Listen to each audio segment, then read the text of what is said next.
This is Kim Jang-cheol, an ordinary student from Korea. Or at least he used to be. Yesterday he unexpectedly became the Demon King Kratos, the final boss of a game he enjoyed playing. The objective of the game, Paladin of Blood, was to revive the ancient hero who was dormant. The problem is that he knew he had reincarnated as a demon king from a land that was at a great disadvantage. The doors open and a demon with glasses enters, calling for Lord Kratos. He is Aid Zephyros level 15. He brought news that preparations for war had been completed.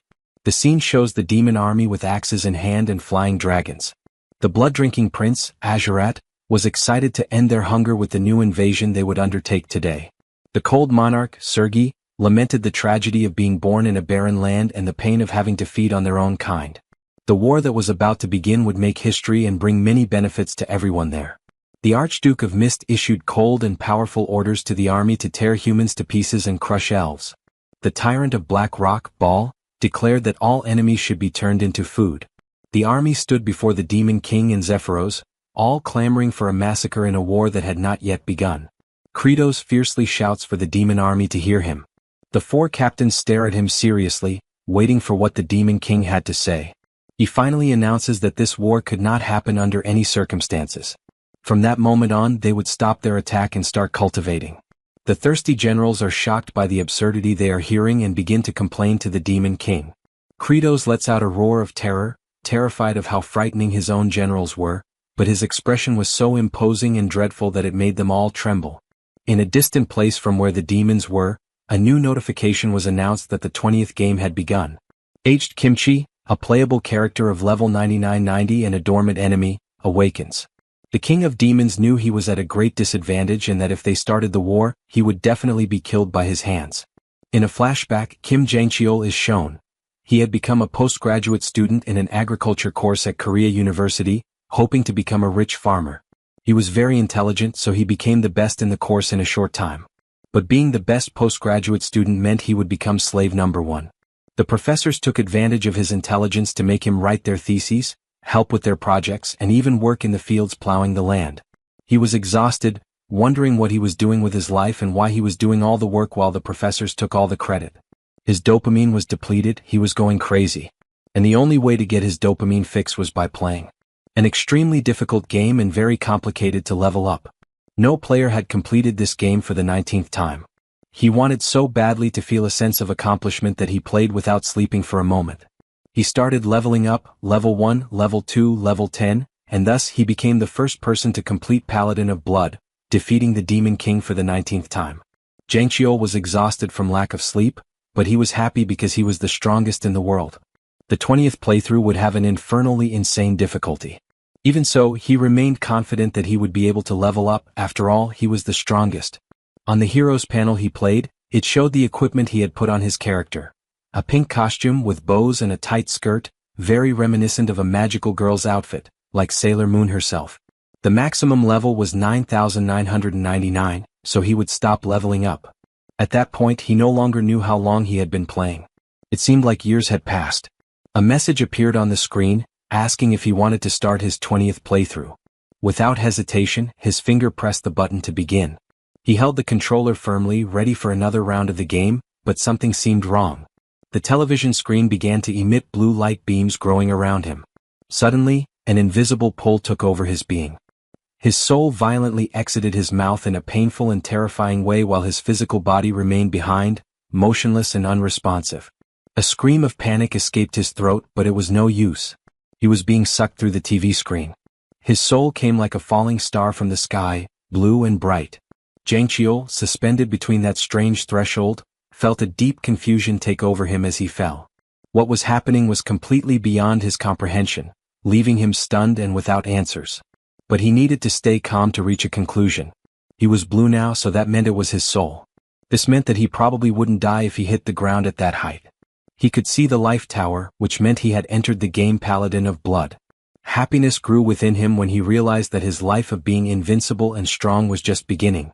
An uncontrolled laugh escaped him with this realization. His expression instantly changed as his floating soul approached the unconscious character's body, remembering that he had dressed him in a magical warrior costume. He observed the muscular doll holding a heart-shaped wand resting on his chest. It was, without a doubt, the most ridiculous thing he had ever seen. Looking closely, he didn't even want to transform into that anymore. At the same instant, with the same force as before, his soul was sucked in and sent to possess the Demon King Kratos, the final boss of the game he had already defeated countless times. The flashback ends and shows Kratos on his throne, consumed by frustration. If he hadn't had that idiotic thought after looking at aged Kimchi, he would have become the most powerful character of all. But no, he had to be stupid. A complete idiot. Zephyros was walking down a corridor when he heard someone in a room say that Kratos was getting weak. This would be the reason he seemed so scared and ordered the attacks to stop. Inside the room where the voices were heard were the four generals. Azurat proposed that they join forces and cut off Kratos' head, just as he had taken the reign from the old demon lord. In the end, they would divide the power of the throne among themselves. The Archduke of Mist then reminded them that, if they were mistaken and Kratos was not getting weaker, two of the four would certainly suffer fatal injuries or even die. Sergei hinted that they could try, as long as Azurat offered to be the group's shield. Ball says he is hungry. Azurat raised the possibility that he indeed had evidence of the demon lord's weakening. Sergei confirmed what should be done in that case, which would be to kill him. None of them showed hesitation. They were thirsty for it, with demonic smiles on their faces. Meanwhile, Zephyros heard everything through the gates of the room. Later, Zephyros appeared before Kratos with a worrying report. The army's morale had plummeted drastically. Cases of soldiers attacking and devouring each other became more frequent, and some even abandoned the demon land without warning. The four great demonic generals were furious. They said that Kratos had weakened and that they planned to join forces to cut off his head. Kratos remained seated on his throne, but concern had already settled in his gaze. Kratos realized that if the four attacked together, he would certainly die. He knew that if he appeared weak, he would have no chance. He thought of aged Kimchi. Without possessing him, he was just a corpse. Given this, he concluded that advancing directly into the human world would be the best option. Zephyros then revealed a red sphere, saying it was a record from the Paladin's tomb, sent by General Ogmia. In the video, aged Kimchi appeared delivering several merciless blows against a demon who desperately begged him to stop. He approached in silence, causing the creature, consumed by fear, to wonder what he would do next. Without hesitation, aged Kimchi plunged his thumbs into the demon's eyes, who let out a sharp scream of pain. Kratos broke out in a cold sweat as he thought about it. That scene seemed more like an insane staging than a fight, and he absolutely did not want to cross paths with aged Kimchi. He needed to stay where he was, no matter the cost. If he continued at that pace, he would end up looking weak or opting for surrender, and the four great demonic generals would kill him.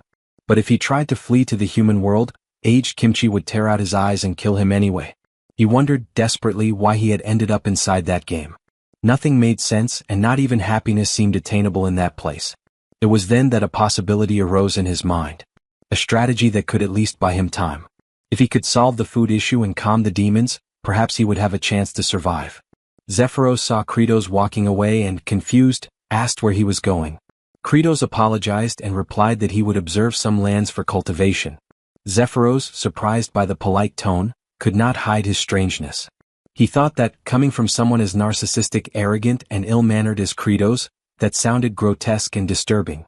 It was something he preferred not to hear again. Kratos observed Zephyros with strangeness. What was wrong with him?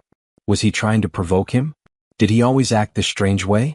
In his memory, Zephyros was a character who appeared only once shortly before the final battle against the Demon King and without any clear explanation.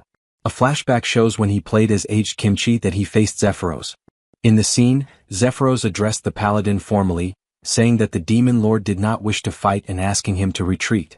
As soon as he finished speaking, aged Kimchi attacked him without hesitation.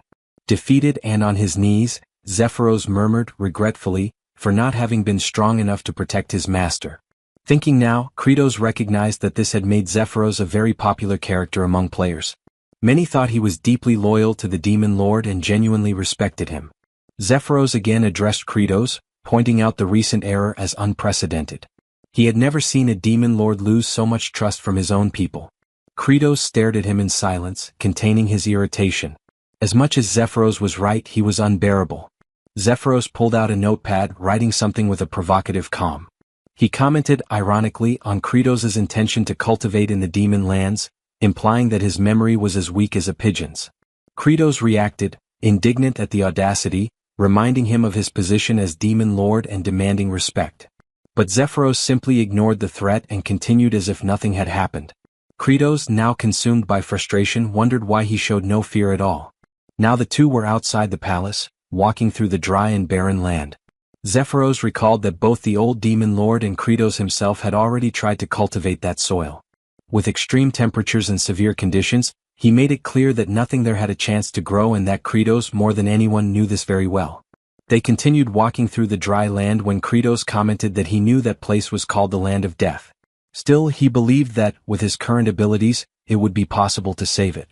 Inside, however, he could barely stand the idea of having to cultivate. He hated it all, but he needed to survive before anything else. Without thinking twice, he knelt and began to dig the earth with his bare hands, while Zephyros watched him in silence, confused by the scene. In a strange impulse, Kratos took a handful of earth and put it in his mouth, only to choke on the extreme dryness. Zephyros pulled out his notepad and, with complete calm, wrote that the Demon Lord had become a beggar who ate dirt. Annoyed, Kratos demanded to know what he was writing, but Zephyros replied that he was just doing his duty. After all, recording the Demon Lord's chronicles was important. He added that Kratos' memory capacity had certainly worsened. Kratos inside was seething with rage. That guy was really unbearable. Even so, one thing was certain. The soil there had absolutely no nutrients. Kratos' thought continued, now guided by technical and desperate reasoning. Nitrogen. An absolutely essential element for plant growth. Even though it makes up 78% of the atmosphere, plants could not use it directly. The atoms formed such strong triple bonds that chemical reactions became almost impossible. Humanity, then, had developed nitrogen fixation through chemical engineering, which led to a huge leap in food production. But to do that there? Impossible. There was nothing that could serve as a basis for cultivation.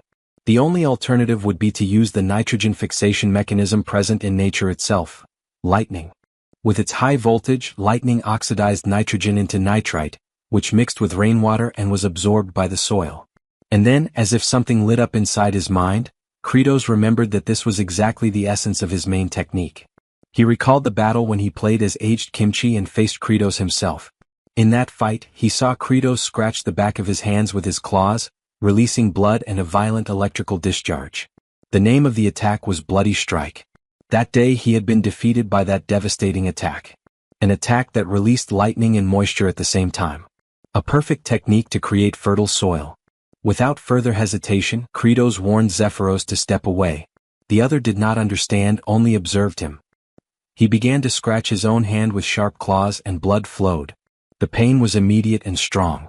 It was hard to believe that someone resorted to that technique so often. It seemed crazy.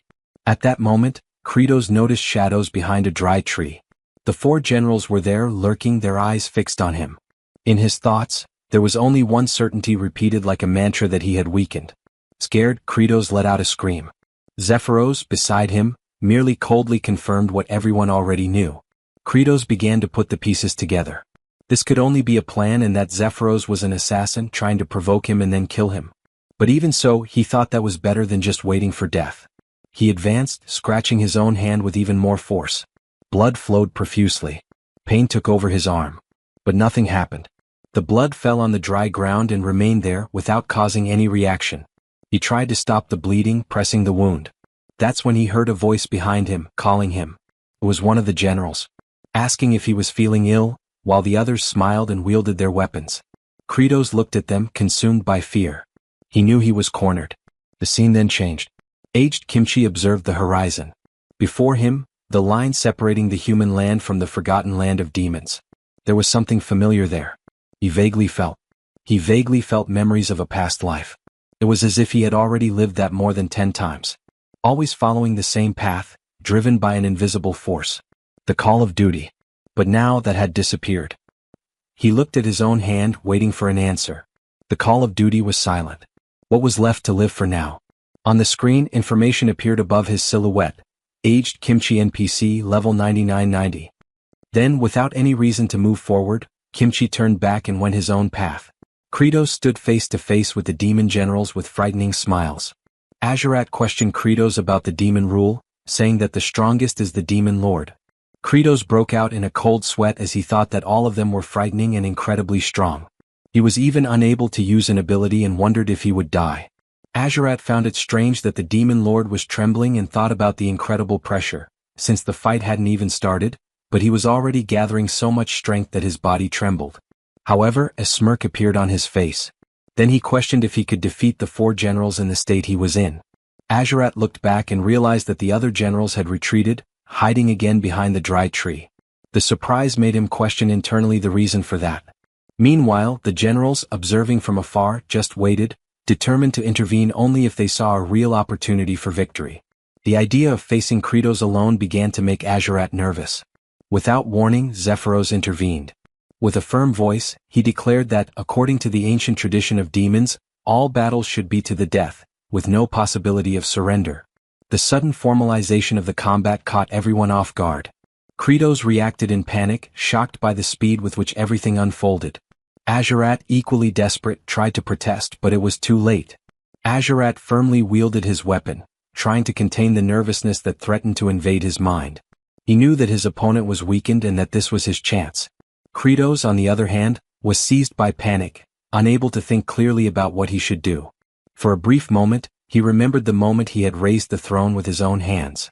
When he did a strength test.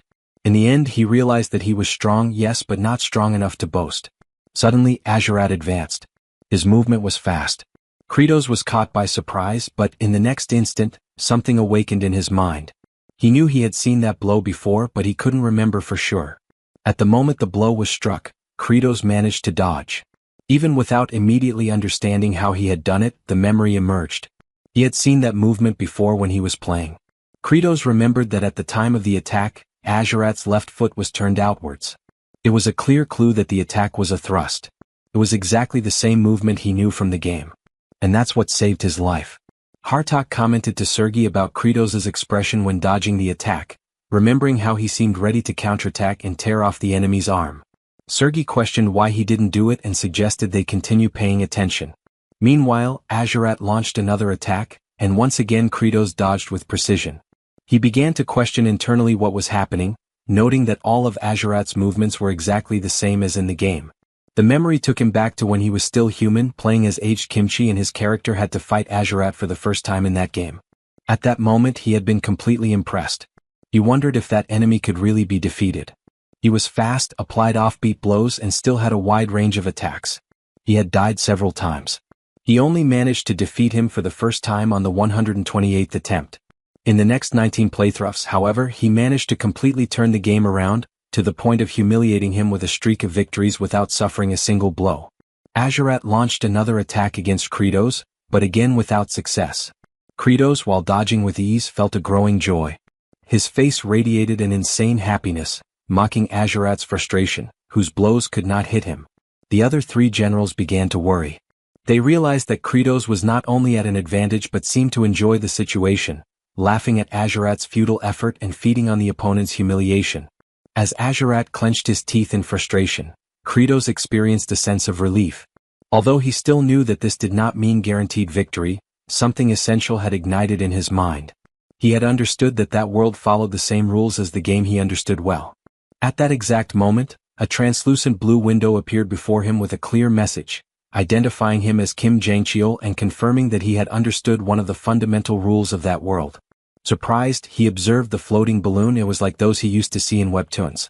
Soon after, a new message appeared, informing him that he had managed to dodge enemy attacks with high concentration. Azurat advanced at high speed, consumed by intense fury, aiming directly at Kratos.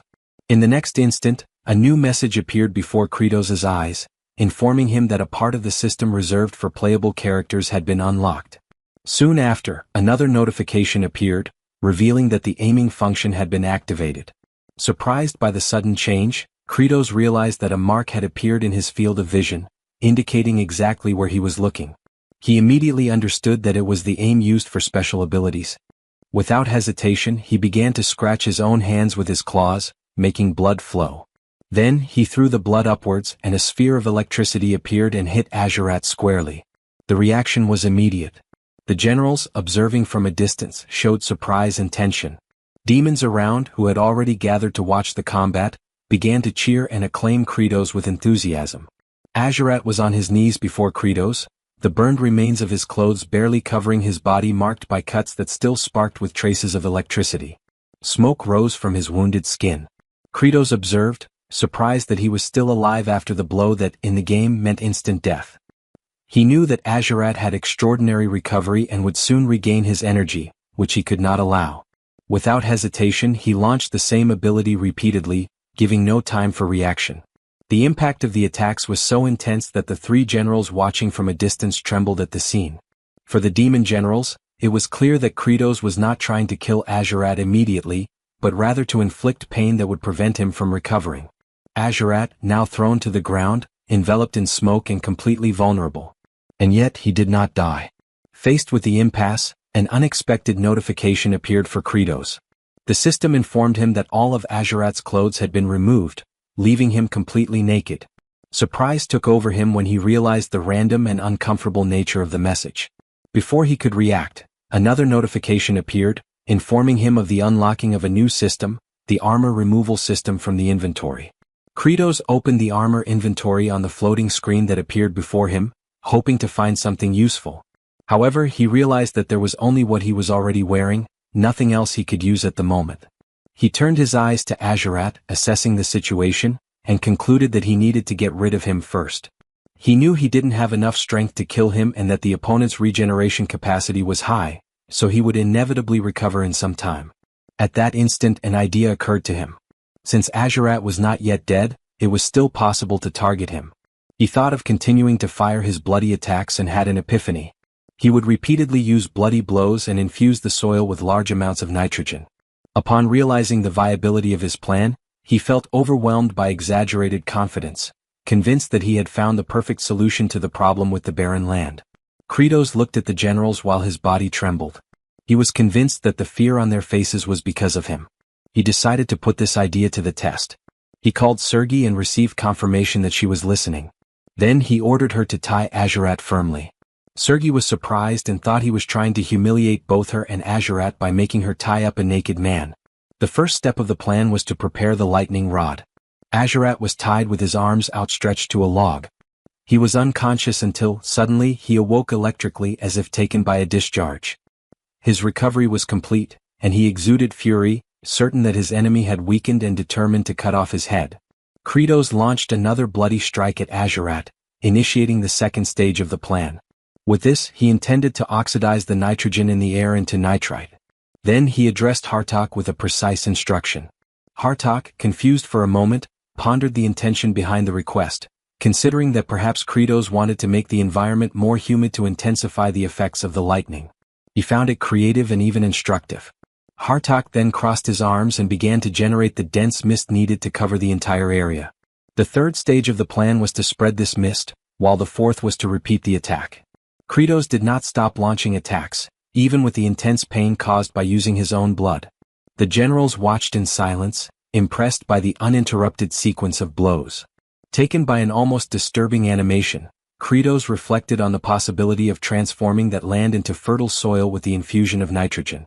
The idea of an abundant harvest excited him, and he laughed as he continued launching more and more attacks.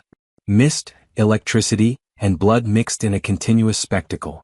After some time he stopped the attacks and took a handful of earth in his hands.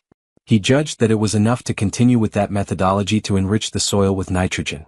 The next step would be to improve the quality of the land. He considered that loose, monovalent structured soil did not allow oxygen entry or water drainage. For cultivation, granular and crumbly soil would be ideal. Therefore he knew that what he needed to create now was fertilizer. Kratos turned to the generals and ordered everyone to bring shit.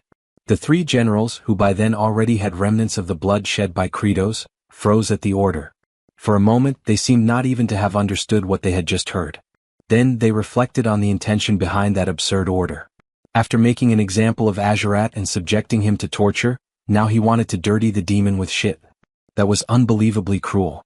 The scene changes to a vibrant forest, full of life and dense vegetation. Aged Kimchi walked in silence when he heard voices coming from behind a bush. Approaching cautiously, he found two men asking for help. One of them had a broken leg immobilized with sticks. He explained that they had been attacked by goblins. Both begged for help, promising rewards in return. Aged Kimchi just watched them in silence without giving any immediate response, which made them even more nervous. Despite saying he posed no danger, the two couldn't help but think that this stranger seemed anything but trustworthy. Without waiting for a reaction, Aged Kimchi approached the injured man and lifted him onto his shoulders. Then, he looked at the other man and indicated that he should lead the way. The man nodded and the three followed through the forest. During the journey, the injured man introduced himself as Rivage Asheran, an emissary, and introduced the other as his servant, Diol Frontera, and wanted to know who was helping them. Aged Kimchi's answer was simple and enigmatic. This was something he himself still needed to discover. Back at the demon stronghold, the trio of commanders appeared exasperated. Hartok questioned how they were expected to simply produce feces. He sarcastically suggested if they were meant to create it on demand. Sergi shouted in dismay, appalled, revolted, and clearly overwhelmed. She spiraled into panic. Bal admitted he hadn't eaten in a considerable time and thus couldn't contribute. He speculated that Sergi was equally incapable. She snapped at him, refusing to discuss such matters. Hartok, unwilling to donate his own waste, proposed a more aggressive solution, coerced the lower-ranked demons into providing it. Soon after, in a demonic village, a desperate creature pleaded with them not to proceed. The unfortunate soul protested that he couldn't relieve himself while being observed. He begged them to step outside. Another soldier retorted that similar requests had been made before, yet no progress had been achieved. Hartok grew impatient, demanding results. He confirmed with the demon that despite all effort, there would be no outcome. The creature confessed he hadn't eaten in days. Frustrated, Hartok seized the demon, summoning his power. He thanked the poor thing for the accidental inspiration. He attacked him, eliciting a painful cry. The assault was cut short when Bal intervened, gripping Hartok's wrist. Hartok asked what the interruption was for. Bal clarified that piercing the abdomen would be fatal, eliminating any chance of obtaining the needed material. He explained that the demons must remain alive to yield the waste required. Hartok released the demon and, surprisingly, praised Bal's insight, especially coming from someone like him. Yet, he followed with a threat, suggesting they feed the villagers Bal's flesh to stimulate production. Bal prepared to retaliate. The captive demon trembled as tensions escalated. Hartok and Bal were moments away from clashing when a powerful voice roared across the area, demanding an explanation. It was Kratos. A single application of bloody strike sent both to the ground. Infuriated, he reminded them that humans weren't the only beings capable of defecation. His irritation was palpable. He proceeded to inform them that excrement lacking nutritional substance held no utility. What they required was waste matter rich enough to serve as effective compost.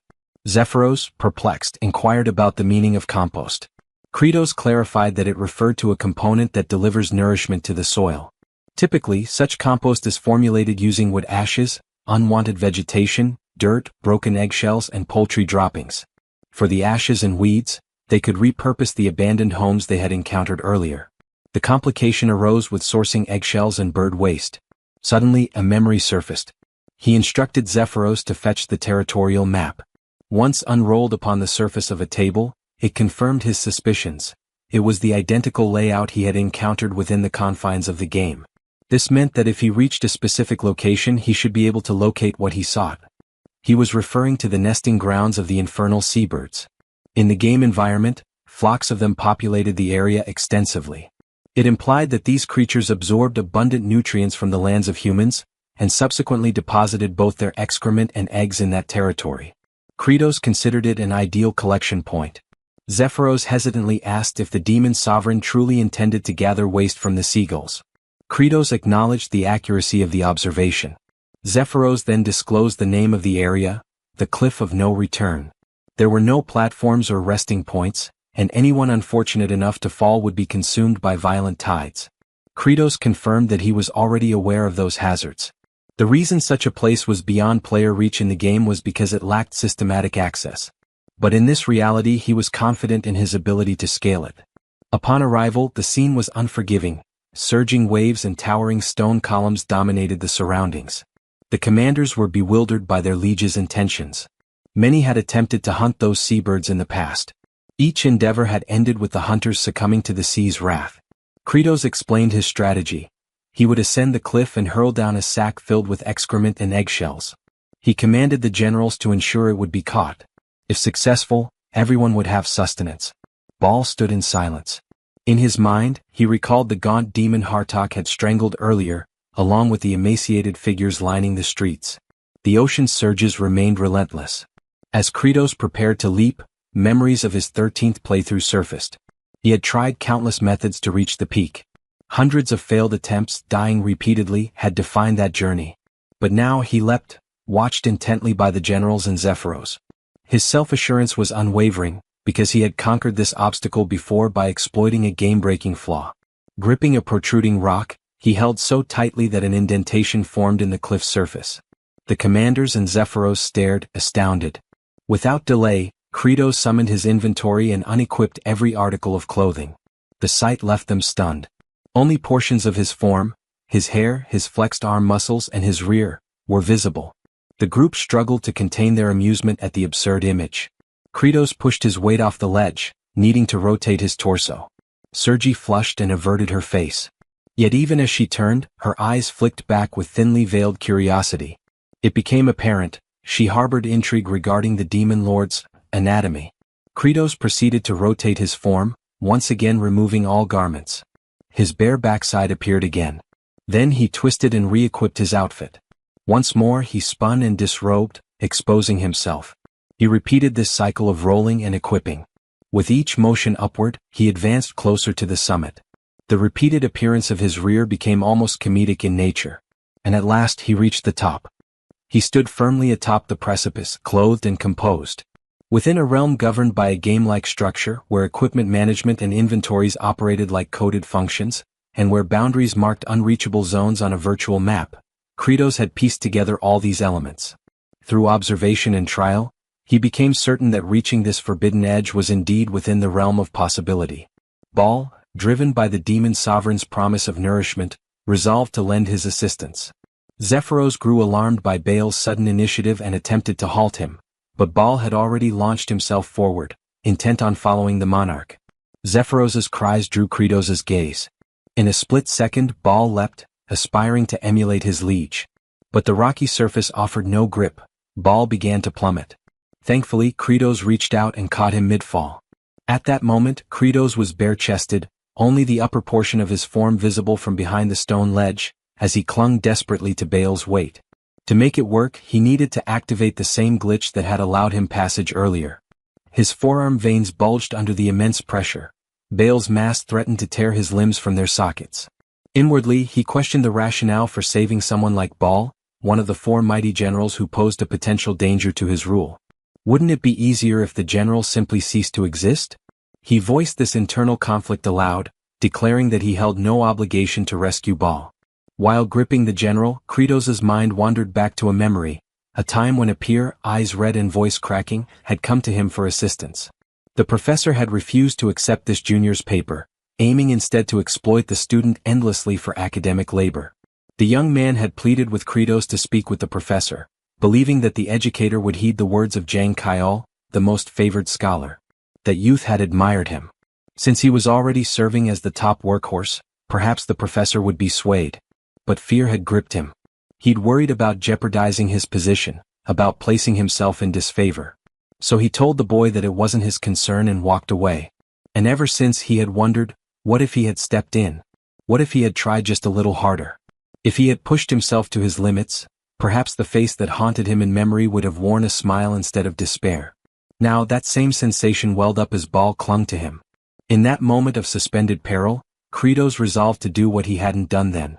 He clenched his jaw, braced himself, and shouted with all his might. His bones groaned under the strain. Summoning every ounce of his physical capability, he heaved the general upward, throwing Baal atop the cliff. The large figure crashed onto the stony surface. Meanwhile, Kratos cradled his fractured arm, pain evident in his posture. Baal, stunned, observed his sovereign's self-inflicted injury. The demon lord had risked his own well-being without necessity. Baal, overcome with emotion, questioned why. For a time, Kratos said nothing. Then, in quiet solemnity, he offered the reason. It was a choice that carried less pain than turning his back on those who relied on him and facing the regret of abandonment. Baal trembled. Moisture welled in his eyes. Within Kratos' thoughts, the act felt like redemption, something he should have done for that pleading junior. The regret of not assisting those in desperate need lingered in him, following him even across dimensions. At that poignant moment, a translucent system notification emerged. It stated that even while still not fully acclimated to the vessel of Demon King Kratos, he had exerted every fiber of strength. As a result, he had earned Baal's genuine gratitude, one of the four supreme commanders. Kratos became aware of the depth of that appreciation. To honor this milestone, the system activated a new feature. From now on, bestowing upon the army a shared sense of deep satisfaction would reward him with a substantial number of points. He reflected on the substantial quantity. The system promptly notified him that the happiness point, or HP, accumulation feature was now active. Kratos pondered what exactly a happiness point was. At first, he assumed it might be something akin to a discount coupon for frozen treats. The system, clearly irritated, rebuked his misunderstanding, questioning what kind of fantasy world would even offer ice cream. Startled by the system's direct and conversational tone, Kratos realized it could respond to his thoughts. It was then clarified that for every demon soldier who experienced satisfaction from a full belly, Kratos would earn a single happiness point. These points could then be used to enhance his attributes. At present, Kratos had access to merely a fifth of the Demon Lord's total strength. This revelation explained his relative weakness in comparison to his subordinates. The system encouraged him to develop all 5 of his attributes and strive to unlock the Demon Lord's full capabilities. Curious to try the function, Kratos attempted to increase his stamina by 10%. A notification appeared, explaining that the cost for such an upgrade would be 50 happiness points, a steep price in his view. The system further revealed that abilities could also be upgraded. His current skill, Bloodstrike, was only at its first tier and required a hefty 250 points to level up. Realizing the large quantity of points he'd need, Kratos reasoned that through effective farming, he could steadily accumulate HP and thereby greatly enhance his strength and improve his odds of survival. In addition to this revelation, he received something else: gratitude. With a sly grin, he quietly enjoyed the rare feeling. From Baal's perspective, however, the expression worn by the Demon Lord was far from comforting. It seemed to communicate a silent threat, a reminder that a debt had been formed and defiance would not end well. To Baal, Kratos appeared as a ruthless leader, one who didn't save lives out of compassion. Shortly after, the demon sovereign lifted a large eggshell and summoned the others' attention. He declared his intent to fill the shell with organic waste and toss it toward them. The trio stood frozen in disbelief, entirely unsure how to respond. As promised, the Demon Lord launched the container, its contents flung toward the stunned group. The unexpected barrage caused uproar. They had no time to react. It was quite literally a storm of filth. The 3 generals were overwhelmed, certain they had reached their limits. Meanwhile, Kratos believed this was only the beginning. He demanded full dedication to agriculture. The essential elements of natural fertilizer, seabird droppings, fragmented eggshells, scorched wood remnants, and properly tilled soil, needed to be blended thoroughly. He summoned Sergi for this task and instructed her to pulverize and combine the materials. Sergi was dumbfounded. The command seemed beneath her station. Despite her numerous limbs, which made her ideally suited for the work, she was incensed. Proclaiming her status as the frigid monarch, she armed herself, stating that her appendages were not intended for menial duties like compost preparation. However, the intense gaze of Kratos silenced her. He offered an alternative, a simpler task. He directed her attention toward Azurat, who still emitted faint wisps of smoke from the electric blasts he had received. All she had to do was remain in place. A straightforward job, no? Thus, the regal monarch of ice became an unwilling mixer of compost. Rumor suggested she remained in that role to this day. Internally, Kratos was close to losing composure. He reminded himself that these generals were all volatile, and one misstep could easily end in disaster. But then he reminded himself of his position. He was the demon sovereign. With nothing but determination and brute resolve, he would press forward. The next phase in producing the fertilizer had arrived, the application of moisture. He summoned Hartok and instructed him to saturate the air with mist. However, Hartok raised objections to this directive, arguing that the resulting humidity would intensify the already unbearable stench.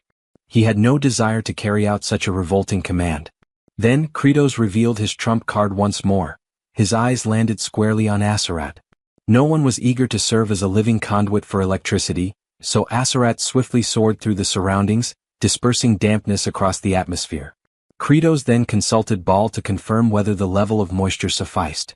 Baal acknowledged that the consistency had softened with the addition of water, just as their ruler had anticipated. At last, the third stage called for the compost to be relocated to a shaded, arid location and layered with a covering fashioned from seagull plumage. Yet a challenge loomed. The demon lord knew that even producing a small quantity of this material would demand considerable time.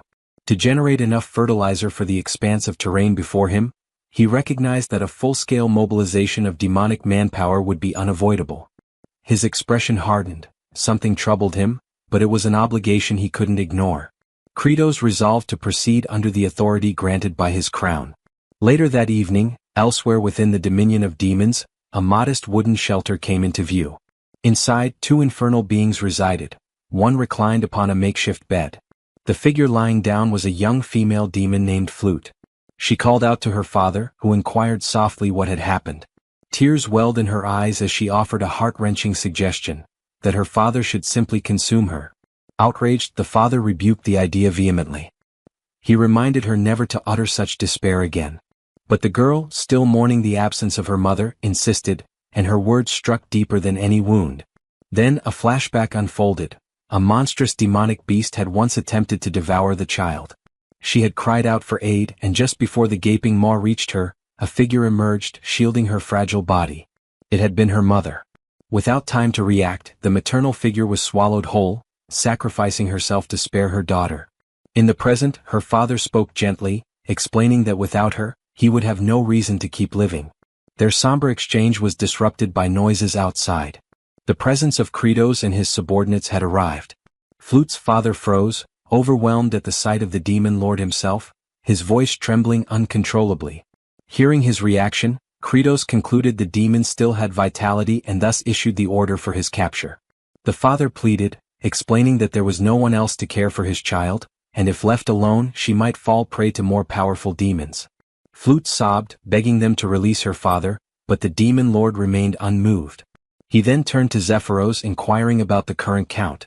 Zephyros confirmed they had secured 20 demons and required 30 more to meet their goal. As Kratos turned to leave the residence, his eyes once again rested on the girl. She continued to cry, believing she was about to lose another parent. Inside the game she had been featured as a berserk adversary, a demon child driven mad. He had frantically tapped his controller, initiating a rapid slash to eliminate her. The look in her eyes now was identical to the one from that moment, and it momentarily stirred something inside him. But he was the Demon King and emotion had no place in policy. Maintaining his stoic demeanor, he issued one final decree before departing. He commanded the cessation of all cannibalistic behavior among the demon kin. He also directed Zephyros to assemble the remaining infernal beings and order every one of them to begin working on fertilizer production immediately. At last, the protagonist fully accepted the mantle of leadership, and with it the accompanying burdens and trade-offs. Several days later, the demon inhabitants who had been conscripted had already begun to labor diligently across the fields. Wielding their weapons as crude tools, they turned over the composted earth. Among them, Flute's father, now known as Dyrok, voiced his skepticism. He questioned the value of this toil, convinced that their exertions over the past few days were fruitless. The notion of agriculture to him seemed utterly absurd. A companion cautioned him to be careful with such statements, warning that they could cost him his head. But Dyrok stood resolute, maintaining that regardless of what happened, their fate was already sealed. Even if the terrain became arable, they still lacked any viable crops to sow. As if summoned by the critique, Kratos materialized and addressed the doubt directly, posing a rhetorical question about the future of their planting efforts. Dyrok immediately recognized that he had spoken out of turn and was now in jeopardy. The Demon King instructed him to come along. What Dyrok was unaware of was that Kratos had already identified a potential answer days prior. On the very occasion he had faced opposition from his high-ranking officers, a particular violet blossom had caught his eye. He had instantly recognized it as a candidate for cultivation. And so, he guided Dyrok to stand before this same flower. Kratos informed him that they would be planting the roots of this plant. Baal and a segment of the agricultural unit had already retrieved samples from different areas. Dyrok, now unnerved, humbly explained that the root of this flower was inedible, capable of inducing severe stomach agony, even fatal consequences. The demon sovereign then tugged the flower from the ground, stating plainly that this was the only resource at their disposal. The trial to determine its edibility should have concluded by now, he added. Dyrok was stunned by the revelation. his composure nearly shattered. In a state of panic, Dyrok raced to his daughter's side, crying out in desperation. He questioned the demon lord's morality, demanding to know why such a cruel experiment had been inflicted upon an innocent child. He pleaded for his daughter to be spared from ingesting the roots. Barging into their home, Dyrok halted abruptly at what he witnessed. Flute, appearing far healthier than before, was cheerfully consuming the roots without discomfort. Dyrok, trembling, asked in disbelief if she truly felt fine. Flute affirmed that she did. She also mentioned that both Zephyros and Baal had fed her the same food the previous day, and she hadn't experienced any ill effects. At that moment, Kratos re-entered the scene and inquired whether Dyrok had now come to trust him.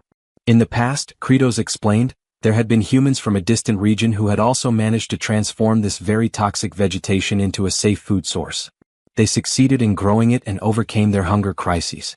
With a wicked grin stretching across his face, the Demon King unveiled the truth, that this very plant was now recognized in the human realm as the potato.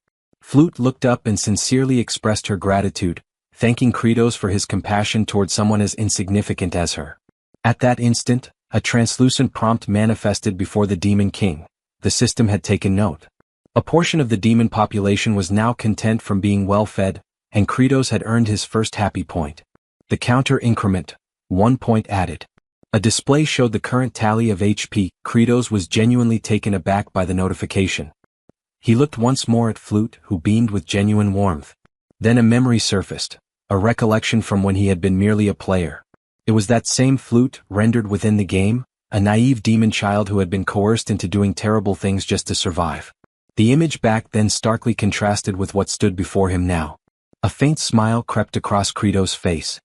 He acknowledged to himself that, as a demon lord, perhaps he didn't always need to wear a stern mask. He smiled, awkwardly, perhaps grotesquely. But it was a real smile. Internally, he mused that a little demon like her just needed to eat well and grow up strong. Unfortunately, this sentiment was wholly misunderstood. His attendants misread his intentions, interpreting the look on his face as sinister. Baal, in particular, assumed the Demon King had ulterior motives, that he was merely fattening the girl up to devour her later. To him, Kratos was the embodiment of a truly malevolent monarch. Yet, unbeknownst to them, the expression Kratos had revealed was the one he had always hoped others would see, though it could not have been further from the truth. Following those events, it was revealed that the most remote location within the expansive dominion governed by the Demon Lord bore the name Chavain de Antir. The entire region was segmented into 5 distinct sectors, and this frigid expanse lay within the most secluded one. Temperatures plunged to icy extremes by nightfall, only to surge into sweltering heat during daylight, a climatic pattern reminiscent of the high-altitude terrain of the Andean Plateau. In historical accounts, inhabitants of the Andes often faced food shortages, leading them to consume wild tubers laced with toxins. But did such desperation lead to extinction? On the contrary, humankind exhibited a remarkable talent, the ability to transform harmful provisions into digestible sustenance. That very human ingenuity was now being emulated by Jeshiel, now recognized as Kratos, the reigning demon sovereign. Soon after, Dirac appeared and informed the Demon King that the tuberous roots had already been positioned across the cultivated terrain. In response, Kratos instructed Baal to pulverize them. Without hesitation, Baal launched himself high into the air, landing with tremendous force to smash the roots beneath his immense weight. Under such crushing pressure, those potatoes stood no chance of remaining whole. Baal's task was far from over, as he would be repeating this action throughout the entire day. Kratos had devised a meticulous process. The roots were to be frozen under the cold night sky for 5 consecutive evenings. Then, under the scorching heat of the day, they would be softened and subjected to Baal's powerful impact. This repetition, freezing, thawing, pounding, would extract the poisonous content and allow it to dissipate. Once this cycle had been executed enough times, the remnants would be dried, preserved, and lightly heated for consumption. Thus was created the demon realm's version of chunyo, wild potatoes rendered edible through careful preparation. The narrative returned to Kratos, who summoned Zephyros and instructed him to assemble the group of demons assigned to fertilizer production. Wearing a wicked grin, the demon lord declared that it was time for a break, snack time to be precise. He anticipated that his underlings would savor the food. As distribution commenced, the demons formed a queue, awaiting their share. Kratos announced that only 2 pieces would be allotted per individual due to limited supply. Zephyros, noting the sizable reserve of processed potatoes, inquired whether additional portions could be produced. Kratos expressed skepticism, stating that the remaining quantity wasn't sufficient to nourish the entire legion. Instead of consuming all of them, he planned to replant the tubers, allowing them to multiply exponentially. Moments later, as the wild potato portions were distributed, hesitation filled the air. The farming squad looked uneasily at the unfamiliar food, memories of lost kin weighing heavily. Dyrok stepped in, reassuring them that the Demon King had neutralized the toxic effects and that the roots were now safe for consumption. However, a particularly eccentric demon with a bizarre haircut mocked Dyrok, calling him naive. He gestured toward Kratos, describing him as a sinister figure who wouldn't distribute food without an ulterior motive, likely intending to poison them. Yet Dyrok remained undeterred. He boldly took a bite of the food. All eyes followed his chewing, their tension growing until he casually swallowed it. With tears brimming in his eyes, he shouted praise for the Demon King. The rest of the laborers, observing Dyrok's survival, promptly devoured their portions as well. And soon a second line formed, they eagerly sought more. Dyrok, basking in his moment of vindication, was filled with pride. It was true, the Demon Lord had genuinely provided them with edible nourishment. The odd-haired demon, now swayed, began to lead a chant. Raising his left arm, he bellowed with enthusiasm, "Yes, Kratos."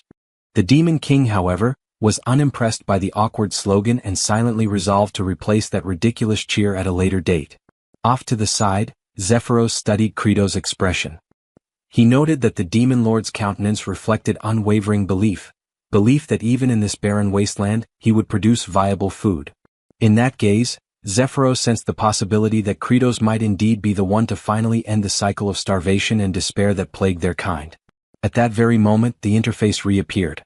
A system notification declared that a segment of Kratos' forces was content due to having eaten. This time, the tally rose by 50 happy points, a reward for successfully feeding 50 members of the agricultural squad. The new cumulative total displayed boldly: HP equals 51. The protagonist observed the unfolding scene with visible amusement. A subtle grin crept across his face as he internally acknowledged that the total number of points accrued so far was quite respectable. With this accumulation, he could now afford to bolster his strength a bit. However, a decision had yet to be made on which attribute would be prioritized. At the moment, he remained uncertain. Perhaps it would be more prudent to continue stockpiling points for the time being. While he contemplated dividing labor between the fertilizer production group and the wild potato extraction team, Zephyros began to rally the attention of the field workers. The astute assistant had devised a plan to spread word throughout the village that a consumable crop could now be cultivated even in this desolate terrain. An incentive was offered. Any demon who unearthed wild potatoes would receive food coupons redeemable for chunyo. The announcement stirred celebration among the farming squad, while Kratos quietly evaluated Zephyros. He mused that the subordinate was every bit as clever as he appeared. Despite his irritating personality, he was undeniably one of the most resourceful allies in the group. Thanks to this campaign, the village demons diligently scoured the earth, unearthing every last wild potato. Meanwhile, fertilizer grinder Sergi and artificial precipitation specialist Hartok remained hard at work, each fulfilling their respective assignments. Lastly, Aserat, still securely restrained, awaited his next relocation. Kratos had merely been shifting the location where his living lightning conductor would be positioned. Upon determining the most suitable area, preparations were finalized.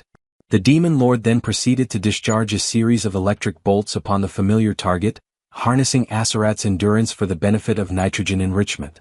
He truly toiled to ensure proper soil infusion. With fertilizer production reaching adequate levels, it was time to commence the subsequent phase, distributing the compost uniformly across the terrain. However, the sheer size of the land posed a significant challenge. The territory was far too extensive for a malnourished workforce sustained by only a few morsels of chunyo. Suddenly, Aserat summoned the strength to plead with the Demon Lord, asking for death to be swift. Yet the request was ignored. Instead, another jolt was sent his way. In Kratos' mind, eliminating an individual capable of remaining operational even while famished, all thanks to his regeneration trait, was foolish. He considered it a free source of nitrogen after all. Still, the dilemma of territorial expansion lingered. The Demon King pondered whether reinforcements were the only viable solution. He had previously instructed Zephyros to send requests for aid to the Star Masters. In the message, Zephyros had penned a firm directive: all offensive actions must cease, and manpower should be redirected toward agricultural development. Although this appeal had been dispatched to every sector within the star region, no replies had been received. Kratos found this worrisome. He even speculated whether the courier had perished from hunger before reaching any recipients. A serious problem loomed if farmland expansion could not proceed swiftly. Elsewhere, in the realm of the demons, the first star zone, named the Cliff of the Dead, harbored its own developments. A servant knelt before his superior, relaying a reconnaissance report. Demon Lord Kratos had genuinely begun agricultural operations and seemed to have succeeded in creating edible sustenance. The master of this domain sighed, attributing Kratos' actions to fear, specifically fear of himself. This sinister figure, one whose power amplified with each demon's demise, interpreted Kratos' agricultural efforts as a tactic to halt both warfare and famine, thereby slowing his own growth. This elderly, Zeus-like entity was Saruthal, overseer of the first star region and commonly referred to as the Father of the Dead. It was disclosed that his subordinate had already intercepted and eliminated the messengers dispatched to the other star sectors. In essence, the appeals for aid had been silenced, reaching no one beyond Saruthal's domain. The ruthless overlord was resolute: demons must perish from starvation. Only then would their corpses serve as nourishment for him and his forces. Saruthal declared his intent to exterminate Kratos and claim the demon throne for himself. He issued a critical mission to his adjutant, Ficamir. The order was simple yet grave: annihilate every vestige of Kratos' agricultural progress. With an ominous tone, Saruthal formally proclaimed war. Ficamir, ignited by the opportunity for conflict, bristled with excitement. Back at the location of the designated living lightning conductor, Aserat shuddered as a biting gust swept through the area. Ficamir eventually disclosed his presence. He remarked that Kratos was exceptionally cruel for reducing Aserat to a breathing husk, merely to serve as a deterrent to others. He then reassured Aserat not to fret, explaining that his superior, Saruthal, appreciated his fierceness and would gladly welcome him once Kratos was eliminated. Ficamir summoned his elite unit, phantasmal entities known as wraiths. With manic enthusiasm, he bellowed a command to obliterate the barren land beyond repair. The spectral soldiers lost no time and gleefully embarked on their destructive rampage. One of them stumbled upon the compost scattered across the ground, and in his typical cluelessness, Ficamir instructed them to fling the waste across the terrain, cackling in delight. He reasoned that the enemy might attempt to reclaim and reuse the manure, so it should be evenly distributed to prevent retrieval. With blind zeal, the wraiths dutifully worked the material into the earth, dispersing it so thoroughly that no visible traces remained. Ficamir's unhinged laughter echoed, while Aserat watched the ridiculous display with an expression of disbelief and silence. He could only exhale in resignation. He recalled Kratos' exact instructions about finely grinding the manure and mixing it deep into the land. Ironically, this very task was now being accomplished by Ficamir, who remained blissfully unaware of his contribution. In Aserat's mind, a lingering question arose: what exactly are these fools trying to accomplish? The following morning, just before sunrise, one wraith commented on the endless nature of their assignment. Nevertheless, his peers remained tirelessly committed to their labor. When he voiced his complaint, he was promptly scolded for slacking. They operated under the belief that if even a single corner remained untouched, the demon king Kratos would transform it into farmland. The indolent wraith then questioned why wraith number 2718, notorious for his laziness, was especially diligent on that day. The numbered wraith confessed to his typical slothful tendencies but noted that something felt different this time. Observing the meticulously worked earth, he admitted feeling pride, as though he had contributed to something meaningful. The lazy wraith was left dumbfounded.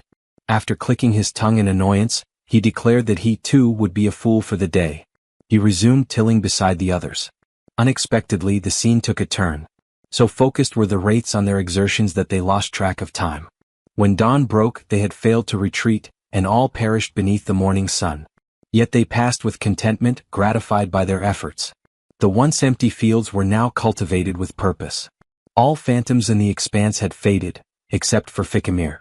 With tears welling in his eyes, he mourned his comrades, proud of their dedication. He silently wished their souls would find repose and wondered with solemn anticipation how Kratos would respond to their unintended accomplishment. Elsewhere, within the barn where the harvested potatoes were stored, Kratos could be heard murmuring about how tilling had taken more time than anticipated.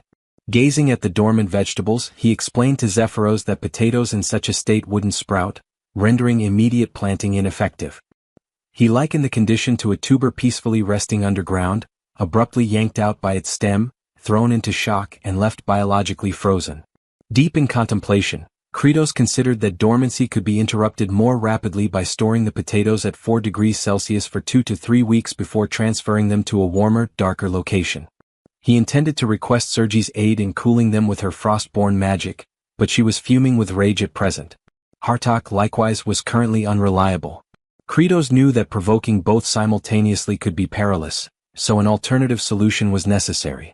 As a last resort, the Demon King had even instructed the farming squad to perform physical drills near the potato cache, in the hopes that their body heat might hasten the warming process.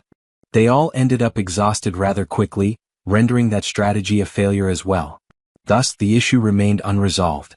Left with few alternatives, Kritos resolved to head over to the farmland and attempt whatever measures he still could. His focus narrowed to at least enriching the earth with nitrogen. A short while later, Kritos stood silently before the completely turned and fertilized soil. The ground had been thoroughly tilled and integrated. The pungent odor hung thick in the air, so intense that Aserat lost consciousness from the fumes. The demon lord stood stunned, speechless at the sight of the now prepared fields. He questioned internally how such a feat had come to pass, suspecting a miracle. Suddenly, an oblivious figure burst into laughter, the same fool who had unknowingly contributed to the miracle. He cackled in triumph, declaring their success, but his gloating was short-lived. Baal, looming behind him, lifted him effortlessly and presented him to the demon lord.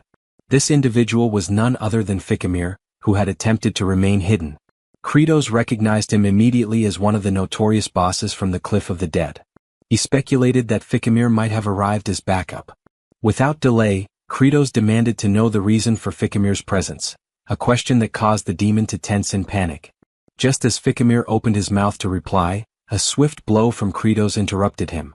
Zephyros, bewildered, questioned why the demon lord would strike before hearing a response. Kritos clarified that the act of withholding information was already suspicious enough, and sometimes brute force was the most effective interrogation tool. Ficamir, though pained, conceded that this approach was to be expected from the Demon King. Still, the demon remained tight-lipped, until he was subjected to a relentless barrage of punches. Blow after blow rained down. Eventually, Kritos himself grew winded. Ficamir lay motionless, barely conscious. Then, a prompt from the system materialized, reminding Kritos of his ability to enhance attributes using accumulated HP. With 51 points available, he invested in boosting his stamina. Refreshed, he resumed pummeling the unfortunate demon with renewed vigor. Thousands more strikes followed. In this act of merciless interrogation, Kritos demonstrated his fitness for the role of Demon King. Ultimately, Ficamir broke. He confessed not only his actions but the plot to eliminate Kritos altogether. The scheme traced back to Saruthal, who had deliberately severed the flow of reinforcements. The goal was to grow stronger as more demons starved. Zephyros remarked that such sabotage amounted to insurrection. He advised Kritos that eliminating Saruthal would send a clear message to those protesting the halted expeditions. However, Kritos recognized that even if he succeeded in taking Saruthal down, other adversaries would persist. What he truly required was a definitive method to overcome them. Zephyros warned that Saruthal was no ordinary enemy. Kritos was already aware. Saruthal possessed a spectral ability, allowing his body to shift into an incorporeal form. Even within the game, Saruthal had been a constant menace on the intricate terrain of the Cliff of the Dead, transforming the entire encounter into an elaborate pursuit. Still, Kritos had already begun formulating a plan. As in the game, if exterminating pests was impossible due to their concealment, the answer was simple: extract them from their den.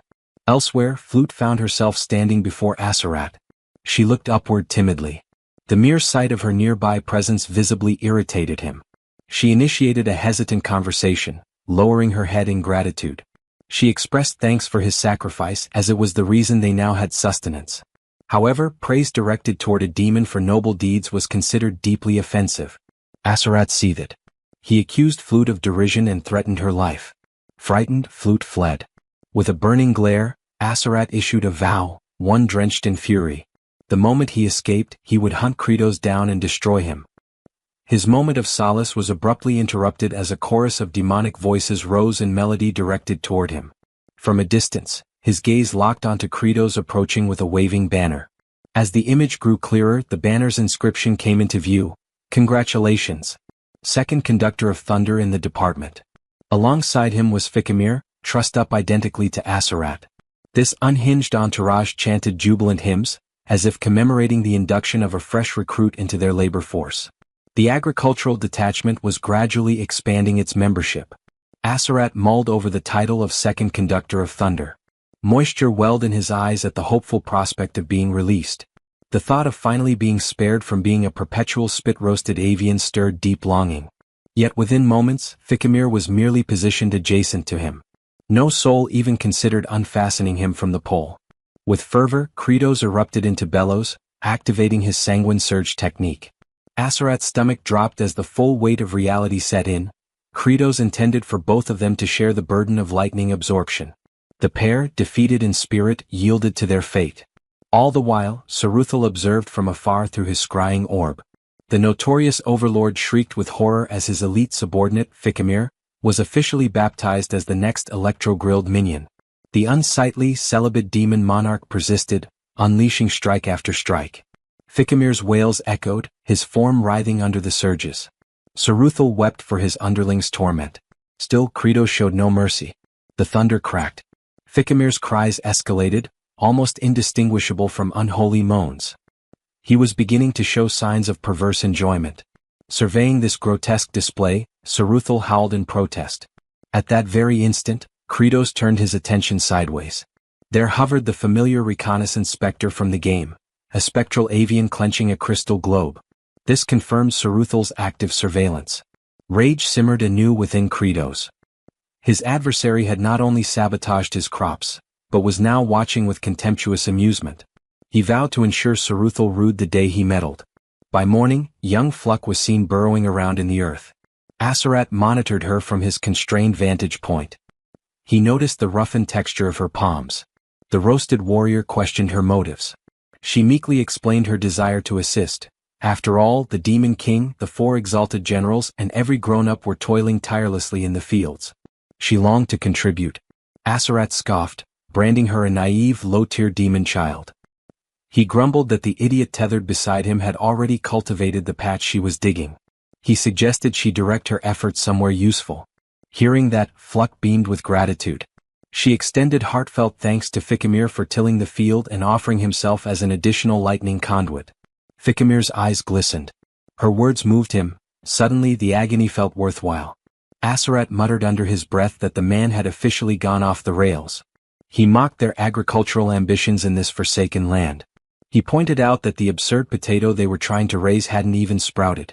According to him, unless the spud cellar was warmed, no buds would grow. He predicted starvation. Fluck took that statement to heart and dashed away, almost skipping with determination. Asarat rolled his eyes, convinced that a feeble demon like her couldn't change anything. At high noon, Zephyros expressed subtle unease about the demon monarch's scheme. He suspected that Saruthal was surely aware of their ambush. He doubted the commander would risk showing up to rescue Ficamir. Credos, however, expected no such thing.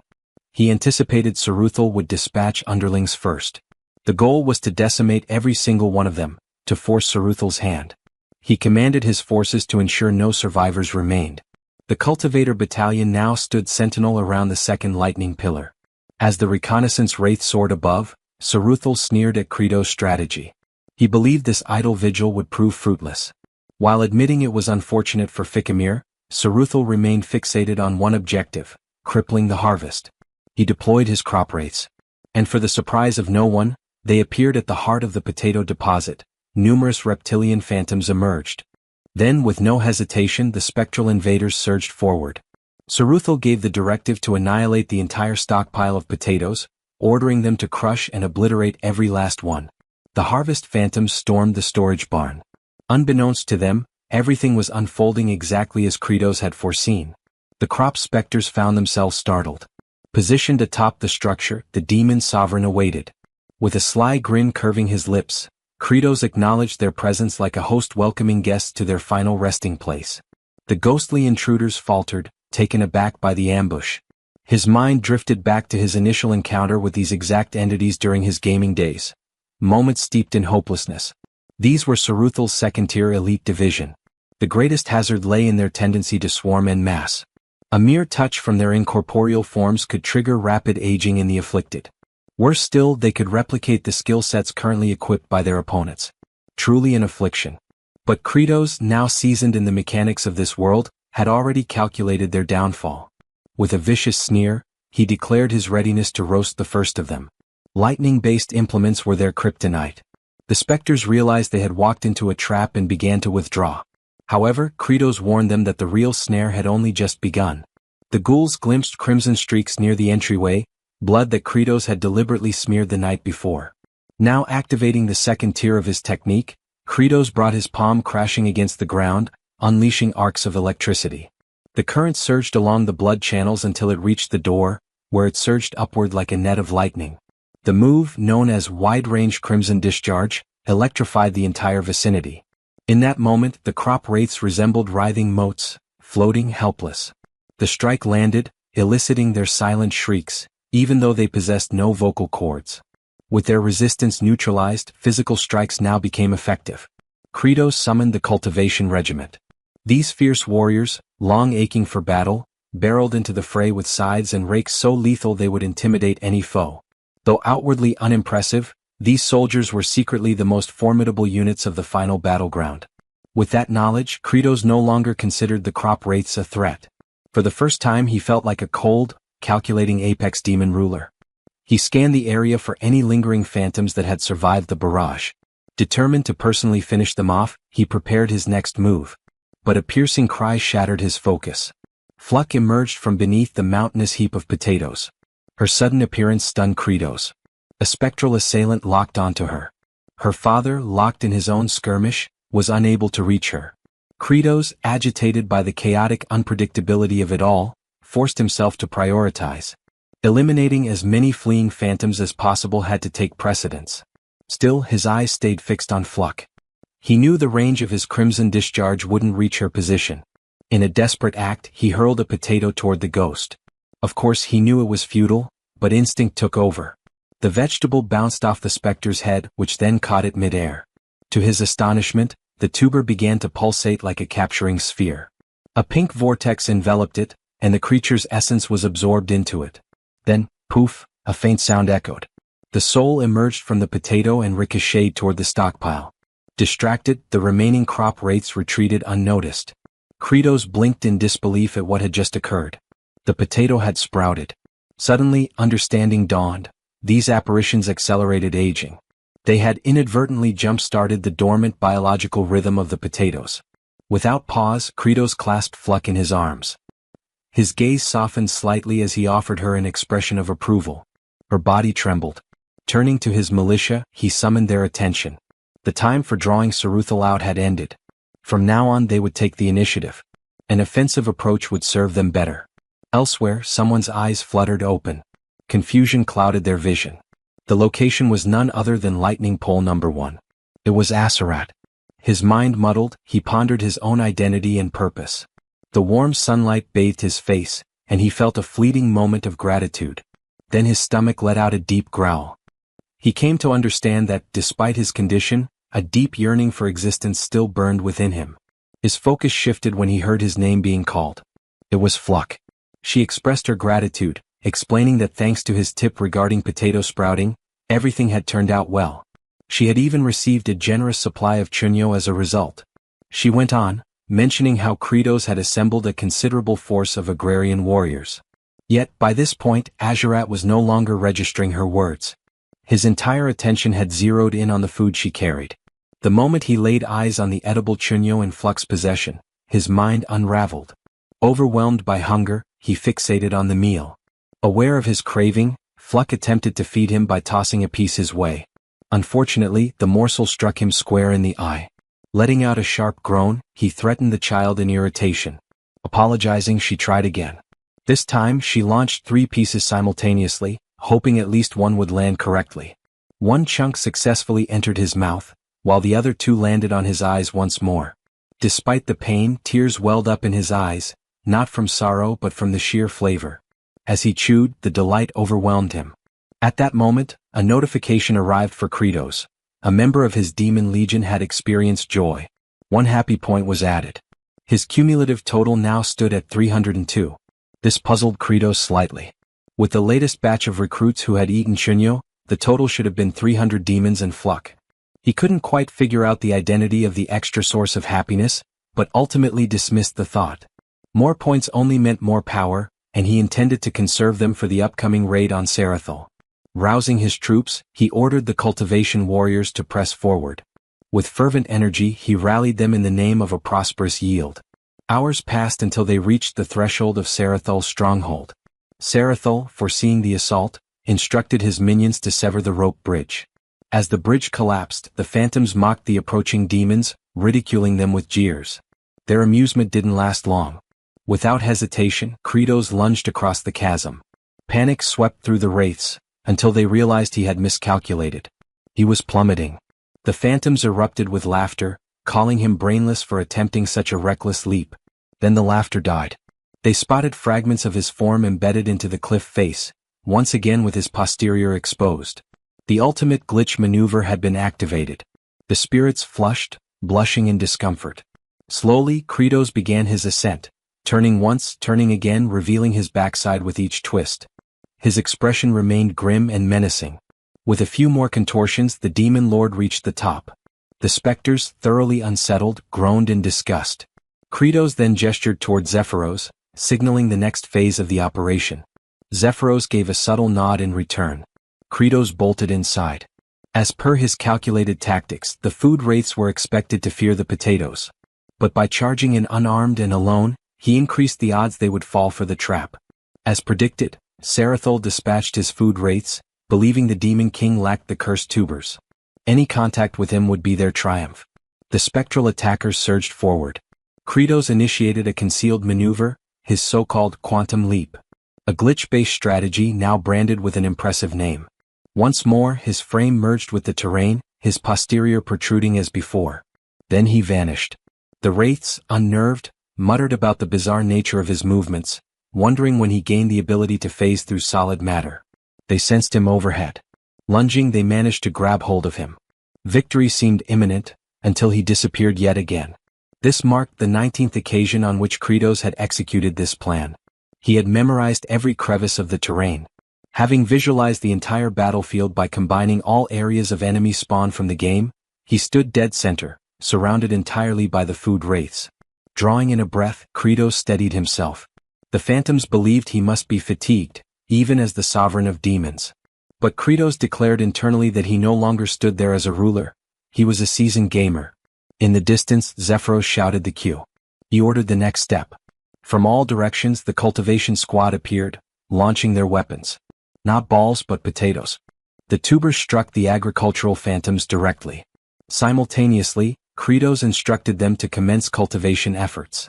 A few more seconds passed, just enough to fully appreciate the grandeur of the moment. Initially, Zephyros harbored some uncertainty regarding the strategy, yet soon came to grasp that the demon sovereign had once again devised a flawless approach.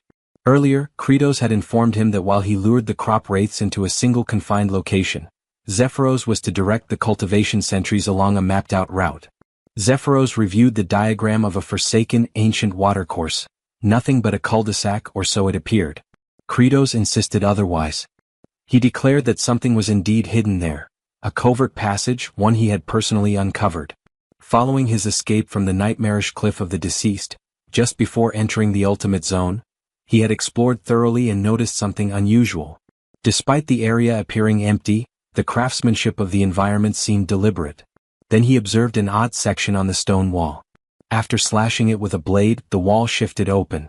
That's how the areas had been linked. The hidden corridor bridged the battlefield where the initial confrontation with Saruthal had occurred and the cavern deep beyond. At first, he hadn't been able to access it until he cleared the surroundings. Only then could he claim the elixir of metamorphosis. If such an artifact existed in the real realm, he was advised to retrieve it. The elixir was a distillation of numerous fallen fleshly souls. It could only be ingested once, with its exact effects unknown. Back in the present, the field hands rejoiced as they gathered the sprouted spuds. The sight of it implied they were ready to sow them. Flute's father thought tenderly of her and of how they might finally enjoy full meals. But witnessing all of this, Credo's features darkened. A memory surfaced. He once starved so severely that a kindly elder woman offered him food. She had even promised a hearty supper if he could just hold out a little longer. The next thing he remembered, an ambulance was parked nearby. That thought soured his expression. With that grim recollection fresh, he declared a statement that caused the workers to cheer. Anyone who interfered with their long-awaited nourishment would be utterly annihilated. Just then someone called out to the overlord. It was Baal, announcing his readiness to assist against Saruthal. Credos, however, ordered Baal to focus on carrying the provisions. Combat belonged to the head of the chain. Meanwhile, Saruthal invoked the great spirit of glacial heart. He beseeched it to ensnare more souls with its frozen wrath and grant him a surge of reinforcements and might. Out of nowhere, Credos landed a forceful kick square into his back, sending him to the ground. Saruthal lay stunned, face against the dirt, shocked by the Demon King's sudden arrival. Credos coldly responded that it was no longer his concern. Pest extermination was now underway. As Saruthal remained crouched, Credos loomed above. The former rebuked Credos, branding him foolish to believe he could triumph single-handedly. Saruthal's form began to morph. He disclosed his genuine prowess. Despite the dramatic transformation, Credos showed no reaction. His expression was blank, almost disinterested, for he had witnessed this countless times, 19 to be exact.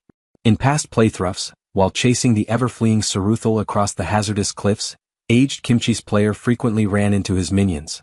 By the end, nearly every creature inhabiting those bluffs had been eradicated. Eventually, Saruthal retreated into the chamber containing the Heart of Ice Spirit. A fearsome relic, allegedly forged from the death of an ancient drake, it unleashed a chilling energy that ensnared wandering phantoms in the land of the living. Saruthal made attempts to summon additional allies using the relic's force, but the paladin always arrived in time for the final confrontation. There, Saruthal activated his most formidable power. He conjured a whirling gale, signifying his acceptance of Credo's formidable nature.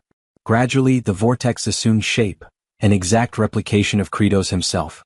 Saruthal was convinced this was the key to victory. Credos knew all too well what was happening. Saruthal's signature ability allowed him to flawlessly duplicate his adversary's attributes and embody them. That was the climax of the encounter. At that moment, Saruthal possessed identical statistics to Credo's own character, which were maximized to their limits. With staggering offensive capacity and a near-untouchable evasion trait, even a single misstep meant instantaneous defeat. Nonetheless, the attributes that Saruthal replicated were from the current demon monarch Credos, whose prowess was no longer as formidable. Saruthal lunged forward. Simultaneously, Credos received a prompt to utilize his HP to acquire various attribute enhancements. He had the option to allocate 10% more to his existing stamina, which stood at 30%, as well as his psychological fortitude, bodily power, nimbleness, and arcane energy, each resting at 20%.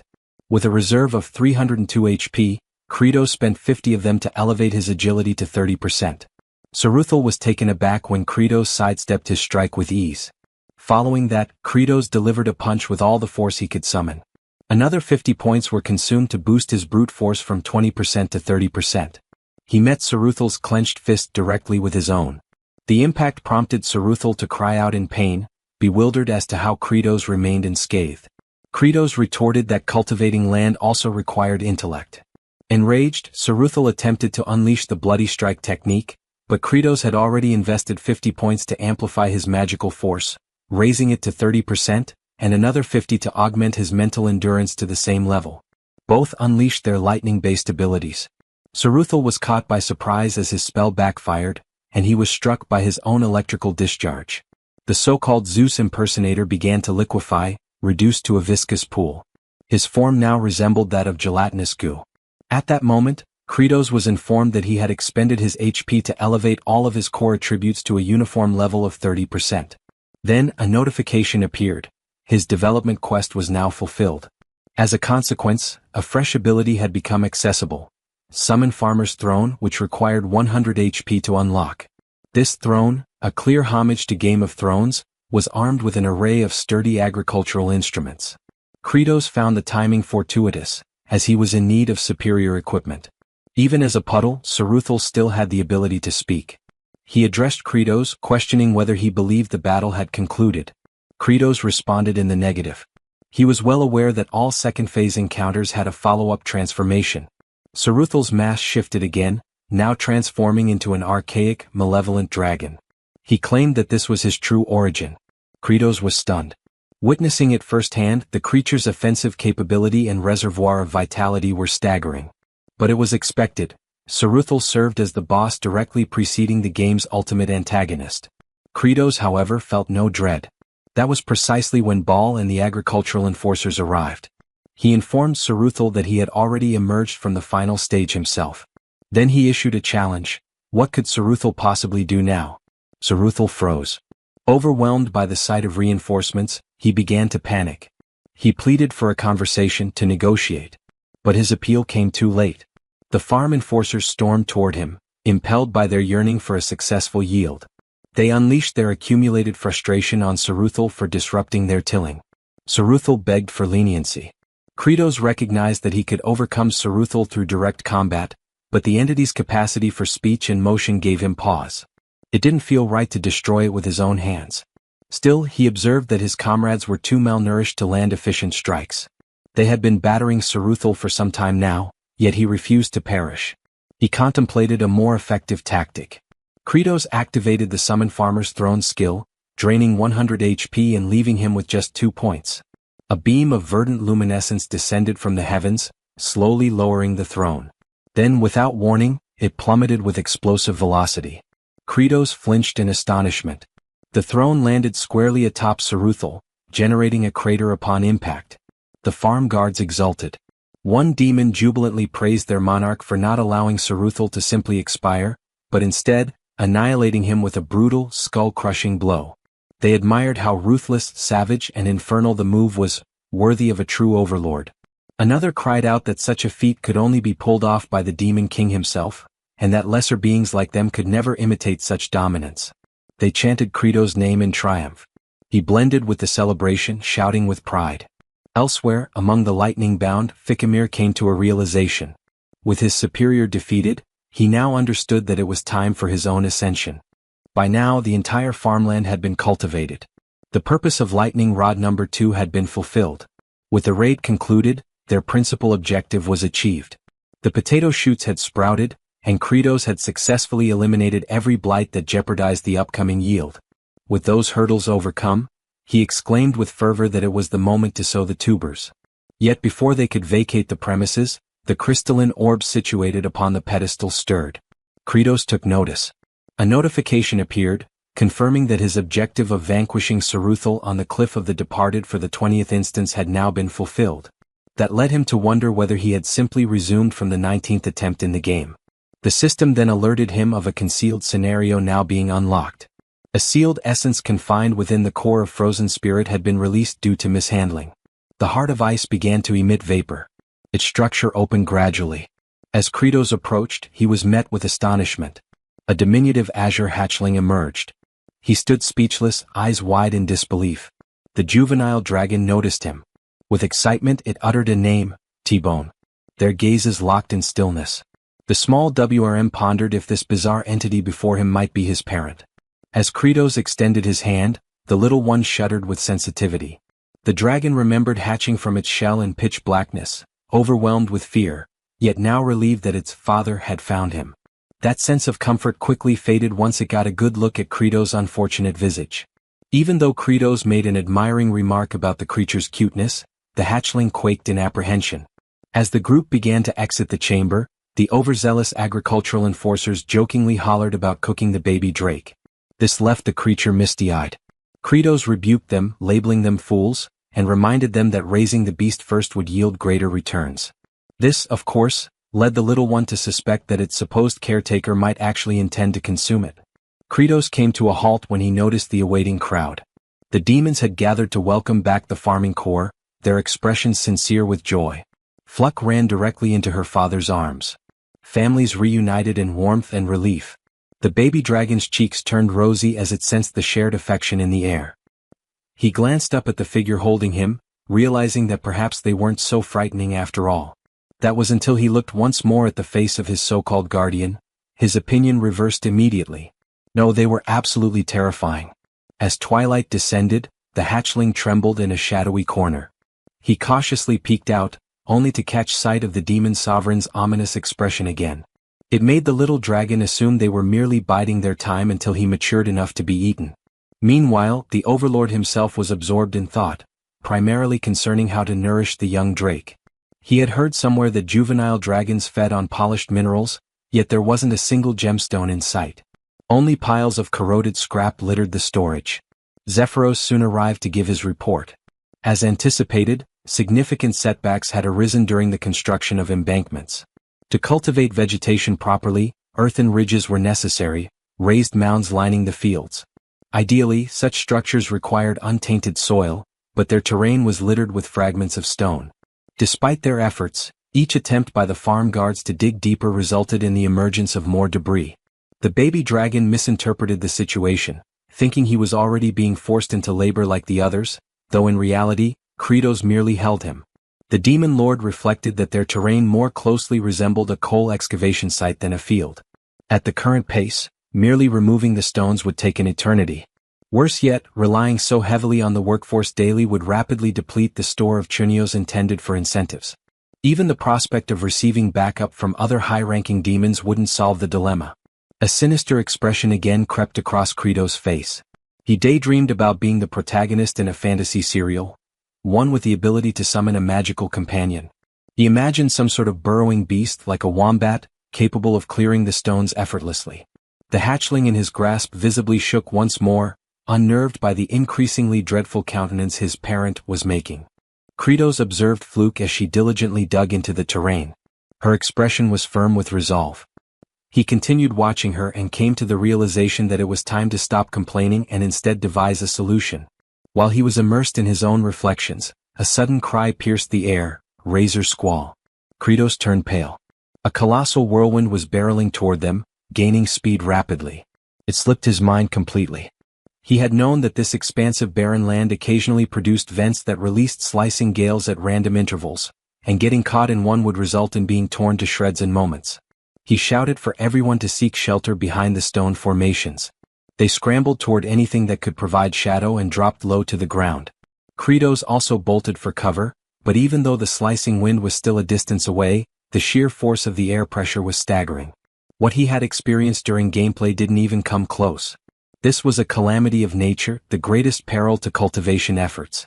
But amidst the chaos, he spotted Fluke dashing toward the incoming vortex. Kratos' eyes widened. She wasn't fleeing, she was heading to Azerat. Her father took off after her. Irritation surged in Kratos at the reckless girl. Without hesitation, he handed the hatchling to his own father, instructing him to protect the young drake, warning that anyone who pursued him would face consequences. Bale cried out in protest, warning Kratos that the area was too treacherous, that death was likely. Kratos was fully aware of the risk. But he couldn't bear the thought of losing either his vital lightning conductor or an essential laborer. Cultivation wasn't some peaceful, leisurely endeavor involving leisurely fruit picking. Fluke, struggling, attempted to move the pole, but her efforts were fruitless. Azerat shouted for her to abandon the attempt and escape. In Kratos' mind, he likened both agriculture and survival to waging war. He yelled at the child to step aside, then drove his foot into the stake, shattering it. Azerat let out a piercing scream as he toppled, smacking the ground face first. The demon sovereign's cheek was sliced open. Fluke, though lacerated across her body, continued attempting to untie the restraints. Azerat insisted the knot was one of the binding types, so tight not even one of the 4 heavenly generals could release it. He was adamant she wouldn't succeed and told her again to retreat. Fluke gasped in shock as she was abruptly lifted. Kratos had hoisted both her and the stake. The young WRM could sense the sheer exertion of strength. It knew its guardian was no paragon of durability. Blood poured from Kratos' wounds as he let out a roar and sprinted with all the energy he could muster. The tiny drake, understanding the toll on his caretaker's body, gazed in astonishment at how far the Demon King was willing to go for others. The bladed wind storm drew near. Kratos ran, leaking crimson from his injuries as the storm approached with unrelenting speed. Eventually his body gave in. He collapsed, clutching Fluke tightly in his arms. The pole slipped from his grasp as he hit the dirt. The baby dragon flapped toward his guardian. He now perceived him as a benevolent being. The hatchling inched closer, then inhaled deeply and cried out the name T-Bone at the top of his lungs, unleashing a torrent of glacial wind. It clashed directly with the approaching razor storm. Kratos sensed the violent wind current diminish. He concluded the young dragon had utilized its cryogenic breath to disrupt the upward drafts fueling the vortex. Meanwhile, the tiny creature continued its effort. Despite its small frame, the dragon released a remarkably potent blast of frigid air. At that moment, Kratos resigned himself to his fate, understanding that such a feat might be overwhelming for a hatchling. The shredding wind loomed ever nearer. But then salvation arrived. 3 demons raced to their aid. Fluke's father lifted Kratos, Zephyros swept up Fluke, and Baal carried Azurat. Alongside the infant dragon, they fled from the deadly storm, exerting every ounce of speed and strength they possessed. Later on, Kratos was resting on his bed. 2 commanders approached him, both wearing sinister expressions. Hartok remarked that at last the demon overlord had drifted off, and that he would finally sever his head. Sergi concurred and mentioned that once they dealt with the remaining 2 fools, one of them would rise as the new demon monarch. They both pledged to remain partners until that moment. They pushed open the door and stepped into the chamber, immediately advancing toward the bed, ready to unleash their assaults. However, they froze midway, noticing something odd as the demon overlord had his eyes wide open with a chilling stare. They stood frozen, feeling as if they had been anticipated, yet chose to push forward since it might be their only shot. Just then, Bahal and Azurat entered the chamber, questioning what the 2 thought they were attempting. The towering figure warned that the demon overlord was resting peacefully and that they shouldn't interrupt him. He also added about the expression Kratos made while dozing off, creepy enough to deserve the title of demon overlord even in slumber. With that, he stressed that if they dared disturb their master's rest, they would deeply regret it. The one wearing the monocle admitted he understood the muscle-bound brute's point, but questioned whether Azurat was in the same boat, considering siding with a demon overlord obsessed with agriculture. Azurat answered that he wasn't particularly thrilled about it, but owed his life to Kratos, and thus was merely repaying that debt. Hartok then asked if he hadn't realized yet that this entire potato farming scheme was only causing chaos, certain that beyond failing, it would drive them all into famine. So he wished to know if that didn't bother him. Without delay, Azurat responded that things were simply like that, and recalled young Flute toiling so earnestly despite her age. For that reason he stated if they wished to survive, they had to be willing to risk their lives. Even though he preferred risking it in combat as that was simply his nature. The one with the monocle firmly declared they would regret that decision, then exited the room with Sergi. At that instant, the commanders heard a noise from the chamber and saw that the demon overlord had awakened. Kratos, bewildered, called out Azurat's name, and the general questioned whether he might have overheard their entire discussion, though he quickly clarified he wasn't supporting him or anything similar. He insisted that he was merely repaying what he owed or something along those lines. Nonetheless, Kratos, with a menacing glare, demanded to know what on earth the lightning rod was doing walking around. Azurat, puzzled, had no time to react before receiving a bloody strike so intense it was visible from outside the fortress. They left the room, with Bahal carrying the battered Azurat on his back. And the demon overlord stated that they couldn't waste any more time and urged to gather everyone to resume clearing the lands. The general then mentioned that in truth, the stones had already vanished and that Zephyros had taken care of it. He appeared puzzled upon hearing that, until he noticed his subordinate giving orders to the farming squads. Observing this, he moved closer and questioned the patrol about what had been done with all the stones. Zephyros gestured toward a certain direction, stating he was with a particular creature. From a distance, Kratos glanced over and asked if it was T-Bone. The young dragon carried as many stones as possible in his mouth and flew back repeatedly to fetch more. He figured he couldn't shield his father from the slicing wind since he was still too small. But he was determined to eat plenty so he could grow swiftly. While soaring, he realized his father was calling him and immediately changed course toward him. Which made Kratos thrilled to see his child even while wearing a fearsome expression. He contemplated that the slicing winds didn't occur frequently, and that if his baby dragon kept watching the sky and released the icy breath at just the right moment, they might manage to block the hurricane, but he considered there was no alternative, since avoiding this would lead to an even bigger problem. Then Zephyros mentioned that the Chunho supply was running low and asked whether they should prepare more. Kratos answered that it wasn't necessary and pondered that the first challenge of farming was natural disasters, and the second was cost, hurdles they would need to conquer. Meanwhile, inside the fortress, Sergi rested in her chamber until she removed her helmet. She, a stunning blonde, shook out her hair and remarked that the stench of manure still clung to her even after so many days without stepping into the fields. At that instant, Kratos called at her door, saying they needed to discuss something. She found it odd, since the demon overlord had never come to her room before. So she questioned what he wanted, claiming they had nothing to discuss. He stated he truly needed her assistance and asked her to please open the door.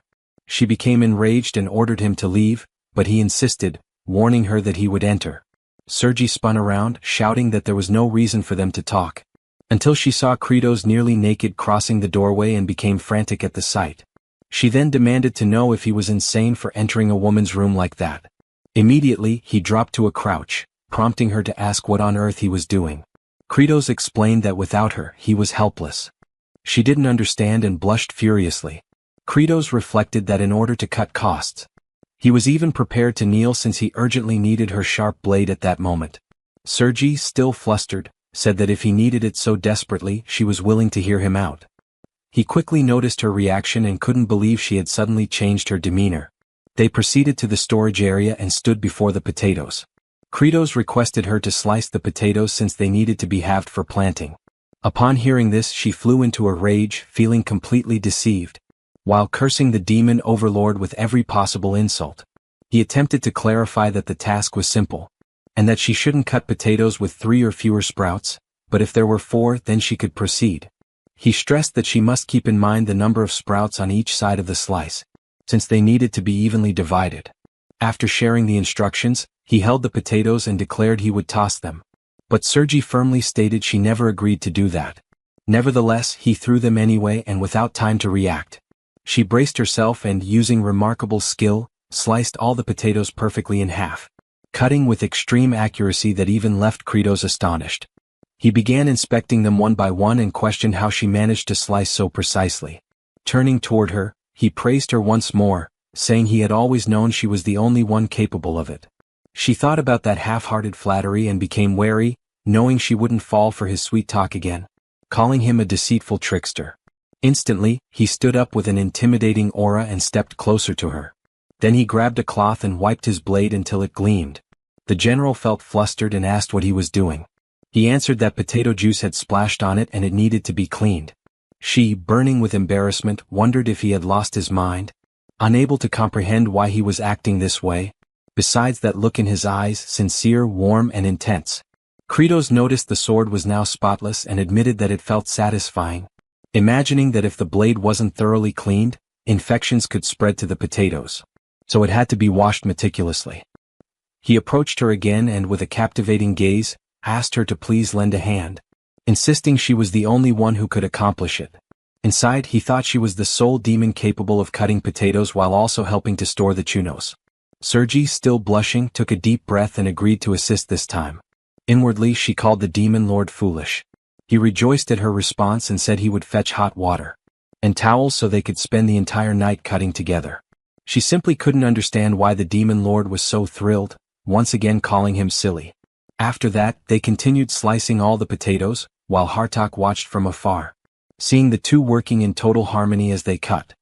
He fumed at the sight, thinking Sergi had also become one of the pitiful fools, volunteering to serve the demon lord simply because she received a few compliments.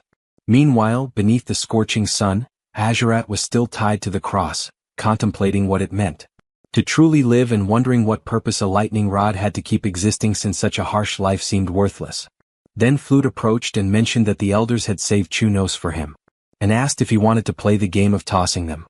He called her a brat and asked if she truly believed that a great general like him would ever play a game with a low-ranking demon, warning that he would devour her alive if she dared come closer. Regardless, she tosses the food, but it lands directly in his mouth. This infuriates him so much that he demands to know if she doesn't understand how to throw correctly, ordering her to do it properly. From a distance, the one with the monocle observes and concludes that Azurat has already lost his sanity, thinking he has taken so many blows that he can't think clearly anymore. Then he spins around after hearing someone yelling. It was Kratos announcing that they would finally begin planting the potatoes in the fields.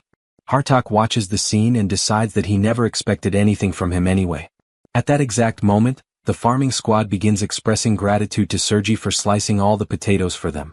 She, slightly embarrassed, responds that she didn't cut them for their sake. The monocle wearer notices her reaction and questions what kind of expression that is, since it doesn't resemble the face of a great demon general. He also notices the lower-ranking demons weeping over the potato seeds, and questions whether they aren't ashamed of themselves.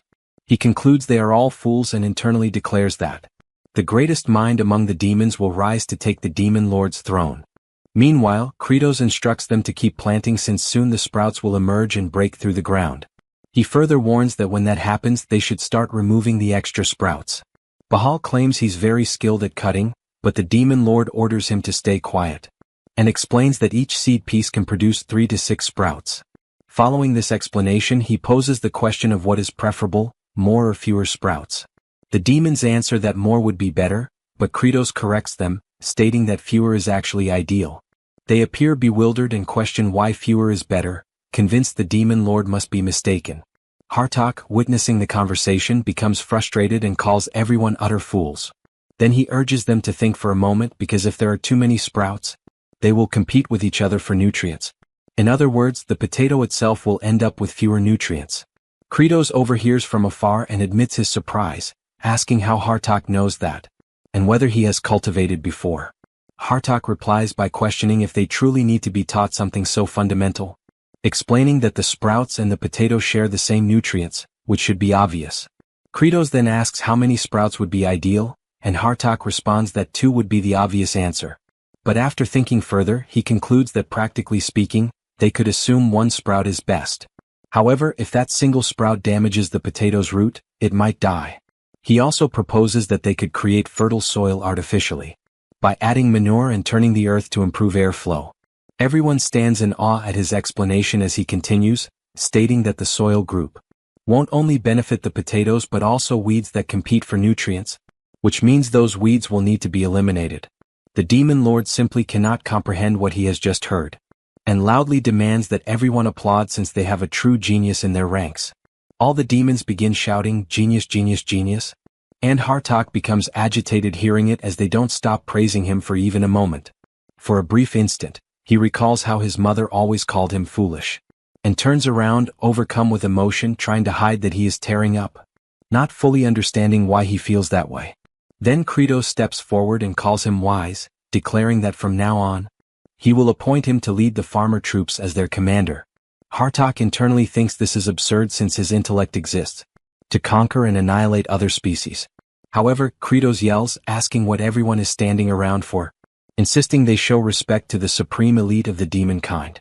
All at once, they begin shouting that the general is the elite among elites, and Hartok, seething inside, considers everyone beneath him, but with authority, he orders them to follow him from this moment onward, imagining he will command only briefly since those in front of him continue celebrating endlessly about the new leadership.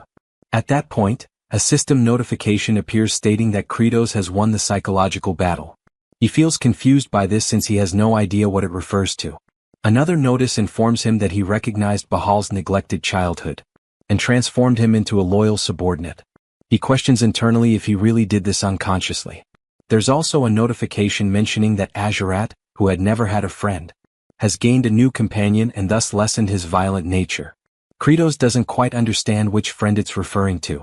Meanwhile, Sergei's heart softened. She was a woman who had never experienced love. He also established trust in Hartok, who merely desired acknowledgement.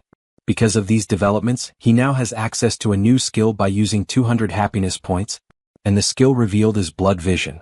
He feels shocked because this ability wasn't in the game at all, and is probably original, just like the farmer's throne skill. The system explains that this ability allows him to glimpse the near future of his target, currently up to 6 hours ahead. It also specifies that the target can be a living being or an object, but his surprise intensifies immediately after. A new notification says it can even be used on the sky. This revelation excites him immensely since it's essentially a weather forecast. Meanwhile, somewhere between the forsaken lands of the demons and the human territories, specifically in the village of exiles, a man arrives announcing that he has completely recovered. His subordinate greets him warmly, expressing relief to see him well again. Rivage thanks him for all the support and admits he wishes he could be reborn with a sturdier body next time. Diol chuckles and responds that he'd rather be rich like a noble so he could boss people around. Rivage laughs at that and turns to Kim Chi, telling him they plan to return to the kingdom and asks if he wants to join them. With a serious look, Kimchi replies that he's unsure. Since, as he mentioned before, he doesn't remember his true identity and hasn't lived among humans. Because when he first arrived in that village, the inhabitants didn't exactly welcome him warmly. For that reason he wonders if someone like him would truly be accepted anywhere. The two observe quietly for a moment until Rivage proposes that perhaps he should start by wearing different attire. However, this doesn't happen when Diol teasingly asks if the hero really doesn't want to take off those strange clothes. The messenger concludes that Kimchi must truly be fond of them. Yet, in his mind, the hero admits that he actually wants to change clothes. But he cannot figure out why they simply won't come off, as if they are fused to his body. Rivage thanks one of the villagers for their hospitality and remarks that living there solely because one is a descendant of an exile is extremely harsh. He adds that when he returns to the kingdom, he will inform the king about this situation. Kimchi watches this exchange and imagines that Rivage is a nobleman sent to explore the territories near the demons under royal orders. And he is indeed not an arrogant person but rather kind and worthy of respect. This reflection makes him ponder who he himself used to be and concludes that all he remembers is following orders and eliminating others repeatedly. Thinking about this causes him to lower his head, as he wonders if he is even capable of doing anything besides taking lives. Back in the demon realm, the farming squad starts to notice the sprouts emerging and cheers excitedly since they are finally appearing. The generals approach to witness it too, realizing that the plants are truly growing. Flute rushes over to Azurat to share the exciting news. He erupts in anger upon hearing it and demands to know what he's supposed to do with that information. Then, the Kratos calls for the agricultural division and announces that the next phase will be burying, asking the wise Hartok to elaborate further. Hartok explains that burying means covering the sprout stems with earth to prevent the young potatoes from being exposed to sunlight, because if that happens they will change color, lose flavor, and even become toxic, thus becoming what are called spoiled potatoes. Kratos requests applause since the explanation was so insightful, which leaves the general slightly embarrassed. He then gazes upward to examine the weather that day and reflects that he ended up spending 200 happiness points on the weather prediction ability, and his blood vision skill has already evolved, with the activation condition requiring him to stare for 200 seconds without blinking. However, he starts making an expression like a stray dog since his eyes begin burning and it becomes exhausting. The lower-ranking demons witness this and believe that the Demon King is shedding tears of joy because the sprouts have grown. After some time, the ability finally activates, revealing that for the next 6 hours, the weather is expected to stay mostly clear and dry, suggesting that it might be wise to put away the humidifier. Kratos finds this intriguing and tells T-Bone that he will be able to rest peacefully since there won't be that ridiculous windstorm. At that moment, Zephyrus approaches and mentions he has an urgent report to deliver, explaining that the subordinate of the second Star Master has returned. They then head back to the castle and soon after LaFleur introduces himself, stating he received the message about pausing agricultural activities and reports that the third Star Master, Ruster, launched an assault on them, claiming that the Demon Lord had grown weak and that he should seize his position. The Kratos becomes irritated because he thinks all demons behave the same. Zephyrus remarks that this truly poses a problem because if the third Star Master defeats the second Star Master and they ally, it will not be easy to handle them. Kratos agrees and points out that although they are low in level, their numbers are overwhelmingly large. He contemplates that he must find a solution before the second Star Master collapses, even though he cannot neglect the agricultural tasks for too long. The region attacked by the third Star Master is a deep underground abyss known as the Swamp of Decay, which, when compared to the game map, is actually 10 times larger and absurdly distant. He heads to the opposite abandoned area, which should provide bonuses in the game and is located inside the Demon Lord's castle, but it isn't functioning. This makes him ponder how to resolve this and manage the farming at the same time. He pauses to think, not fully understanding why he is so concerned, and with a wicked grin, decides that since he is the Demon King, the boss doesn't have to do everything himself. So he sticks to his plan and Sergi makes a fuss, claiming she isn't fighting because of him. Bahal proudly announces he will follow orders no matter what. The Kratos concludes that he can dispatch 2 of his 4 generals to the battlefield, and along with some powerful demons, they can make a significant impact. He knows that in the boss's domain, the shortcut system is fully connected, including one that leads directly to the Swamp of Decay. Aware of this, he orders the long-range sprayer to be launched, believing that if he and Hartok fully concentrate on the fights, everything will succeed. The Second Kingdom is engulfed in flames and Planus, the second Star Master, is kneeling on the ground and confronts the enemy, demanding how he dares challenge the Demon King and commit treason. The demon approaches and declares that this is a revolt, saying he had no other choice. This is Ruster, the third Star Master. He claims that ending that war will only bring devastation to their race. Planus becomes even more infuriated and argues that the Demon King promised to provide fertile lands, so they no longer need to battle humans for sustenance. Ruster responds that this is not the issue, and with his weapon lifted, he states that fighting with bravery is the pride of their kind. Suddenly, a weapon flies toward them and strikes the Star Master's club directly, knocking it away. He turns to see what caused it and realizes it is two of the celestial generals. Sergi wastes no time and admits to Ruster that he is correct, as their race truly was born to battle. She says they adore fighting more than anything else but wonders how things ended up like this and why they even started enjoying it in the first place, but she finally understands after observing everything that happened lately. Flute runs with a bright smile on her face. She bursts through her house door, shouting and calling her father to hurry to the fields. Once they return to the field, they are amazed to see the beautiful crops that have grown. Witnessing this brings tears to the lower demons and even Azurat, who also weeps because of it. Hartok and Zephyros watch from afar, as does Kratos, standing proudly before his grand accomplishment. The little girl runs, calling for the Demon King, and Happy says that it is truly beautiful and that she has never seen anything like it before. Kratos simply remains quiet. Back with Sergi, she charges fiercely at the demonic master and attacks with her countless swords. The opponent, distracted, fails to notice the tyrant closing in and gets grabbed. She seizes the chance and unleashes an endless barrage of strikes while her target is restrained. Ruster starts begging her to stop and insists he never mentioned finishing anyone off, claiming he was there to save lives and doesn't understand what they are doing. She reflects that this might be true, but she doesn't stop attacking, declaring that sometimes one must be eliminated to protect many others. He becomes enraged hearing this since it makes no sense to him. Meanwhile, Kratos, in front of Flute, remarks that finally they started to sprout and that there were many at once, then orders the useless flowers to be cut immediately. The demons are upset about this, and Azurat starts yelling, declaring he will never forgive the Demon King for being so heartless. Hartok enjoys hearing this since even in that situation, the king stayed true to his nature. Because of that, he asks what everyone is waiting for since they must carry out the order at once. Dirok, though upset, kneels in front of the flower and sees it looking sad. Another demon laments, saying he cannot do it because they put in so much effort to make them grow and had never seen anything so beautiful on that land. The general, with little patience, warns that if they leave the flowers there, they will consume all the nutrients instead of the potatoes doing so, and the priority is to make the potatoes grow large and well-fed, not create a flower bed. The farming troops then comply even though it pains them deeply. Kratos watches this with excitement since he enjoyed hearing the word potato echo in his mind. After that, the generals return and report that they have captured Ruster. The Demon King makes it clear that this is the consequence for sparking a rebellion and that everything he built was destroyed by another, and he will do something about it.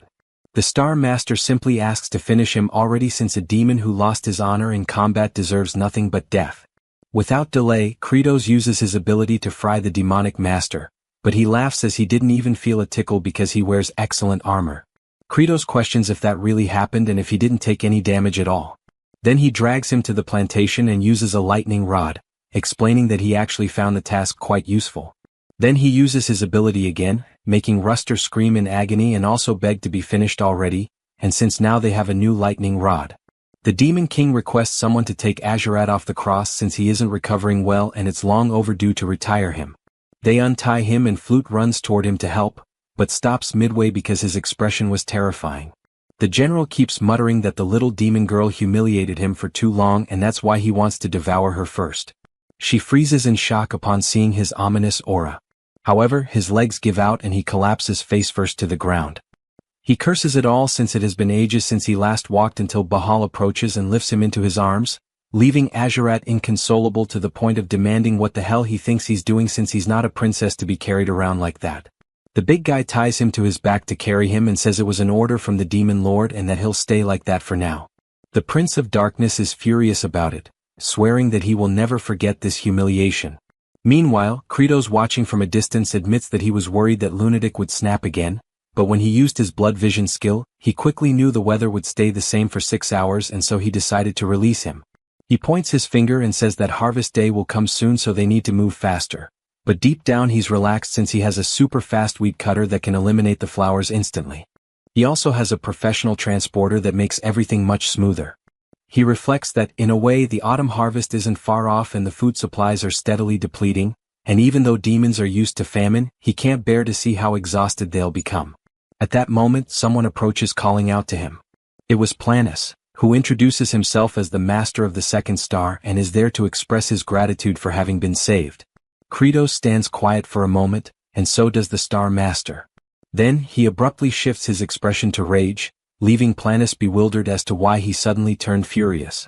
All Kratos can think about is why that demon showed up empty-handed to offer thanks when he could have at least brought some wine or a few fruits. The Star Master mentions that he is currently gathering some of the third star's subordinates and will soon put them to work. All the Demon King can think about is that the potatoes are thriving splendidly, and he wants to harvest them quickly to prepare chunos.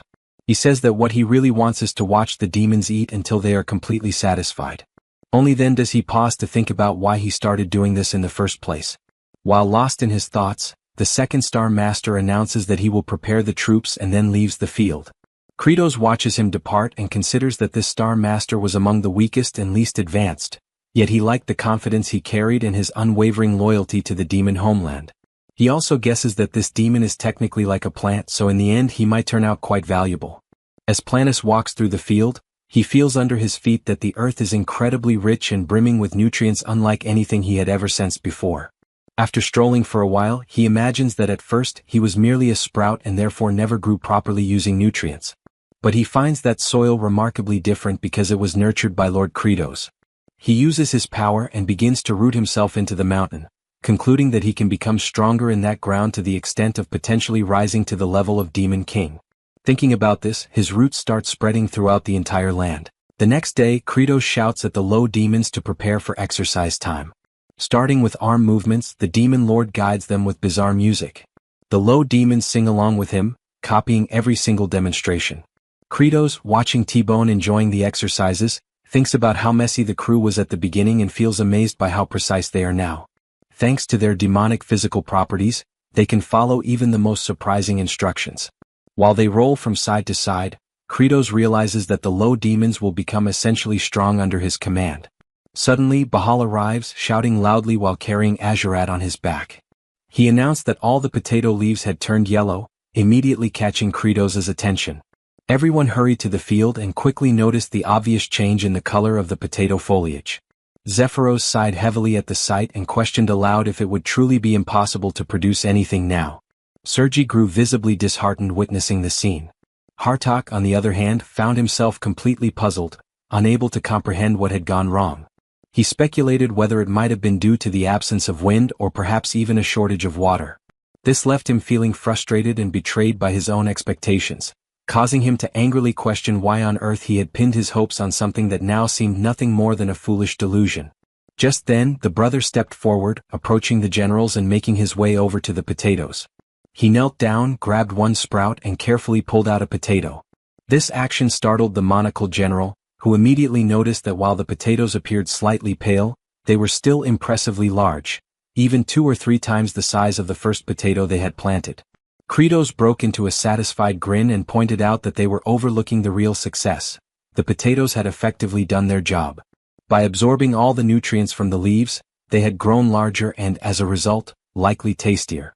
He declared proudly that everyone had performed exceptionally well and emphasized that this achievement had only been possible thanks to their collective effort. Hearing this, all the generals became deeply moved, realizing that their hard work had not been in vain after all. Later that night, back at the castle, Kratos lay in bed reflecting on the praise he had given to the demons earlier.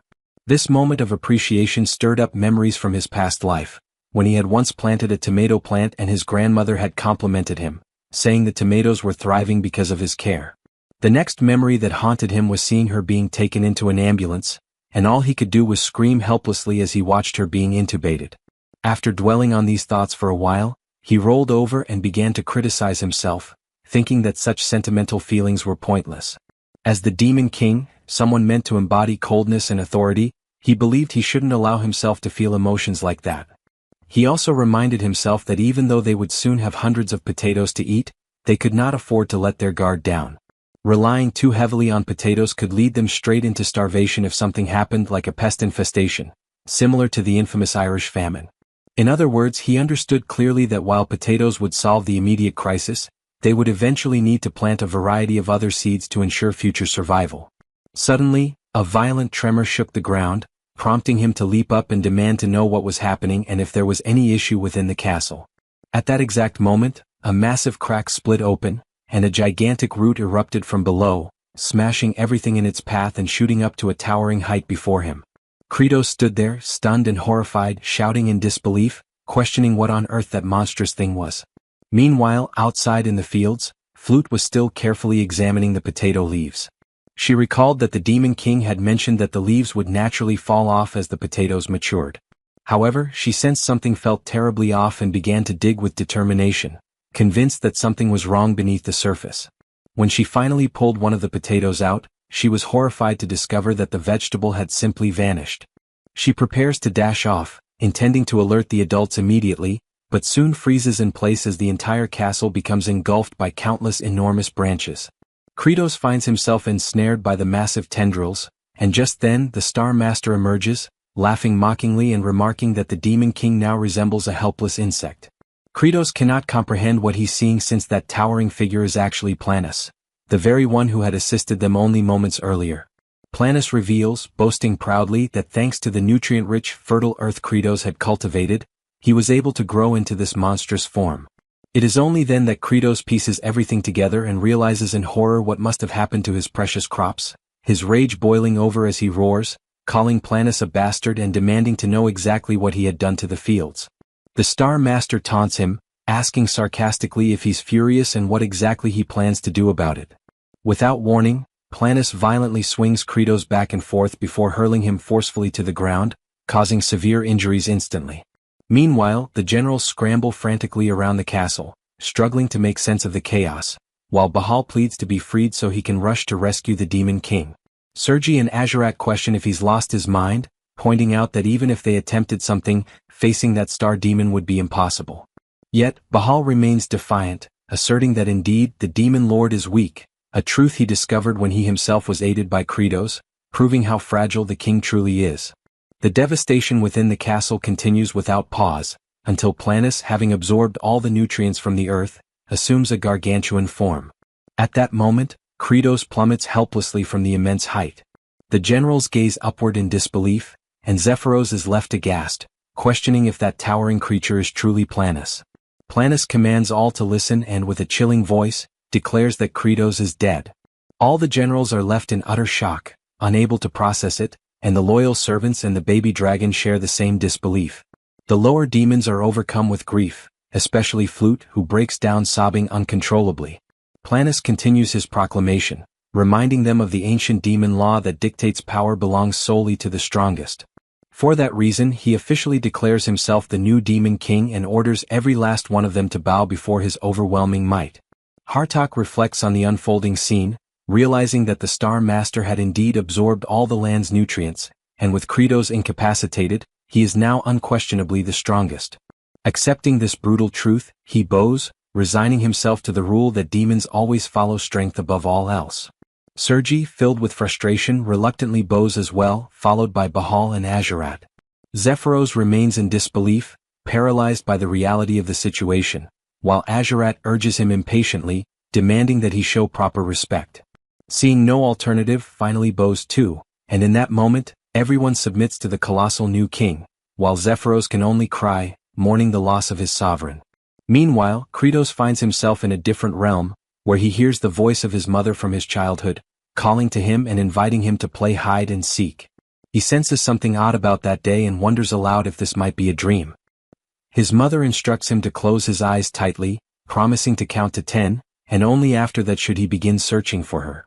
The young boy begins to count, and when he finally reaches 10, he calls out, asking desperately where she is, unable to locate her. In a rising panic, he starts to scream, pleading for his mother to come out, and wonders if counting to 10 again might somehow bring her back. Kratos observed that moment with his head lowered, as his childhood self could do nothing but cry out for his mother, sobbing and insisting that he had finished counting and for that reason, wanted her to appear. Suddenly, a system notification called out to Kratos, urging him to wake up. He eventually forced his eyes open, trying to comprehend what had happened and questioning whether the message had truly addressed him by name. Confused, he asked the notification where it was and if, by any chance, he had already died. The system instructed him to move, warning that if he did so, he might still survive. He wondered if he could use the glitch technique but quickly realized he couldn't, since there wasn't even enough space to shift his body. However, he noticed that at least one of his hands could still move, so he decided that even if it had to be slow, he would begin digging. Despite the agony, he kept pushing himself, determined not to give up. Meanwhile, outside, Planus called for the scribe to come forward. Zephyros approached and introduced himself formally as the recording secretary. The Star Master then commanded him to record everything accurately, declaring that this was their first grand step and announcing that they would soon begin the invasion of human territories, making it clear that they intended to dominate all humans and raise them like livestock to be consumed. Hartok lamented the situation, remarking that it seemed they had gone back to the beginning. Azurat thought it was actually good news, as at least he would get to fight and slaughter as many as he pleased. Sergi reflected that this was the life demons had always led anyway, and if it meant satisfying his hunger, then so be it. Bahal, on the other hand, didn't think about anything at all. At the same time, all the generals struggled to understand why this new situation left them feeling so uneasy. Meanwhile, Kratos kept trying to crawl out from beneath the debris but felt his breath slipping away as he struggled to breathe properly. Back outside, Planus ordered all the demons to seize their weapons, declaring that it was time to march forward. Zephyros had a thought and warned the new demon king that they couldn't go to war at that moment.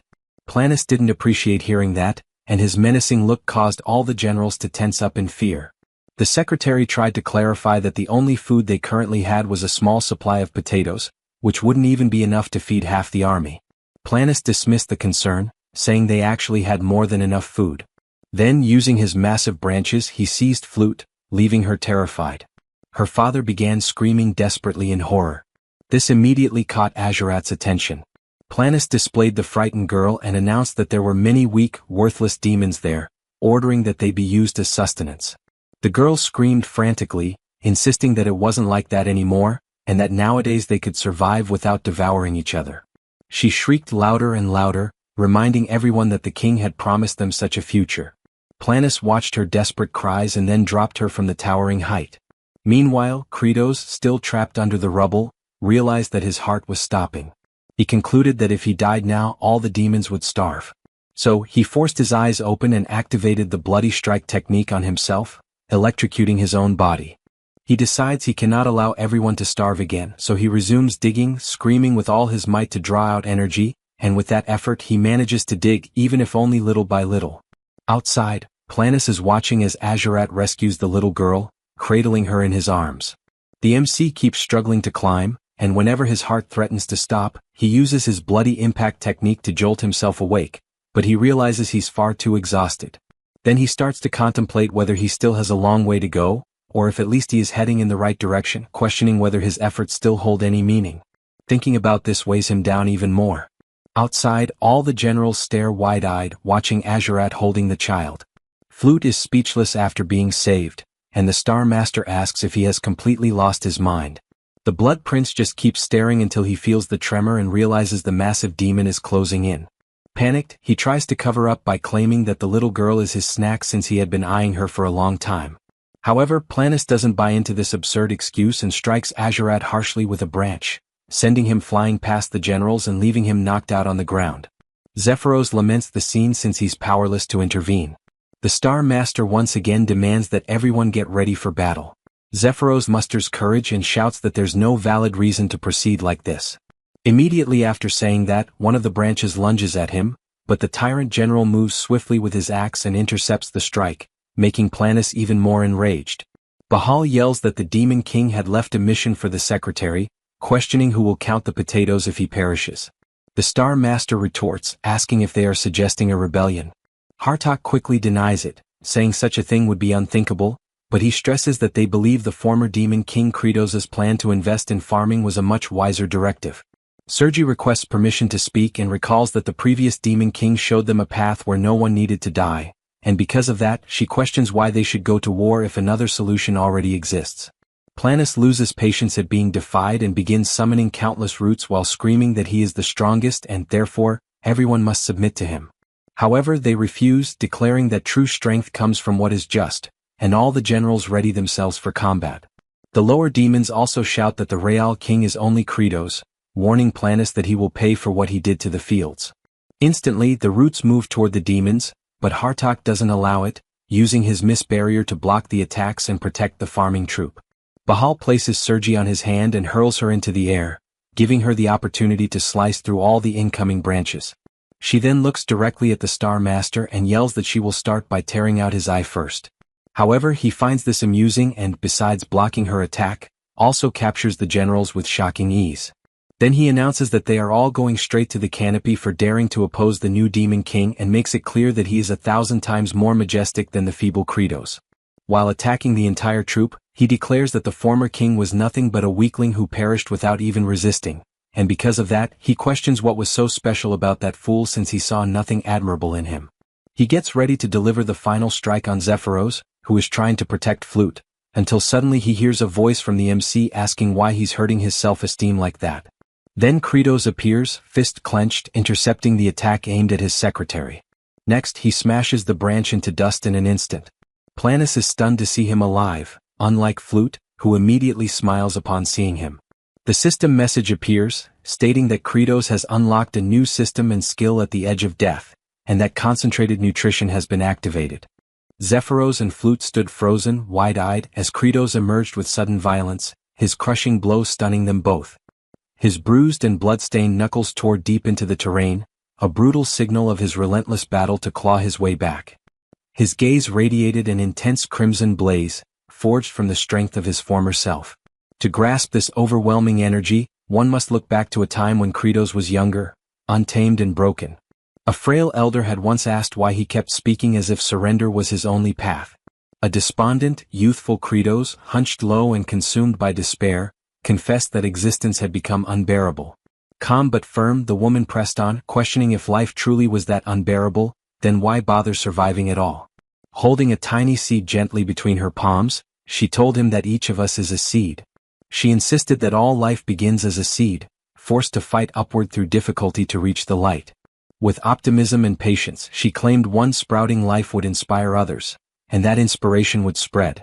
In her serene certainty, she imagined a world reshaped by growth, starting from a single act of resilience. She had promised that all would turn green, conjuring an image of rebirth and flourishing beauty. Kratos, young and raw, rejected what he saw as hollow sentiment, drowning in the weight of his own suffering. Furious, he screamed, questioning why he had been forsaken by his parents, wondering aloud if he was nothing but a failed seed. Tears fell as he vowed he would survive, on his own terms without anyone's help. In a flash of dread, that bold promise shattered as he raced into a hospital room, reality crashing down. With breath caught in his throat, he watched the dying elder, her words echoing like fate's final whisper. She had said that they were all destined seeds, haunting, gentle and profound words. It was in that moment, as her life faded, that Kratos's true path and inner power began to awaken. Now, with a fierce resurgence in the present, a glowing system prompt appeared, triggered by the immense force of Kratos's awakening blow. Brilliant golden energy radiated outward, signaling the unleashing of his unrestrained power. Kratos took notice. A system called Mana Seed had activated, something unknown, clearly not from the game's usual framework. It presented a third-tier Mana Seed, enhancing his attributes and unlocking a sliver of hope for escape. Then came the unveiling of a rare function, concentrated nutrition, an ability allowing all stats to be funneled into a single category, usable once each day. Kratos's eyes lit up, burning with determination. His course was now clear. A baseline boost of 30% to all attributes appeared as the seed took root. A radiant blue nucleus, shaped like a seed, materialized before him, the heart of this new strength. His power now amplified further to 39%, the metamorphosis drawing near. Letting loose a primal roar, Kratos invoked concentrated nutrition, directing the totality of his stats into raw physical might. His physical prowess skyrocketed to an incredible 155%, all other stats falling to mere fragments. With explosive force, he erupted from below the surface, his body wrapped in dirt, a walking embodiment of brute strength. Planus recoiled, visibly staggered by the crushing weight behind Kratos's punch. The towering foe stumbled, disoriented by the sudden reversal of momentum. The earth itself groaned and cracked beneath Kratos's return, unable to withstand the magnitude of his reawakening. From the rubble, a golden-lit arm thrust upward, declaring the return of a forgotten legend. His flowing cape swept the air dramatically, a banner of war revived. Kratos, once demon lord, now reborn, stood unyielding, staring down the immense form of Planus. Still trembling from the impact, Planus demanded answers, voice shaken, asking how Kratos had managed to survive, if it's really him standing tall. Kratos, wounded but intact, responds sarcastically by asking if seeing him isn't clear enough to know that he is in fact himself. Nearby, the demon farmers gazed on with faces lit by both relief and awe, recognizing their true sovereign at last. Kratos now stood before them, restored and resolute, the leader they had long awaited as the farmers erupted into cheers for a harvest yet to come. T-Bone, seeing his father, rushed toward Kratos without hesitation. Seeking solace, the little creature pressed affectionately against Kratos' cheek, drawn by warmth and familiarity. Hartok, though visibly relieved by Kratos' return, concealed a storm of lingering doubts beneath his expression. Sergei, clad in battered armor and stained with defeat, trembled at the thought that Planus might be insurmountable. Even Bahal, wounded yet breathing, questioned whether even a demon lord's strength could match Planus' monstrous force. Planus, however, perceived Kratos' reappearance not as a threat, but as an ideal opportunity to extinguish all resistance. Its glowing eyes radiated murderous intent as it promised the annihilation of Kratos and anyone who dared follow him. Yet Kratos, cradling the young dragon, answered the beast's declaration with a calm, unwavering grin. He would not back down. He spoke with clarity, explaining that despite Planus' sheer magnitude, its movements followed a set rhythm, like a predictable raid boss. Internally, Kratos assured himself, every one of the creature's attacks could be sidestepped. He had seen all of these patterns before. Tactical and methodical. He knew the farmer battalion, who had endured brutal training sessions under his command, were equally prepared.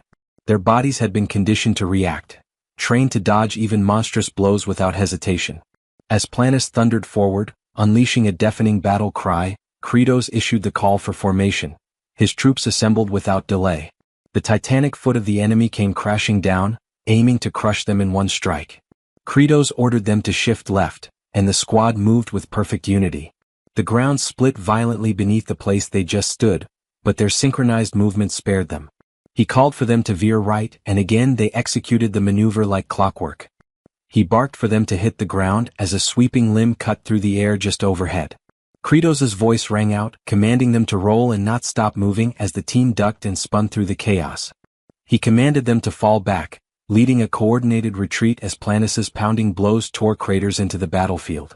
Explosive and relentless, Planus' might was staggering, but Kratos' core adapted with every strike. He shouted again for them to leap, as an enormous limb shattered the terrain where they'd been moments earlier. The beast howled in exasperation, unable to grasp why none of its punishing blows landed. Kratos' grin widened. He had seen it clearly, Planus' patterns left it exposed during the recovery after each assault. He directed them to rotate formation, preparing his unit to capitalize on that fleeting moment of vulnerability. Together, Kratos and his steadfast farmer legion turned as one, primed for the next phase. He raised a hand and pointed, marking the moment to act with pinpoint precision. Fuming, Planus trembled with suppressed fury, its rage mounting as futility dawned on it. A deep red glow enveloped the beast, and with a deafening cry, it descended into full frenzy. Its enormous form writhed and convulsed, overcome by a wave of destructive mania. Unstable and savage, the creature pounded the earth in a blind fit, toppling all within reach. Kratos muttered with a knowing smile that this was it. Planus had entered its berserker phase just as expected. He bellowed for T-Bone to go, releasing the little dragon into battle. Brave and bubbling with resolve, the tiny dragon inhaled deeply, puffing up its chest with purpose. Focused and icy, it released a torrent of freezing breath, a concentrated blast of frigid air. The frost-laced attack struck Planus directly, clinging to its thick hide and beginning to immobilize its form. Caught off guard, Planus recoiled, its body twitching as the unnatural cold seeped through its enormous limbs. Kratos observed thoughtfully, even with his reinforced strength, brute force alone wouldn't be enough to break through such a massive frame. Yet the creature was still a plant. That simple fact anchored Kratos' calculated approach. The thought sparked a glint in his eyes as his mind unfolded its ruthless scientific logic. Bitter cold, merciless and methodical, would expand Planis's internal structure. The extreme temperature would rupture the beast's fibrous body from the inside out. A smirk crept across Kratos's face. He knew the moment of execution was drawing near. T-Bone swiftly retreated just as the massive entity began to groan under the freezing pressure. A sharp, echoing fracture resounded across the battlefield, the sound of Planis's colossal figure starting to splinter. Its eye widened with dreadful realization, now grasping the brutal ingenuity behind Kratos's plan. The once rampaging beast, burdened by its own towering weight and brittle form, had become its own undoing. Kratos's smile grew colder, savoring the impending ruin. Planis howled in panic, asking what was happening as its insides shredded themselves apart. Surrounded by crumbling chaos, Kratos stood motionless, collected, victorious, as T-Bone fluttered back to him. The little dragon nuzzled against his arm, weary yet triumphant. Kratos gently praised him, acknowledging the effort. Cradling his companion, Kratos stepped forward, preparing to deliver the concluding blow. He crouched low, muscles coiling with power as he readied his final offensive. He growled that this would end now, hurling himself forward with blistering velocity toward the faltering Titan. As he closed in, Kratos exposed another botanical vulnerability, one that plagued all tree-like foes. A hollowed, dark knot, the heart of weakness, yawned open across Planis's bark-like chest. That cavity, the very flaw in its otherwise impenetrable surface, marked the end. Summoning the full might of his enhanced power, Kratos reared back his fist. With a primal cry, he drove it into the knot, striking with terrifying force. The impact unleashed a chain reaction. The titanic frame of Planis convulsed and shattered. It broke, splintered, and groaned as its structure buckled from within. Each fragment of its wooden flesh fell like shards of a collapsing tower. Finally, a guttural moan escaped the beast's core, and Planis's massive frame began to cave in, signaling its annihilation. As its form disintegrated further, its essence evaporated into the air, dissolving, scattering. A violent explosion ripped through the landscape as the core burst apart, dispersing corrupted energy in all directions. Onlookers, Kratos's allies, gazed from below in stunned reverence. Their demon lord had triumphed. The final wail of Planis echoed briefly before silence took its place. The great tree's reign ended, or so it seemed. Yet amidst the settling dust and shards, a haunting remnant remained. A piece of its frigid form, suspended in crystalline stillness, pulsed with eerie green light. It refused to dissolve. Refused to fade. Perplexed, Kratos narrowed his gaze, unsure if the monster had truly perished. He watched as the distorted visage of Planis receded, only to sink unsettlingly into the soil. Its root-like appendages slowly disappeared beneath the surface, its presence lingering like a toxin. This wasn't how boss-level enemies were supposed to die. Suddenly, a chilling certainty gripped him. From the tainted ground below, Planis began to reform. Its essence twisted upward, reshaping into something darker, more fearsome. Kratos tried to move, but it was too late. Tangled tendrils of living bark ensnared him. He was bound, immobile. Towering above him stood a newly reborn monstrosity, a twisted, humanoid tree abomination. Across the battlefield, the farmer corps stared in horror, their morale cracking as the nightmare renewed. Planis, now reawakened and grotesque, announced the truth behind its rebirth. It had not fallen, it had fed. Consuming the battlefield's nutrients, it had returned stronger. A cursed seed, that's what it called itself. A cursed seed, nurtured in poisoned earth.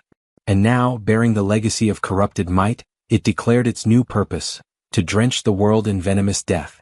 With a menacing promise, the reawakened plant monstrosity lunged forward, intent on annihilating Kratos.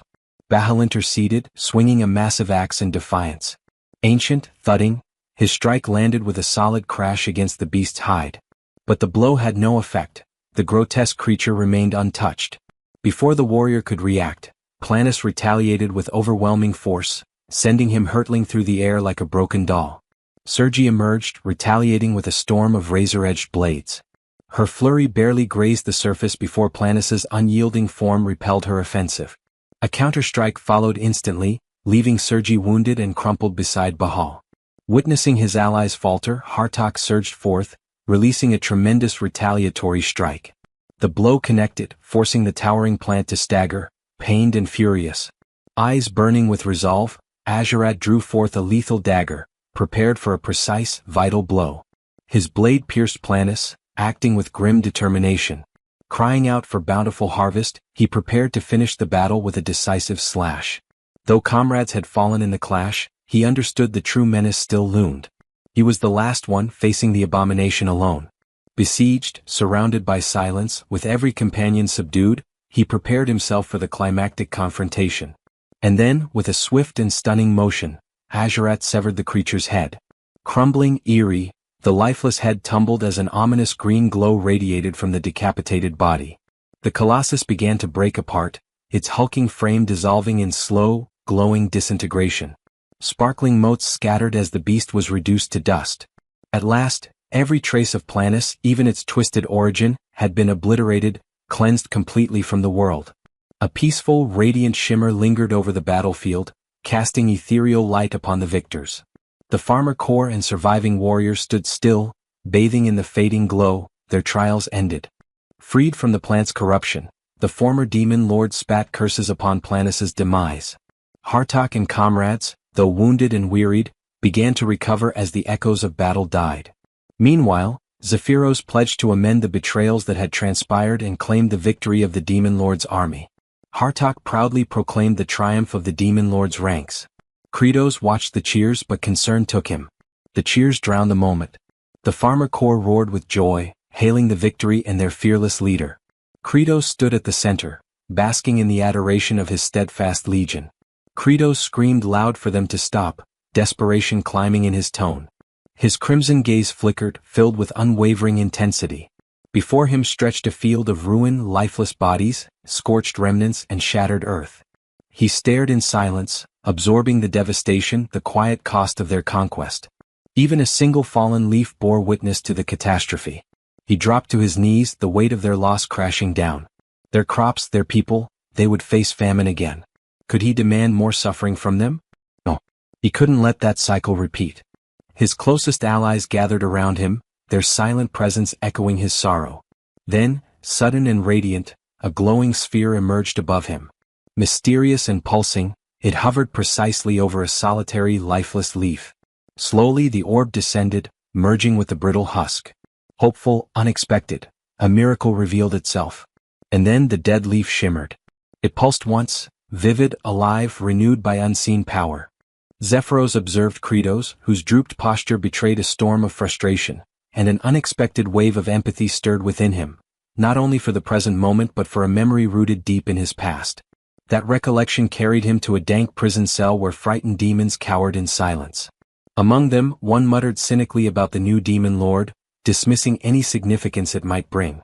To him, their fate as livestock was unchangeable, mere fodder under any rule. Then came the sound of rusted hinges creaking open. A green-skinned demon stepped inside. Panic surged through the cell like wildfire. Most recoiled into corners, trembling.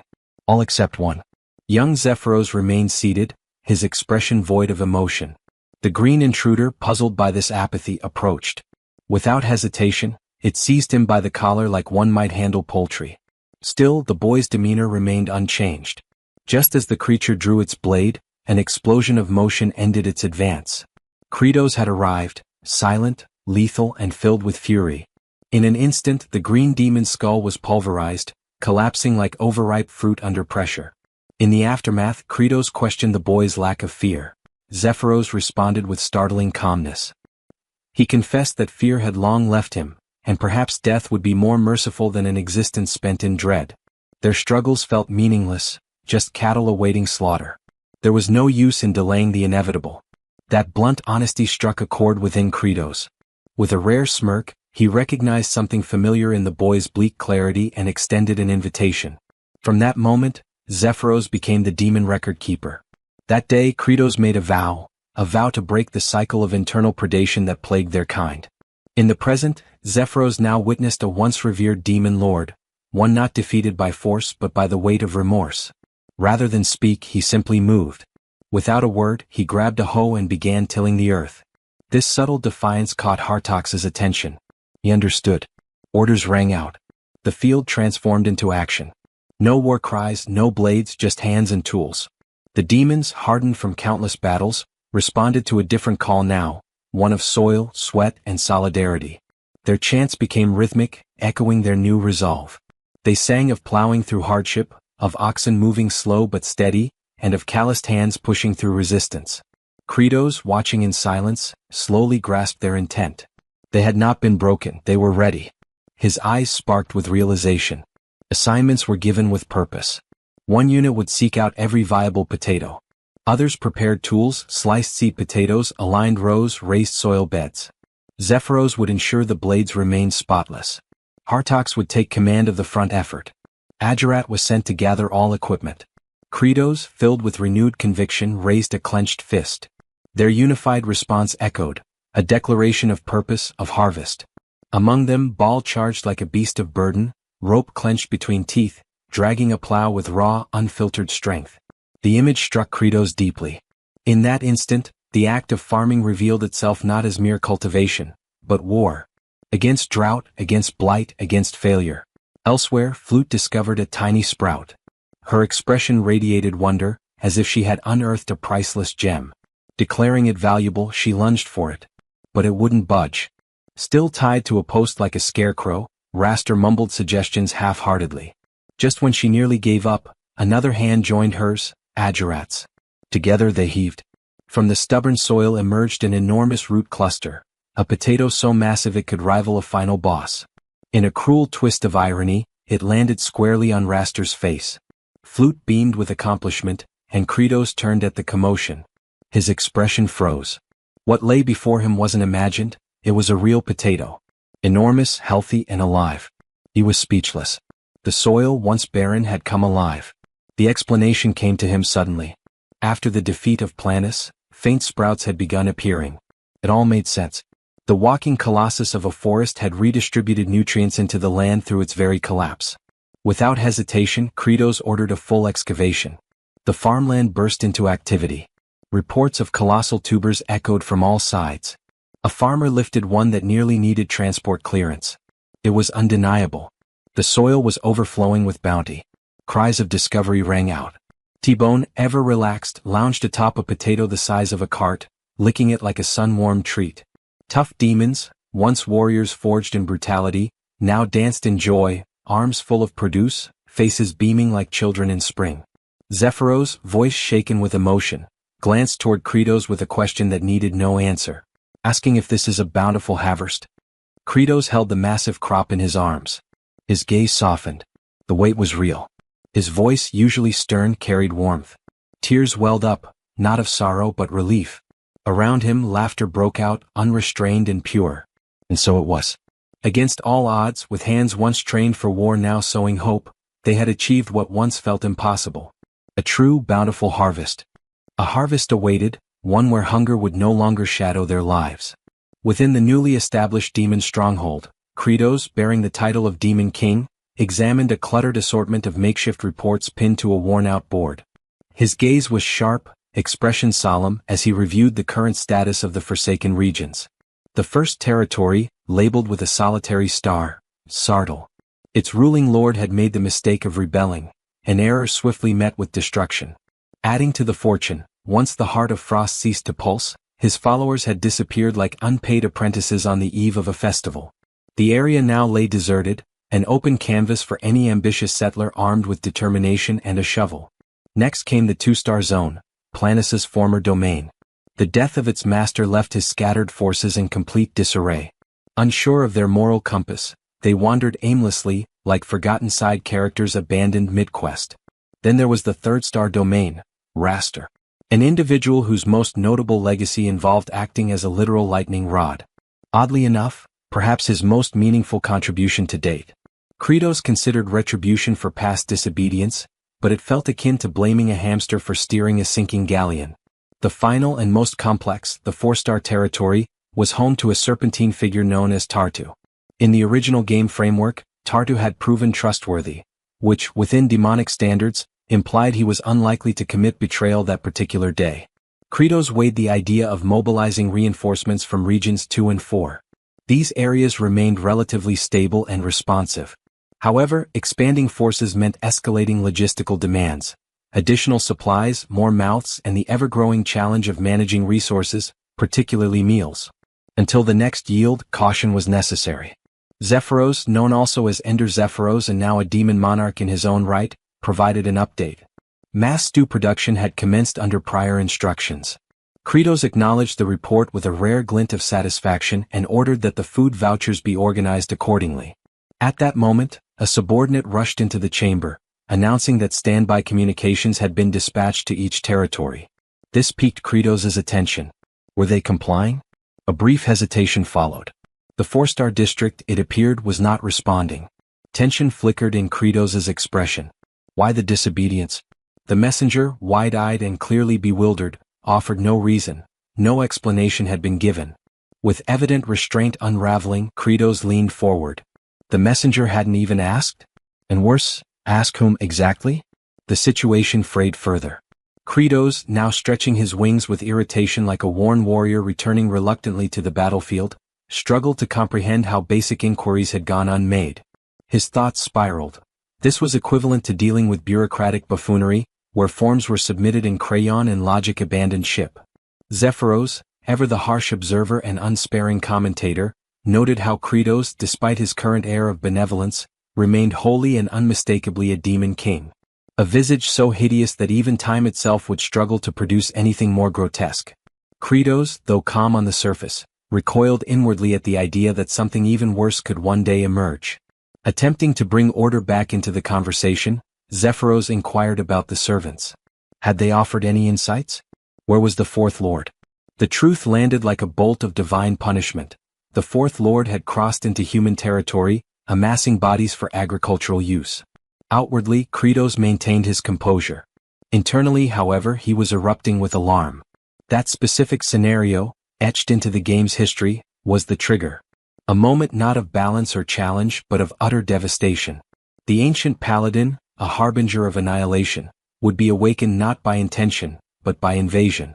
As long as no borders were crossed, the paladin would remain dormant. But with that blunder, the future became a parade of corpses. Fallen generals, himself shattered and impaled, entire regions crumbling beneath divine wrath. His pulse thundered with urgency. Zephyros, noticing his movement, called out. Where was he going? The answer was self-evident. Kratos had already launched forward like an arrow loosed from a desperate bow. Assistance? Unnecessary. Solo was swifter. As he dashed across the lands, his mind raced. The fall of Planus had elevated the mana seed to level 4. Attributes had shifted, agility now at an explosive 160%, while other stats such as stamina, mental resilience, strength, and arcane potency remained at modest 10s. He screamed inwardly, embracing every exploit he knew, shortcut pathways, unintended movement techniques, even bending terrain boundaries if needed. A mental map formed, with precise markers, demon-controlled wastelands bordering the Tower of Life, the sacred grave of the Elder Paladin. His destination clear. His panic justified. His mission urgent. He ran, not to conquer but to prevent annihilation. And further out stood Magrav Fortress, a border stronghold separating demonic realms from human dominion.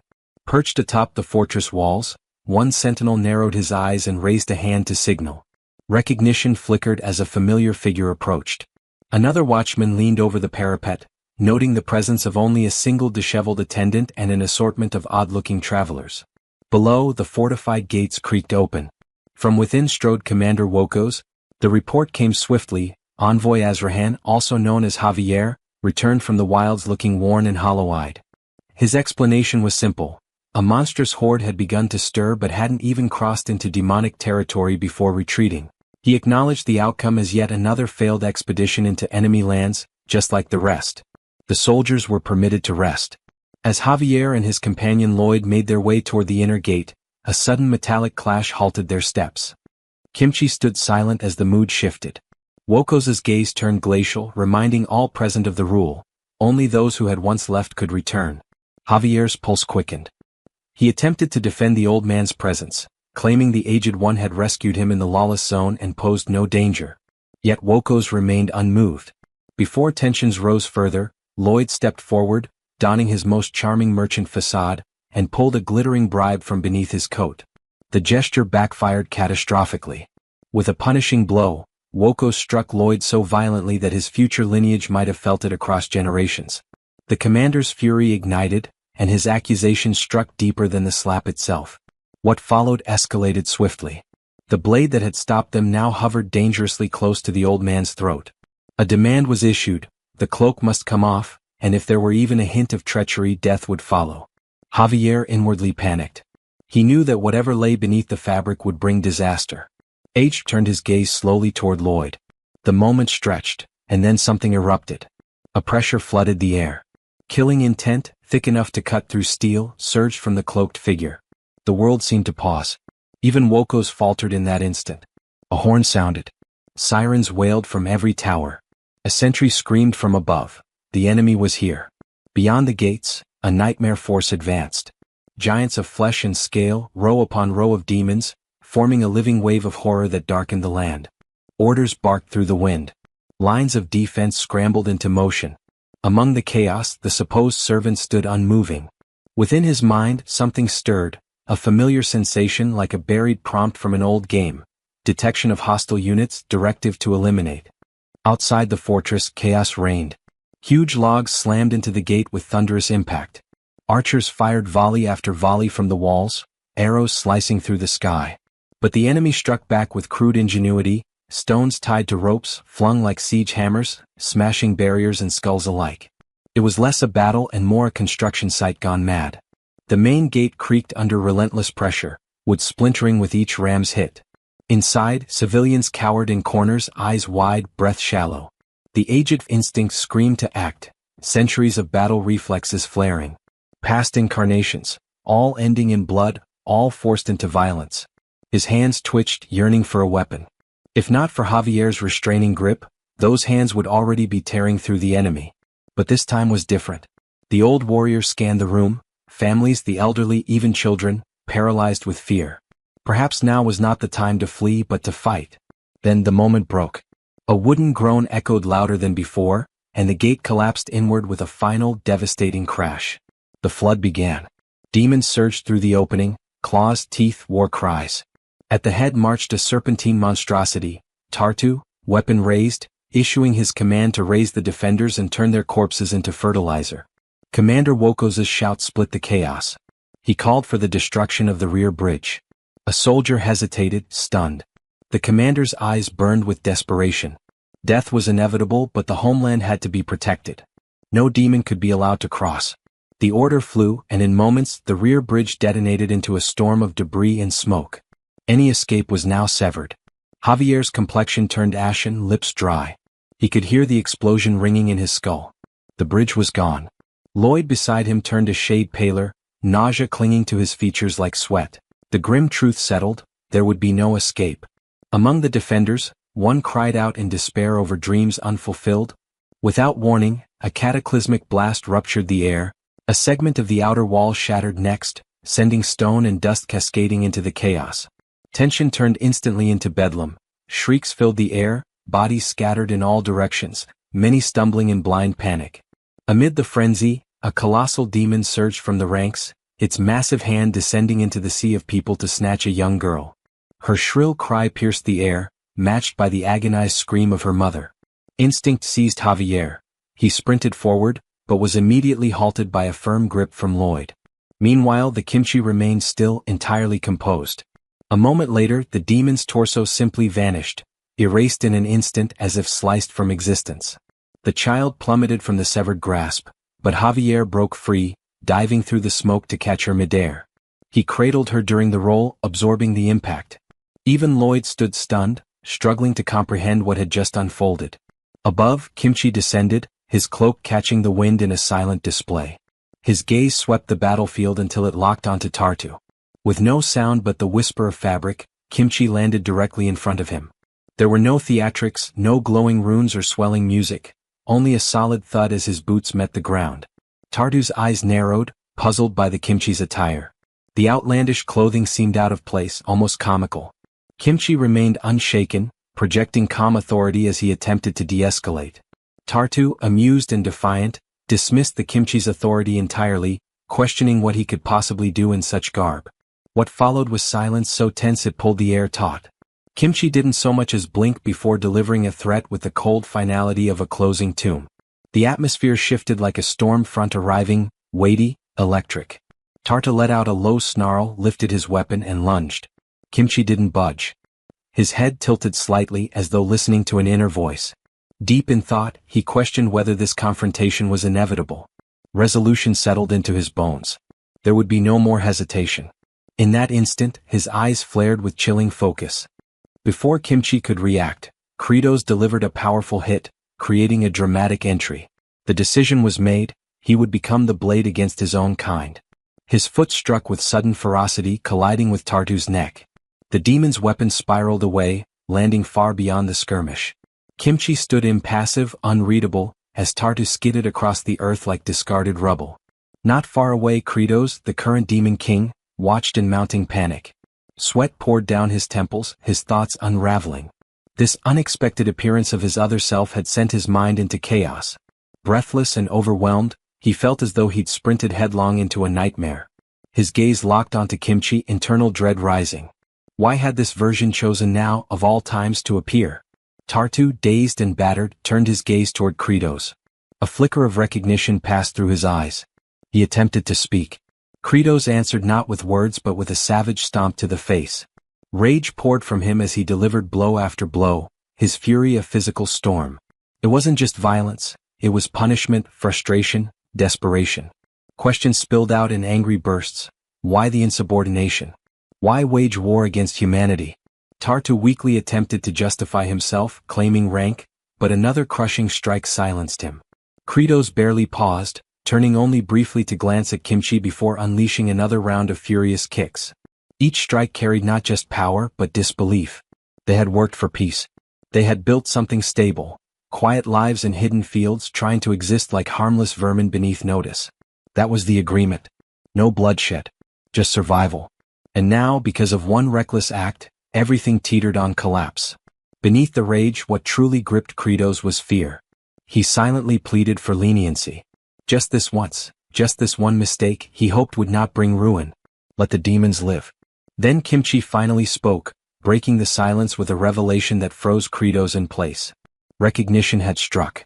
Kimchi had seen through everything. He knew exactly who stood before him. Kratos's foot halted mid-kick. His entire form stiffened, breath catching in his throat. Knees trembling, sweat running cold, his thoughts spiraled. His identity had been exposed. The worst-case scenario had just arrived. It was at this moment he knew. He fucked up. The reptilian at the front of the warriors stopped, clearly confused, having just heard something far too strange to ignore.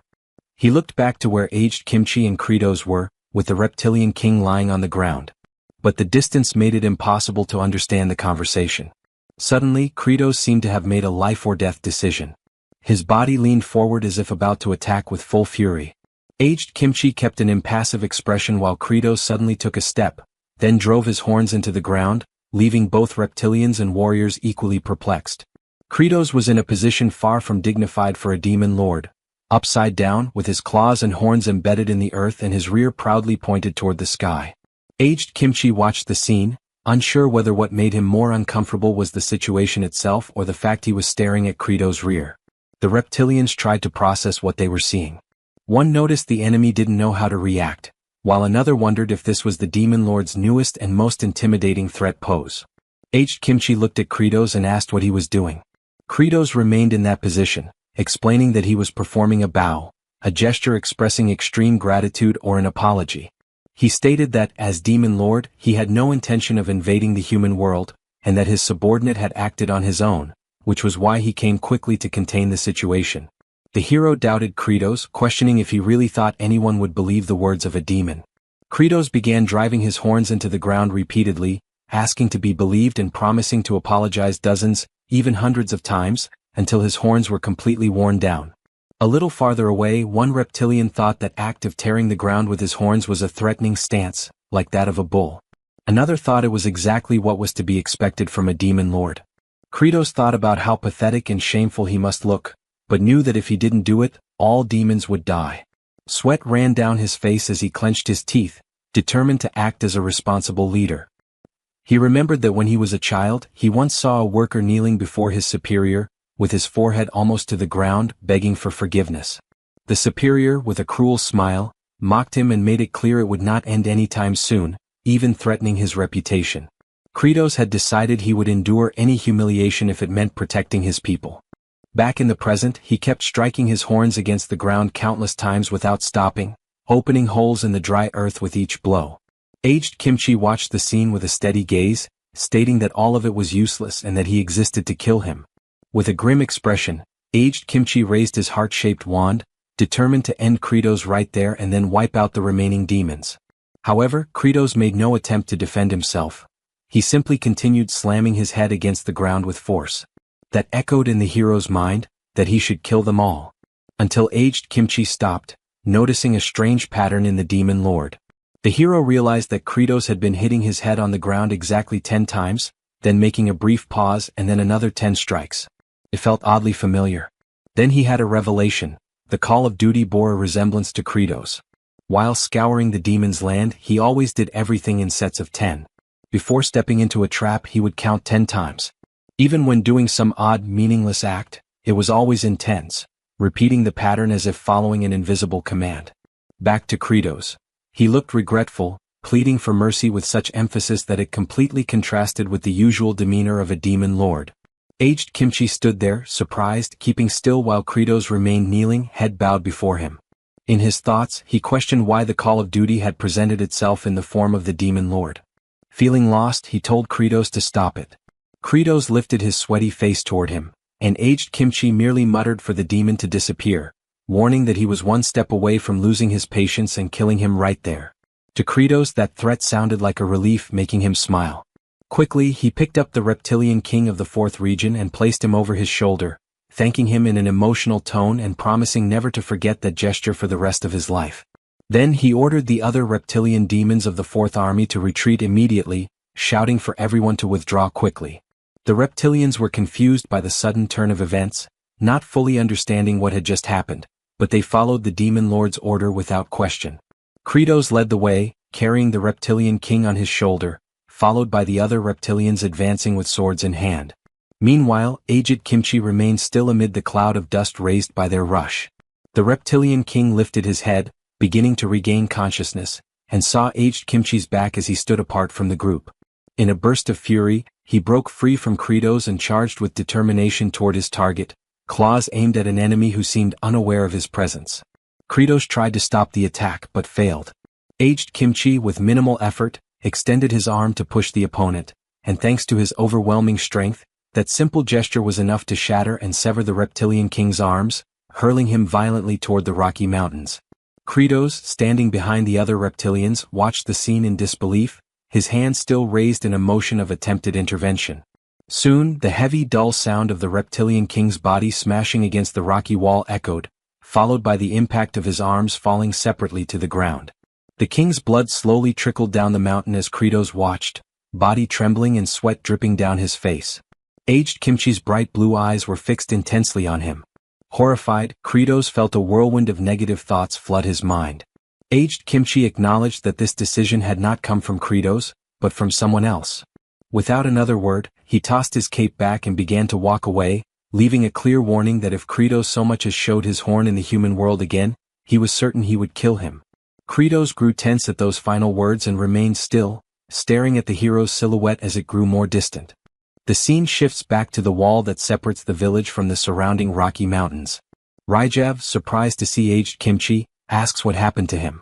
At his side, Diol expresses concern over the hero's sudden disappearance. Aged Kimchi, wearing a serious and downcast expression, replies that there was a battle. Ryjav, incredulous, asks if he really faced those fearsome demons. Wokos appears from behind and, placing a hand on his chest, acknowledges Aged Kimchi's courage, apologizing for any previous disrespect. He mentions how everyone saw the hero defeat the demons with a single blow and make the rest kneel. Aged Kimchi remains silent, unsure what to say, while Ryjav, surprised, confirms the hero's strength but leaves the sentence unfinished. Suddenly, Wokos raises his voice and calls on everyone to cheer for Aged Kimchi, the one who protects the fortress. The warriors raise their weapons in celebration, shouting in unison. Despite the acclaim, Aged Kimchi keeps a blank expression. At that moment, a message appears stating that this is his life in Zoth, and that he has finally escaped the cycle of repeated massacres. Aged Kimchi tilts his head and eventually reveals that he chose the path of sparing others, even though he killed 2 of them, leaving the warriors wide-eyed in surprise. The The scene changes to the abandoned region known as the Fourth Star, a land of storms and desolation. Kratos was running across the dry, cracked ground, with an army of reptilians following at a distance. Already impatient, he thought they had finally arrived, mentally complaining about how slow it was to drag such a large group along. Stopping, he turned, clenched his fists, and ordered the reptilians to return to their castles or homes, warning them that if they invaded the human realm again, he would kill them himself. One of the reptilians stammered, explaining that they only acted that way because they had received orders from Lord Tarthu. Kratos, with no patience for excuses, replied that he didn't want to hear justifications and ordered them to go home immediately. He continued walking, his footsteps echoing over the hardened earth. In his thoughts, Kratos reflected that he was following the path set by the game, where there was no room for mistakes or shortcuts, which made everything take even longer. He knew he needed to hurry to tend to the great potato harvest. Kratos then came across a well in the middle of that abandoned place and thought that, if it still worked, traveling wouldn't be such a big problem anymore. He approached the well, looked inside, and recognized that it contained the system that controlled power-ups and teleportation. He had already tested several of them before, but none had worked. Kneeling down, he placed his arms inside the well and wished to teleport, but believed it wouldn't happen because he wasn't a paladin. Suddenly, a blue light began to illuminate the well, surprising Kratos. A blue screen appeared, informing him that because of his encounter with a paladin, a new game system had been unlocked. The teleportation function through abandoned wells was now available. Kratos' body was sucked into the well, initiating teleportation. Then, another blue screen appeared, stating that all the wells he had visited since arriving in this world had been activated, and asking where he would like to go. During the journey, he thought about going to the Demon Lord's castle underground, but wondered if the location was still intact. The screen confirmed that the well remained intact. Kratos confirmed his choice, and the screen indicated that he was being transported to the underground of the Demon Lord's castle. His body continued to be propelled by the intense teleportation energy, wrapped in a blue blur that dragged him at high speed through the unknown space. Azurat and Flute were in the underground of the Demon Lord's castle. Azurat was holding a broken piece of wood in his hand, frustrated over yet another useless tool. Flute, kneeling beside a pile of small stones, was carefully removing the debris, hoping to find at least one farming tool that still worked. In the middle of the hole Flute was digging, a sudden intense blue glow appeared, leaving her confused. Suddenly, the face of the Demon Lord emerged in the middle of that blue light, wearing an expression of pure dread. Kratos' body burst out of the hole with a thunderous roar, sending rocks and dust flying in all directions. Flute's eyes went so wide in shock it seemed they might pop right out of her head. The scare was so great that she simply collapsed to the ground, unconscious. Azurat turned toward the noise, desperation on his face as he tried to understand what had just happened. Flute lay sprawled on the floor, fainted, right in front of Kratos. He, in turn, tilted his head back, fighting against an intense wave of nausea, his hands pressed firmly over his mouth, trying to hold back what seemed on the verge of escaping. Kratos couldn't contain it. Suddenly, a powerful stream erupted from his mouth, forming a vibrant rainbow. Realizing what was about to happen, Azurat rushed toward Flute. In a desperate move, he threw himself in front of her just in time. Kratos' rainbow-shaped vomit sprayed forcefully, landing squarely on Azurat's back. Flute, who had been unconscious on the ground, woke up in shock. Kratos sat at the edge of the well, wiping his mouth with a tired motion, his stomach churning, mentally grumbling about the lack of delicacy in the teleportation. He wondered if they couldn't just transport him more smoothly the way it would happen in a game. In front of him, Azurat lay sprawled on the floor, covered in that colorful vomit, while Flute scrambled frantically to help her friend. Flute tried to hold back the tears welling in her eyes as she looked at Azurat lying there. Ignoring the entire scene before him, a smile spread across Kratos' face. He reflected that, considering he'd managed to get here with only one bout of vomiting, it was actually a good cost-benefit ratio. Without wasting time, he was already preparing to get started on whatever came next. Kratos rose gloriously, fists clenched, an eager smile on his face, already full of determination to begin mass production of giant potatoes. Meanwhile, Flute wailed in despair, crying over Azurat, who still lay unconscious on the floor. In the storage area, Kratos stood beside Zephyros, admiring the massive pile of giant potatoes, thinking that no matter how many times he saw it, he was always impressed. Zephyros reported that the mist created by Hartok had already been completed. Kratos remained silent for a moment, arms crossed, his gaze fixed on the potato pile. Then he leaned down, picked one up, and immediately felt that something seemed off, an inexplicable discomfort at the touch of the potato. He froze for a moment, gripping it tightly, his gaze locked on it with intensity. Frustration spread across his face as though something was terribly wrong. Kratos climbed onto the pile, picking up each potato to examine before tossing it aside. His sharp gaze searched for something amiss, any detail out of place that could justify his frustration. Zephyros watched with curiosity and asked if there was a problem with the potatoes. Among the pile, Kratos clenched his teeth, glared at one in his hands, and declared that the giant potatoes had no sprouts. Zephyros asked if the absence of sprouts meant the potatoes wouldn't grow. Kratos, teeth clenched and eyes shut in disbelief, confirmed that these potatoes were sterile. In the Demon Lord's temporary castle, Kratos sat in a makeshift wooden chair serving as a throne. Beside him, Zephyros stood, while the 4 demon generals waited before him. Resting his head on his fist, frustrated, Kratos explained that even if they planted those giant potatoes, not a single one would sprout. Hartok explained that the potatoes had been unnaturally genetically altered and, as a result, had lost their ability to reproduce, becoming mutants. Baal lamented, asking if that meant they couldn't eat them. Beside him, Sergei turned and replied impatiently that eating them wasn't the problem. The real issue was that they couldn't be planted. Once they ate everything they had now, that would be the end. Still disheartened, Kratos remarked that he had never planned to rely on potatoes forever. They were vulnerable to disease and once infected, the entire crop would be lost. Azurat observed that sooner or later they would have to plant something else. Then, with irony, he questioned what else could possibly exist in that land besides potatoes. Kratos answered bluntly that there was simply nothing else. The Demon Lord went on, revealing, however, that he knew of a place full of seeds for planting. Zephyros, upon hearing this, grew thoughtful, wondering if Kratos was referring to what he suspected. A land full of crops. Kratos finally revealed that it was the land of humans, and the general stood still, staring at him intently.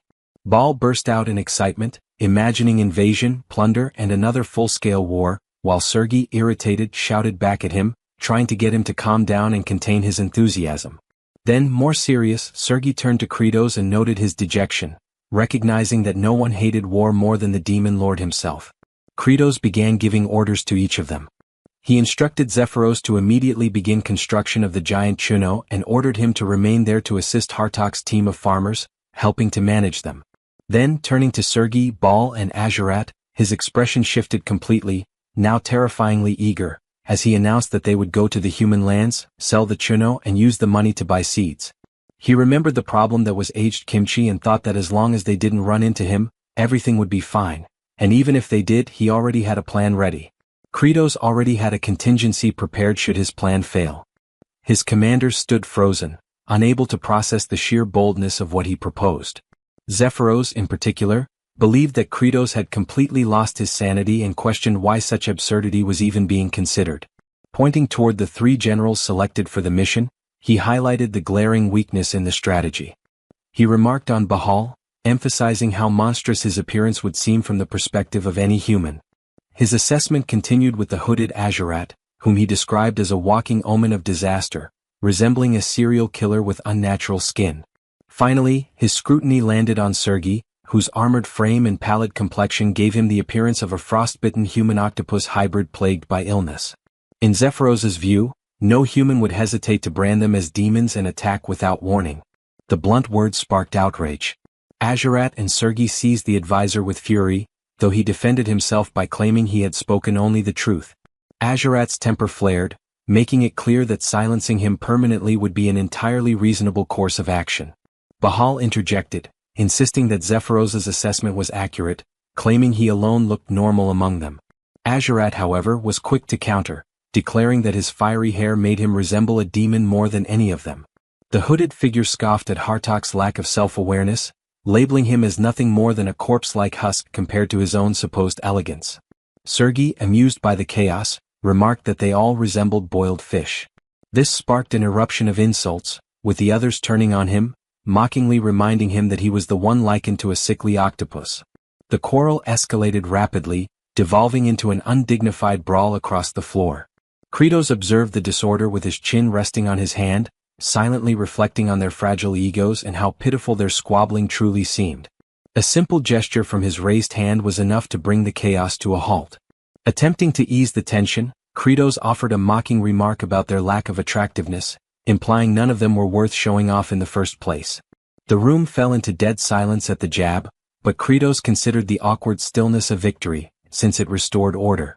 Turning his attention back to the matter at hand, he asked Zephyros about the supplies taken from the hidden passage in Saruthal's castle. The advisor confirmed, producing a red cloth that concealed a cluster of small writhing blue creatures. The beings, known as Kekyu, wiggled and squeaked with an odd, almost endearing charm. When one of the blobs leapt forward with a squeal, Sergei stared in bewilderment, unsure of what he was looking at. Credos revealed the truth with a wide grin. They were living elixirs of metamorphosis, meant to be consumed in order to transform into non-demonic forms. The commanders stared at the slimy creatures in shock as Credos declared that this would be their method of infiltration into human lands. Disgust rippled through the group, some horrified at the suggestion of consuming them.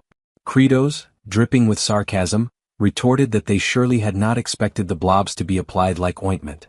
Bahal, far less concerned, bellowed that he had no issue with strange food. Without hesitation, he seized one of the squirming elixirs and shoved it into his mouth. A loud crunch echoed as he chewed, while the others watched in disbelief. He roared in outrage at the foul taste, leaving another to wonder aloud if he had truly expected something so grotesque to be palatable. The sight left the room in stunned silence, the tension now mixed with sheer disbelief. Without warning, Bahal began to radiate a dazzling golden light, while the others observed in astonishment. Credos noted that the outcome of the metamorphosis depended entirely on the user's personality, silently hoping that none of them would emerge too feral. From his vantage point behind a stone pillar, Credos watched as the glow intensified, flooding the area with blinding brilliance. When the light finally weakened, a new outline appeared within the dispersing smoke, accompanied by a hesitant voice announcing the change. In a sudden burst, Bahal's body reshaped into that of a striking, well-built man with flowing crimson hair, adopting a shy, almost awkward pose. Credos understood then that the elixir of metamorphosis drew upon one's innermost wishes, realizing that this refined form represented Baal's true self. Obeying the decree of their demon lord, Sergei struck at one of the blue elixirs, giving rise to speculation that her hidden desire might have been beauty itself. Kephiros produced a mirror to reflect the result, revealing Sergei transformed into a fluffy azure alpaca with long eyelashes. The transformed creature shrieked its new identity while a caption revealed the truth. Sergei, the cold sovereign, had secretly yearned to embody the warmth of a gentle spirit. Impatience surged through Azurat, who seized the hooded demon's face and forced the elixir down. Moments later, a massive, gray pelican-shaped beast with crimson eyes emerged from swirling clouds, its screech echoing across the skies. The caption revealed this form as Azurat, the blood-drinking prince, whose deepest desire was the freedom of endless years. Credos then declared himself next, biting down on a blue elixir. Within the veil of transformation smoke, a shadowy figure took shape before finally clearing, unveiling a pale man with long hair, carrying the air of a bitter graduate student. The transformation was underwhelming, and Credos worried inwardly that it lacked impact. In the mirror's reflection, the change seemed almost trivial, drawing uncertain stares from the alpaca Sergei and pelican Azurat. He remarked mockingly to himself that he appeared no more than someone with failing health, then issued the order for the expedition team to depart. Thus began their strange march across the desert. Credos, Baal in his new form, an alpaca and a pelican. A sudden chime resounded as a glowing system window materialized before Credos, startling him. The notification warned that receiving damage or activating abilities would revert them to their original demon bodies, forcing the party to proceed with caution. Their plan required using an abandoned well as a teleportation anchor. By joining hands they activated the warp and were pulled through together. Upon arrival, Credos clutched his stomach uneasily, while the others struggled with the disorienting side effects, rainbow-colored vomit marking their discomfort. Raising his gaze to a distant fortress, Credos pondered how they might gain entry past its fortified gates. His thoughts turned to the hero-aged Kimchi, suspecting that the man had likely already advanced deeper into human territory. Enough time had passed, he reasoned, for the hero to have moved on, and the disguise from the elixir should be enough to prevent recognition regardless. Even so, sweat beaded on his brow as his hand gripped at his throat in nervous anticipation. Meanwhile, from the fortress walls, a scroll was unfurled as a lookout cried out about the approach of a suspicious group. Guards speculated whether demons were near, though one dismissed the idea, claiming the newcomers did not resemble such beings. Another muttered that the strangers merely appeared sickly. From the gate stepped a man clad in blue armor, his short white hair and pointed goatee giving him a severe presence. He planted himself firmly before the travelers, barring their path. Identifying them as exiles, he ordered their immediate retreat, denying them passage. Within the mind of the alpaca, the thought arose that this obstacle had been inevitable, for the mission was never destined to be simple. Kratos internally confirmed this expectation, attributing the blockade to heightened vigilance following recent demonic incursions. Yet a sly smirk crossed Kratos' face, for as a seasoned player who knew the entirety of the game's narrative, he already possessed a strategy. His eyes burned red with calculating intent. Kratos, consumed by greed, let out a chilling laugh as he proclaimed that even as an exile, he had brought genuine treasures from demon territory. The guard's stern demeanor faltered, his brow arching in surprise at the mention of such a claim. Kratos reveled inwardly, certain that the human king's hunger for intelligence about the demon lands would compel the guards to allow passage. The guard's attention shifted toward what trailed behind, questioning if the so-called treasure lay there. Kratos, grinning broadly, confirmed with enthusiasm. He presented the alpaca and the pelican, proudly declaring them exotic beasts brought from the heart of demon territory, even boasting of their supposedly delicious meat. With grand gestures, he indicated his disguised commanders, who strained to pull a small cart. The guard examined them with suspicion, muttering about the absurdity of claiming such creatures were captured alive from demon lands. With a dismissive glance, the guard identified them plainly as nothing more than an ordinary pelican and alpaca, questioning the sense in offering such things to a king. Kratos was left dumbfounded, internally railing against the flawed logic of a medieval setting where pelicans and alpacas apparently roamed in abundance. The guard, unimpressed, declared them foul-smelling and worthless, demanding their immediate departure. Rage boiled within the alpaca, her pride deeply scarred by the insult. She erupted in fury, her voice directed squarely at Kratos, before storming toward the guard in wrath. The guard froze, astonished by the creature's articulate speech, realizing instantly that it was no mere animal. Kratos recognized the opening and seized upon it. Bursting into manic laughter, he seized the furious alpaca and proclaimed that beings from the demon land spoke with clarity. To enhance the illusion, he grasped the pelican and prodded it to mimic animal-like sounds. A sharp blow struck the bird, and with a resounding cry it shrieked its strange call. Convinced at last, the guard raised his voice and granted them passage through the gates. As the mismatched band stepped forward, one among them declared the ruse a success. Yet the guard halted them once more, cautioning that although they carried rare beasts, they remained exiles and could not wander the royal domain freely. A compromise was offered. They could join the company of a royal envoy encamped nearby. Kratos inwardly seethed at the inconvenience but forced himself to adapt. Feigning humility, he assumed the role of a lowly traveler, claiming embarrassment at having brought no true treasures from the demon's realm. He introduced himself under the name Kim Jang-chil, presenting Baal under the alias Bob Badstench, before the envoy Javier Azrahan and his attendant, Diol Frontera. Both Javier and his servant regarded the pair with suspicion, remarking that such names were strange for supposed exiles. A soldier in the envoy's retinue stepped forward, exposing the lie by insisting he had never seen them in the village. Panic struck Kratos as the envoy's guards unsheathed their weapons, demanding the truth while he realized they had been exposed. Meanwhile, Diol whispered under his breath about his young master's chronic face blindness, recognizing it as the cause of the confusion. Attempting to redirect, he discreetly pointed toward Kratos, but Javier only grew more puzzled. Desperate, Diol urged his master not to accept the strangers, warning they might indeed be demons. Javier, however, dismissed the concern with firm denial. Clasping his hands nervously, the envoy covered the situation by claiming he had no memory of them simply because no conversation had occurred before. Kratos, smirking slyly, perceived at once how easily the potato-faced envoy could be bent and exploited. Diol plotted quietly, considering the sickly Kratos frail and imagining he could discard them once their usefulness ended. Javier then cheerfully announced their departure, mentioning that the remainder of their escort awaited outside. Among them stood a blonde-haired warrior introduced as aged Kimchi, tasked with accompanying the group. At that moment, Kratos felt icy sweat bead along his skin, his expression collapsing into sheer horror at the disastrous revelation. The hero aged Kimchi regarded them sharply, his calculating eyes cutting through the air. Kratos faltered, forcing a trembling greeting while convinced inwardly that death was imminent.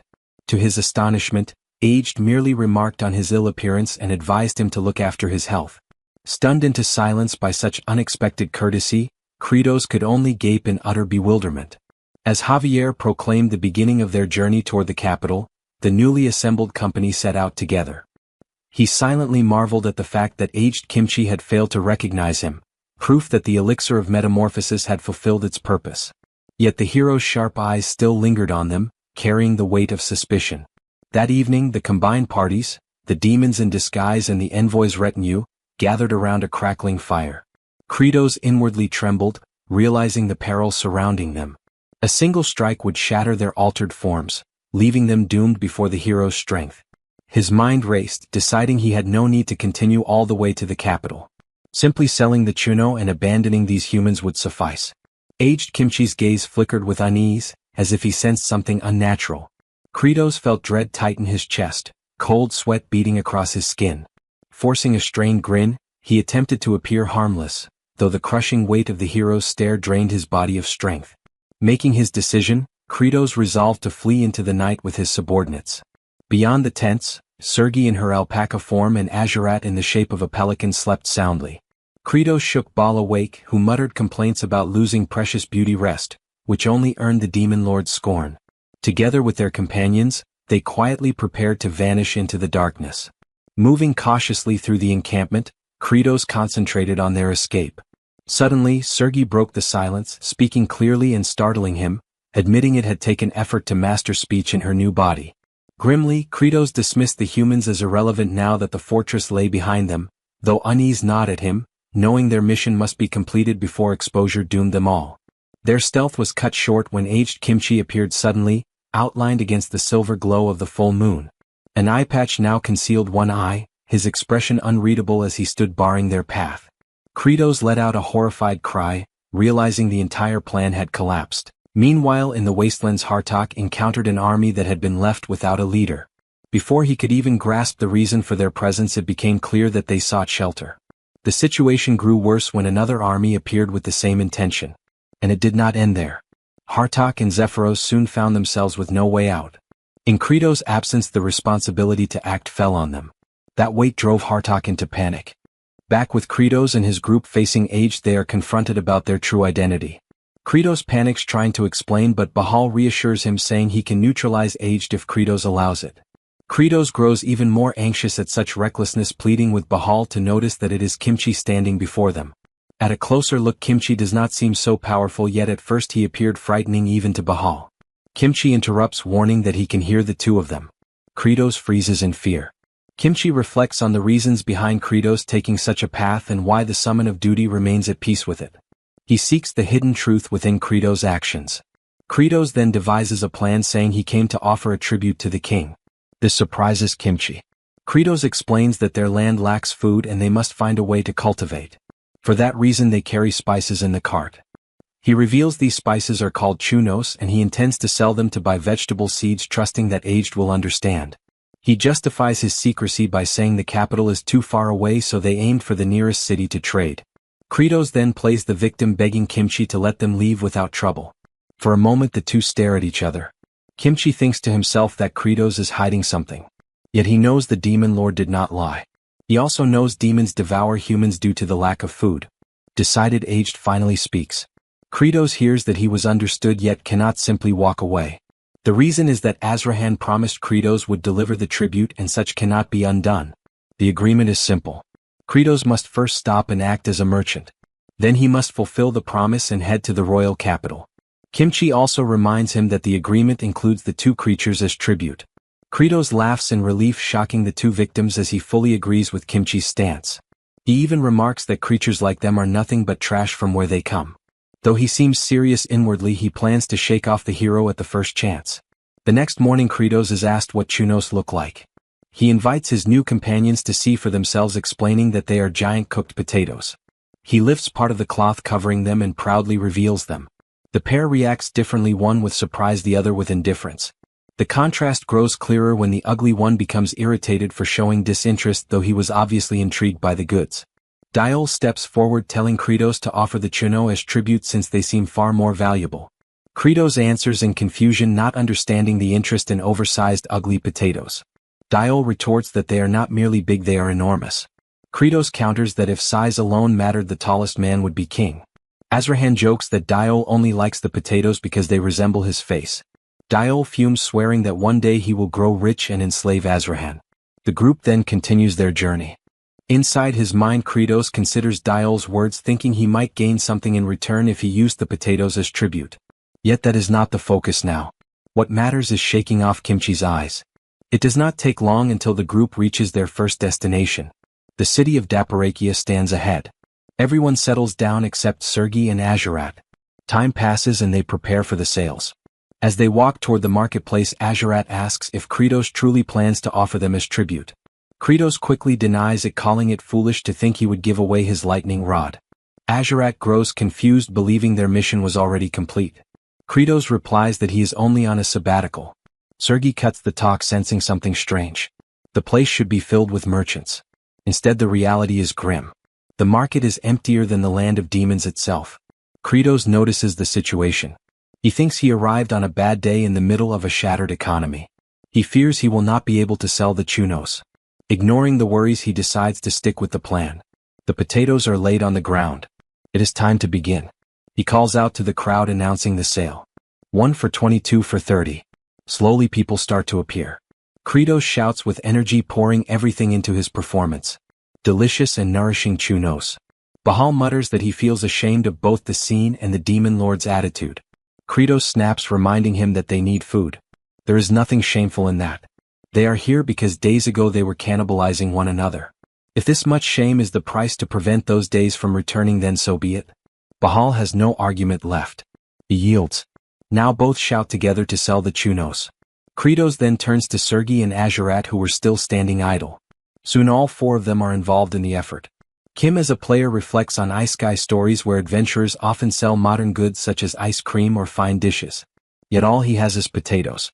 Before long the first customer appears, shocked at the price, which is quickly confirmed. Soon after, a crowd gathers in front of the goods. The demon lord himself is surprised. Sergei and Azurat notice his distraction and urge him to focus on selling. It does not take long for the stock to run out, leaving behind a bag of money. Excited, Credos tells the generals to wait while he goes to buy seeds. Before leaving, they cheer together. For a bountiful harvest. Moments later, Credos meets a merchant to negotiate. But harsh reality strikes. There are no seeds for sale in the city. No one has any. The news hits him like a bucket of cold water. Credos asks why there are no seeds in the city. The merchant replies that nearly everything was sold to a large company. Credos asks the name. The man notices the pallor of Credos. Credos tells him to ignore it and say where the company is. The merchant then notices someone arriving with a troubled expression. He tells Credos to ask that figure instead. The man, seemingly a noble, asks if Credos was the one selling the giant potatoes. Credos confirms. The man introduces himself as Ruslin, secretary to someone important named Richmond. He is in charge of handling the company's trade operations. Credos understands and asks why there is such interest in him. Ruslin goes straight to the point. He wants to buy all the potatoes for 20% above the price Credos was charging. Credos sees through what is happening. Before moving forward, he asks the price of a handful of cabbage seeds. The man answers they cost 100 coins. Credos confirms his suspicions. By analyzing the situation and comparing average prices, reaching a maximum of 50, he realizes the company are hoarders. They control distribution channels with these strategies, seeking absurd profits. This explains why the city is deserted and why people were desperate to buy the chuno. After putting the pieces together, the demon lord's cunning comes to light. Ruslin is struck by Credos' expression. The plan is simple. Even if he sold everything, Credos would not get enough seeds. So he concludes he does not need to buy from these people. Looking to the side, he notices Kimchi watching him closely and full of suspicion. Yet Credos already has a way to shake him off and still obtain seeds. Turning back to Ruslin, who suggests a contract, Credos goes straight to the point. Bring your master here. Ruslin is caught once again. Angrily, he stresses that he is responsible for the business. Credos mocks him and ignores it. He claims Ruslin is nothing but an employee unfit to negotiate with him. Ruslin insists he is the commander of company deals. Credos mocks again. To prove him unworthy, Credos gives his counteroffer. 200 coins for each potato. Take it or leave it. For the third time Ruslan is stunned by the demon lord's sharpness. Saying the price is too high only makes Kratos laugh. He points out the hesitation. Kratos argues that the potatoes are easy to store and useful for the royal army. Ruslan's master would accept the deal without hesitation. By questioning their distribution strategy, Kratos corners him completely. He finishes with the same demand. Bring your master. By nightfall Sergei and Azurat wait in the rain. Azurat grows irritated by the conditions they are left in. Sergei tells him to keep quiet so they do not draw attention. Azurat turns his anger toward her. She stands firm in loyalty. He asks if she is not upset with their situation. Sergei replies that she is actually enjoying it a little. This shocks Azurat. She explains she had always been curious about life behind the city walls. Since childhood she heard there was food in abundance, and that people did not eat one another. For her, such a reality had always seemed impossible. She had lost her parents because of those food shortages. Yet she did not feel sad, believing it was the natural order of things. To die feeding a stronger demon. She then asks Azurat if he never thought the same, mentioning his brothers. Sergei points out that the city is poor, yet people do not devour each other. She recalls a starving father feeding his child first. She imagines that if she had been born here, perhaps she would have been happy with her family. Azurat stays silent and notices Sergei's sadness. He then asks if her sentimentality made her lose her alpaca accent. She answers that she simply grew used to the pronunciation. Azurat extends one of his wings, shielding Sergei from the rain. He says that maybe now demons might have a chance to live in a happier era. Suddenly Kratos appears, drawing both of their attention. Azurat quickly clears a possible misunderstanding, saying Sergei was being rude. Sergei defends herself and tells Kratos to kill Azurat for bullying. Ignoring them, Kratos grabs both under his arms and carries them inside to a strategic meeting. Inside the room with the meeting underway, Azurat questions the monopoly of the company. Sergei does not understand the reason for such actions. Azurat also asks why they would do this in a land that seems abundant. Kratos replies that scarcity is not the issue. Their only goal is wealth. Bahal steps in, reasoning that once basic needs are secured hierarchies emerge and individuals seek notoriety. Kratos mocks him, asking what kind of pseudo-intellectual nonsense that is. Azurat argues back, saying it is not notoriety but greed. He insists it is unjust, having lived through famine himself.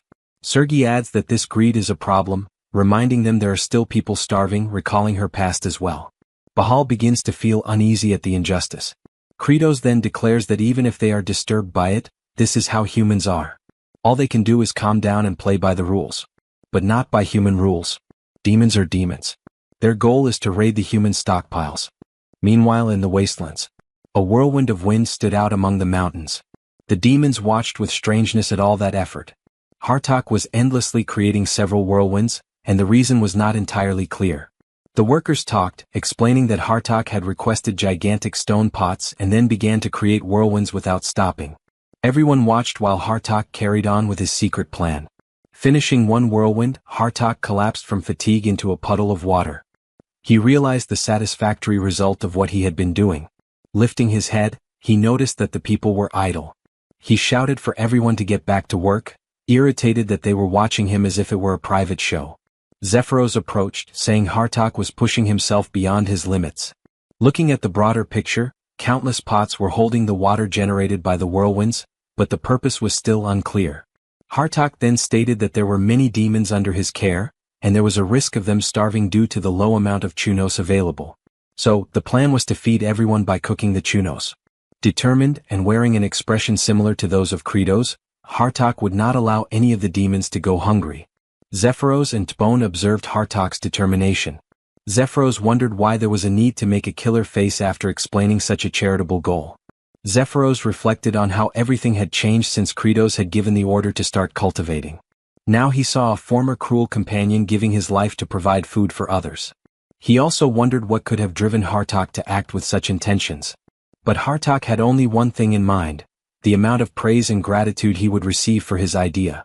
Zephyros then decided to ask how Hartok intended to generate enough fire for so many pots without wood. Hartok admitted that even if he used the wood from everyone's houses, it would not be enough. And that was why the next part of the plan was to capture the predator of fire, heading to the sealed volcano for it. The information left Zephyros stunned. The scene shifted to the merchant city. A group of merchants walked, with Richmond himself leading them. They arrived at the place where Kratos was staying, with Ruslan confirming that Kratos was indeed there. Richmond told Ruslan that he was disappointed in him. Richmond declared that he had not expected Ruslan to be intimidated by some ignorant fool, putting his fate in question. He then went on alone, telling Ruslan to wait, and the subordinate obeyed, completely embarrassed. Richmond proceeded to the meeting, confident that it would not be a negotiation but rather a lesson in how to negotiate with ignorance. Kratos was waiting and heard someone knocking at the door. Richmond announced that it was him, saying he was there because his presence had been requested. Kratos allowed the merchant to enter, and Richmond asked for permission before opening the door. The fact that Kratos had let Richmond in so easily made the merchant think they were careless when faced with people who used refined language. But the scene Richmond saw the moment he stepped inside completely shattered any perspective he had been building on the way to the inn. Richmond was terrified by the posture of the demons. Kratos was fully aware of the setup there and told Richmond to sit down. Richmond obeyed and evaluated the group's posture, saying they looked like demons.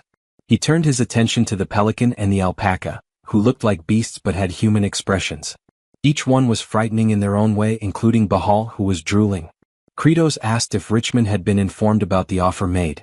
Richmond replied yes, the cost would be 200 per potato. Kratos denied it and stated the price was 300. Richmond froze for a moment, horrified. He tried to argue, saying 300 was too much. But Kratos ignored him and revealed he was part of the Azrahan group. Richmond was stunned to hear that. Kratos reinforced the information, belonging to the group that took direct orders from the royal family. He argued that it would be a good idea to negotiate and stand on the side of the royal family. The scene then shifted to Richmond already outside, meeting Ruslan and informing him that the deal had been closed at 300. Not only that, he had also arranged for Kratos' group to be escorted to the mansion, with individual accommodations, even for the alpaca and the pelican. Ruslan asked why he had shown such generosity to ignorance. Richmond grew irritated, saying that small losses in the short term always bring great profit in the long term.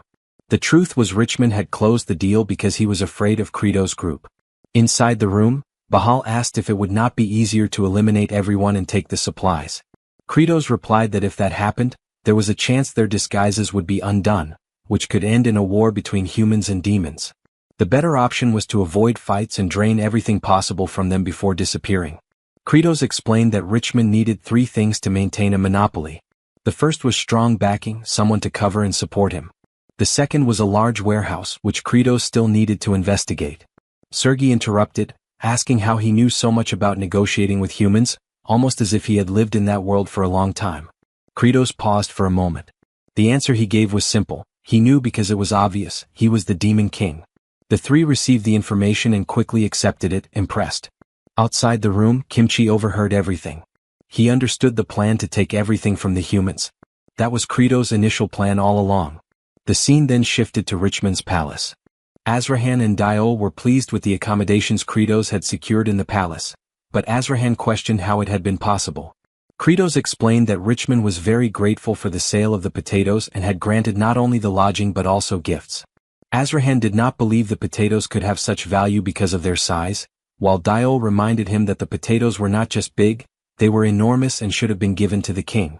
Azrahan joked upon realizing that Diol really considered the potatoes valuable, going beyond the fact that they looked like Diol's face. Diol then asked Kratos if he had sold all the potatoes to Richmond, and Kratos replied yes. The information drove Diol mad. Until Kratos revealed that he would get the potatoes back because he intended to steal them. Diol, without questioning anything, simply replied that he would help Kratos in the theft. Azrahan, on the other hand, reacted as a normal human being would. He asked what Kratos meant by stealing. Kratos answered that he would steal not only the potatoes but also everything Richmond had stocked. Azrahan protested, saying he was an honest man and such crimes were unacceptable. Kratos agreed, but explained that Azrahan could also accept the fact that Richmond was taking all the city's food supplies and destroying the local economy.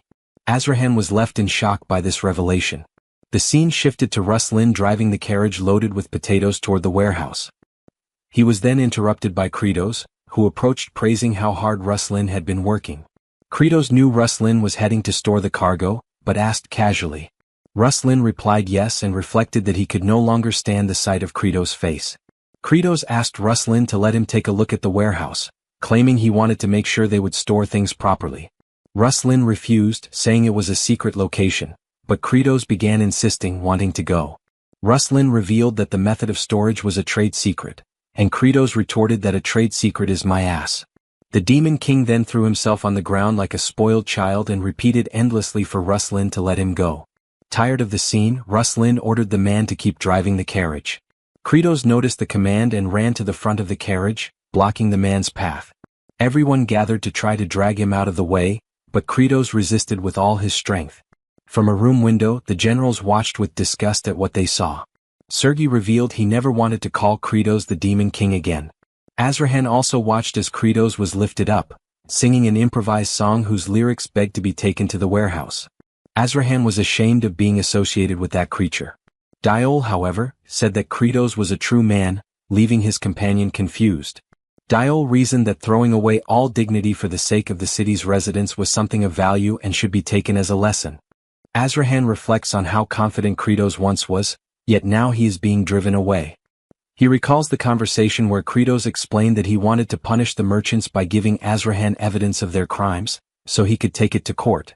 But that would take far too much time. And during all that time people would go hungry. That is something he cannot endure.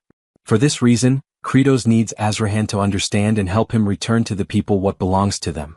Remembering this, Azrahan decides to keep believing in Kratos' plans. He places his hope in him, trusting he will find the warehouse and provide support at the right moment.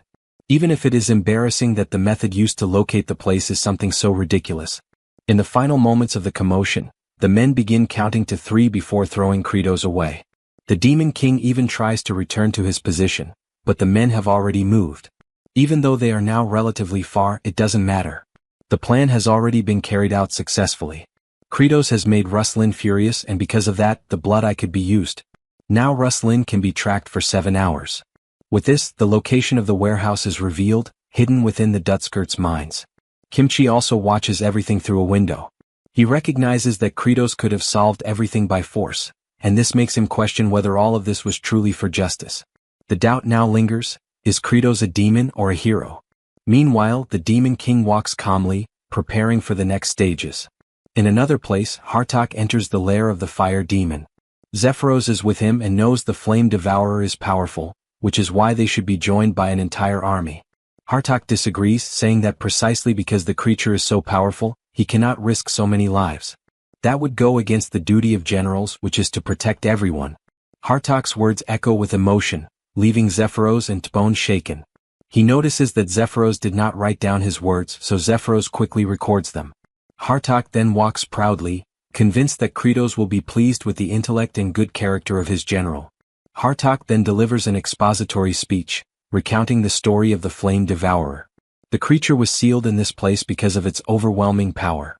And it was that very power that spared it from execution, despite consuming its own people. Now standing before the seal, Hartok observes. He calls the creature by name, Ikrit, telling it he has a mission for it. The lava begins to shift, and a massive flaming tower rises. From it emerges Ikrit, a dragon.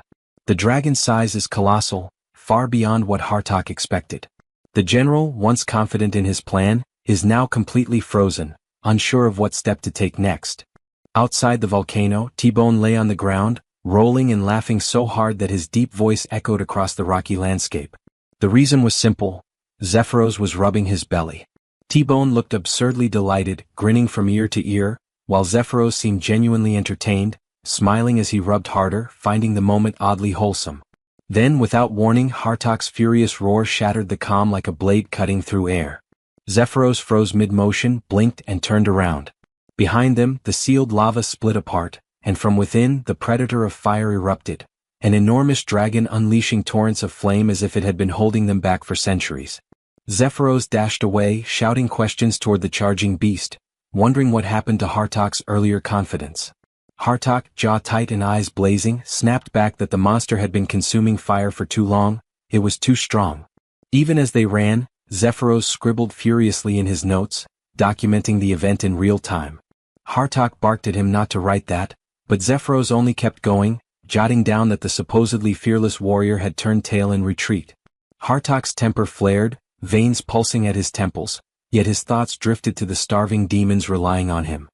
He skidded to a stop, clenched his fists and muttered under his breath. Energy began to surge around his hands, his aura bursting outward. The dragon drew in breath, fire swirling in its throat, and Hartok bellowed his name and title, one of the 4 heavenly kings, vowing to fulfill the mission even at the cost of his life. Before the clash could reach its peak, T-Bone puffed his cheeks and spit a freezing skill.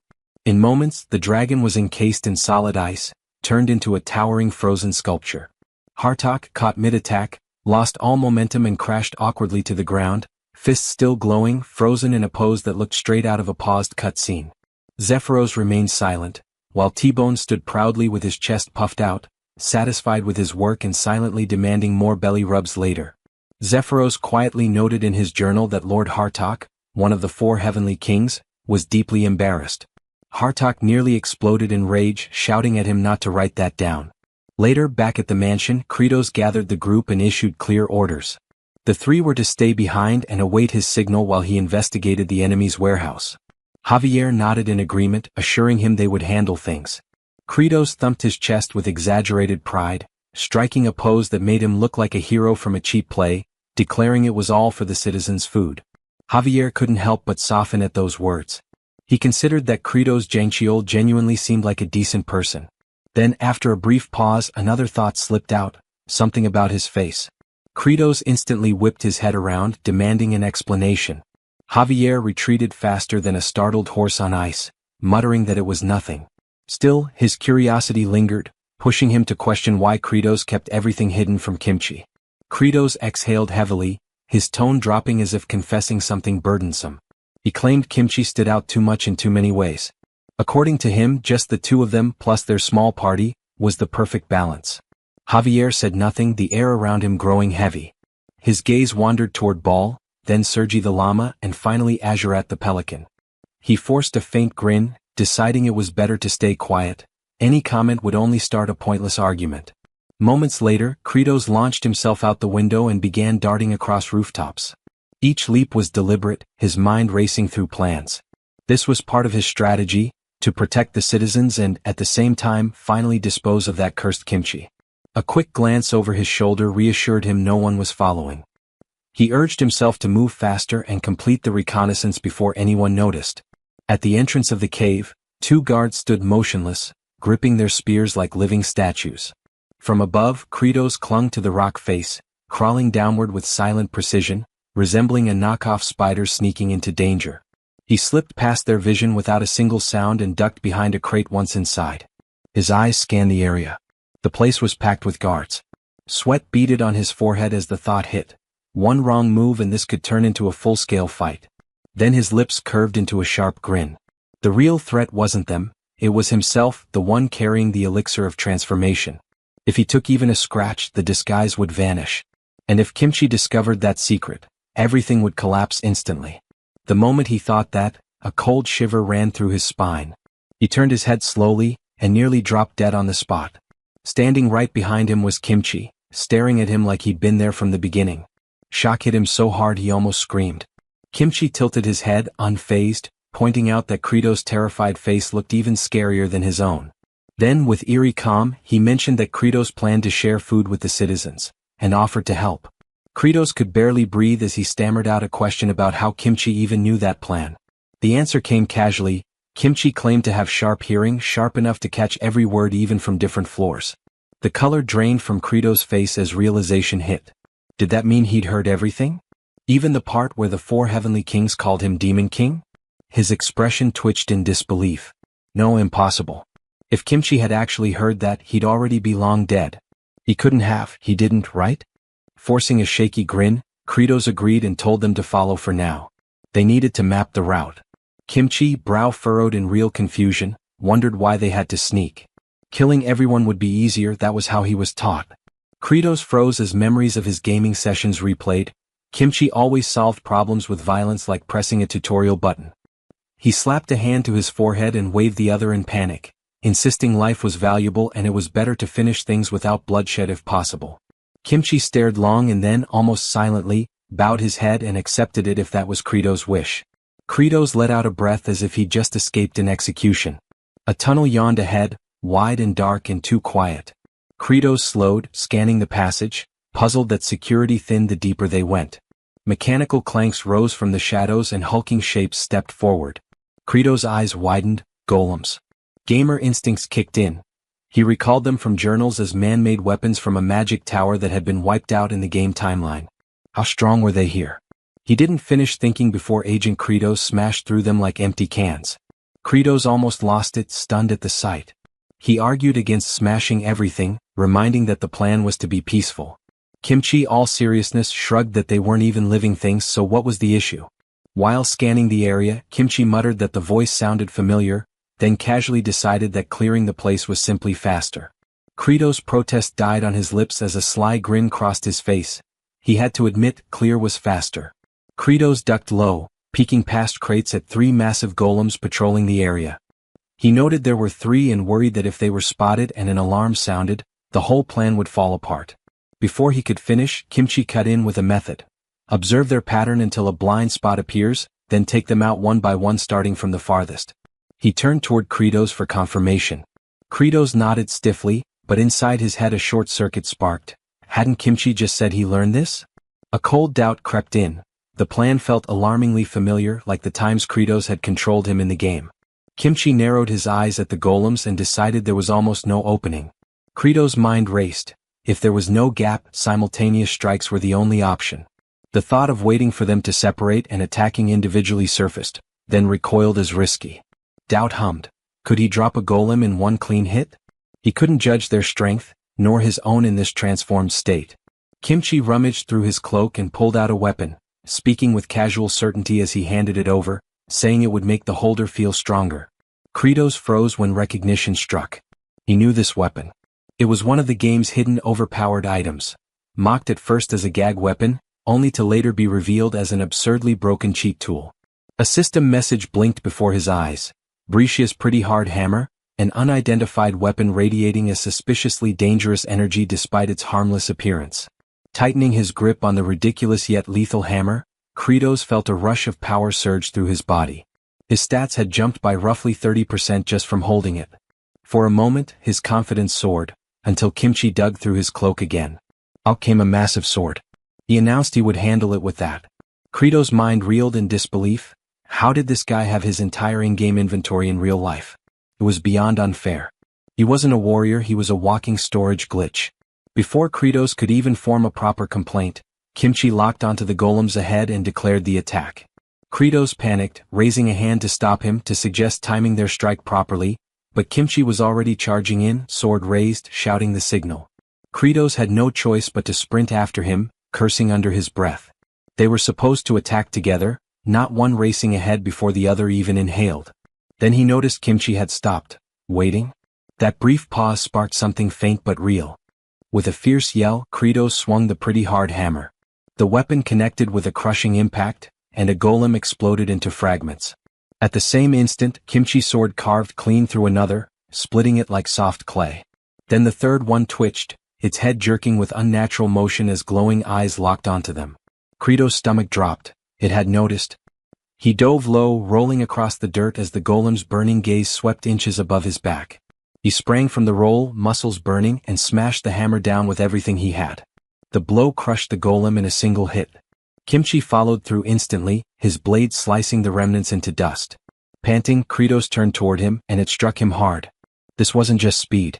Kimchi was mirroring him, moving step for step, strike for strike as if they shared the same body. Moments later, 2 soldiers wandered into the tunnel. One frowned, realizing something was off. 3 golems were supposed to be standing guard. Before either could react, Kratos and Kimchi burst from the shadows. Both soldiers dropped instantly. Without hesitation, their bodies were shoved into a crate like unwanted shipments. Without missing a beat, the 2 of them dove back into action, dismantling another golem in perfect sync. Kratos' mind raced. What was going on? He and Kimchi moved as one, perfectly in sync. Another golem crashed down with a heavy thud. Kratos cast a quick look at Kimchi's and wondered why he matched so well with such a terrifying figure. A short, involuntary chuckle slipped out, and he found himself puzzled by how happy the other looked while they fought. Inside Kimchi, a storm churned. He had taught Kratos how to kill and then told him not to. He had named humanity the enemy, yet now he sought peace. The contradiction pulled him both ways, twisting his thoughts. Still, fighting side by side brought a weird, almost joyful feeling. A question tempted him. If he asked, would the man reveal his true self? Kratos checked himself, warning his own reckless impulse. Don't push too hard, someone could die. Kimchi only tilted his head, unreadable. Kratos pressed on mentally, insisting not everyone in the world deserved death. Many simply worked to survive and didn't merit being slaughtered. The words hung between them, soft and low, as Kratos admitted he didn't want to deepen any existing pain in Kimchi's heart. Silently they slipped deeper into the cave. Kimchi noted they'd come far with no guards or golems in sight. Kratos smirked, thinking their stealth had surprised whoever put this place together. A massive door loomed ahead, flanked by golems large enough to cause serious trouble in a tight space. Kratos' grin widened. This had to be the warehouse. They moved to retrieve the supplies they'd prepared when Kimchi tensed and signaled a halt. Someone approached. Richmond materialized. The nearest golem's eyes flared red as its mechanical voice boomed a warning that no one was allowed to enter and to leave on a 3 count or be attacked. Richmond raised a hand. The golem's eyes shifted to blue, and after a pause it stepped aside, apparently recognizing him by blood. Kratos blinked at the convenience and allowed a wicked grin to spread. Things just got a lot easier. Inside, rows of crates stretched endlessly, bread, vegetables, seeds, all preserved perfectly. Kratos' eyes lit up at the sight. They'd really stocked up. He signaled a small change of plan to Kimchi. With 3 golems together, take them out in one strike. Kimchi gave a faint nod, and with a crash the golems collapsed. Kratos darted forward, seized Richmond by the shoulder and drove a punch straight into his face. Richmond sputtered in confusion, not even sure who had hit him. Kimchi stayed quiet, remembering Kratos' earlier line about not wanting to hurt those who already carried wounds in their hearts. He shook his head, thinking the man was completely unhinged. After a while Richmond groaned awake, dazed and lost. Kratos glared down at him, demanding to know where he thought he was, the very torture chamber he had built himself. His tone tightened as he demanded an explanation for why a supposed warehouse had such a room at all. Richmond scrambled for an excuse, calling it a gym. Kratos scoffed, muttering to himself that he was the type who would eat spicy mala tang, get stomach pain, and still claim it was tomato curry. Meanwhile, Kimchi stood nearby, quietly turning a crowbar in his hands like he was admiring a piece of art. Kratos grabbed Richmond's mouth with both hands, eyes wide and glistening, tears threatening to fall. Richmond's pulse spiked. The man looked like a killer who cried before striking. A sudden system message flashed in Kratos' vision. Richmond planned to capture you during Kimchi season, scare you into revealing your giant potato stash and steal it. Kratos' tears slipped down his cheeks, but a dark grin twisted his lips. He thanked Richmond for clearing up the issue that had been bothering him. Richmond trembled, terrified. The tears, the grin, the gratitude, it wasn't human. It was demonic. Kratos rose and told him to stay put, promising to show him something spectacular. Richmond lowered his head for a moment, then smirked. He warned Kratos not to underestimate his security system. The ground shook with a heavy impact as a massive golem appeared in the doorway. Richmond shouted a command for his class's security golem destroyer to attack. The golem's fists rose high, but Kratos simply held up a blood-soaked cloth. The machine's sensors detected Richmond's blood and allowed passage. Kratos and Kimchi walked right past it. Without even pausing, Kimchi shattered the golem with a single strike. Richmond watched in horror, trapped with a sword master who could break golems like twigs and a crying demon whose emotions switched like lightning. He knew there was no escape. Meanwhile, Kratos and Kimchi vaulted through the roof, heading for the city center. Kimchi frowned, pointing out that even if Richmond was restrained, security would still be heavy. Kratos' grin turned sharp again. He said it wouldn't matter. They could guard the place for 100 days, it would all be meaningless before the power of sheer numbers. His eyes flicked toward Kimchi and his thoughts darkened. Yes, even the old man was part of this storm. Far away, Sergi the llama, Azurat the pelican, and Ball danced around like it was festival day, shouting gleefully about the Richmond Merchant Association warehouse clearance grand bargain sale. Meanwhile, Javier banged on a pot with a spoon, shouting at the top of his lungs that the Richmond Merchant Guild had gone bankrupt. Not to be outdone, Lloyd yelled back that everyone could take whatever they wanted from the warehouse. 2 nearby NPCs froze mid-step. One whispered uncertainly if it was true, if they could really just walk in and claim things. The other shrugged, saying there was nothing to lose. They decided to check it out. Kratos jumped onto a rooftop, calling out to everyone. With his arm raised high, he declared that they could take as much as they wanted. The crowd erupted, thousands of voices roaring in agreement, ready to reclaim everything they'd lost. Outside the cave, soldiers formed a defensive line, spears ready, with massive golems towering beside them like living statues. One soldier paled at the sight ahead, stammering in shock. Soon, panic spread through the ranks as they screamed that the citizens were advancing. At the very front was Kim, grinning like the villain of his own story. A soldier pointed his spear and demanded they stop, calling the area private property. Kratos raised an eyebrow at the claim, questioning how anything could still be private property when the owners were already bankrupt. Another soldier barked an order for the golems to intercept. The crowd hesitated briefly, murmuring that Richmond was exactly the type to cling to everything even in ruin. Then Kratos pulled out the blood-stained cloth. He reminded them that Richmond had already given permission. The golems scanned the cloth and in a mechanical tone confirmed, "Mr. Richmond, blood test, pass granted."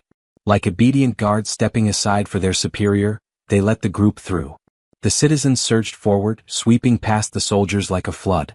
Kratos turned to Kimchi and ordered him to move ahead and silence the loud ones. Kimchi nodded once and launched forward like a human battering ram. Kratos' grin sharpened as he muttered under his breath, calling him an innocent fool who at least knew how to listen. Then he turned toward the four heavenly kings, shouting for them to prioritize loading all the seeds first and to proceed according to the plan. The orderly plan immediately descended into chaos. The warehouse turned into a scene straight out of a festival. Crates ripped open, people shouting, food and goods flying everywhere. It looked more like the apocalypse version of a Black Friday sale than a mission. Baal, Ajarat, and Kratos were hauling sacks of seeds onto a wooden cart while Sergi stood atop a crate waving his arms wildly, yelling for everyone to move faster. Suddenly, Ruslan burst into the room, shouting for Richmond.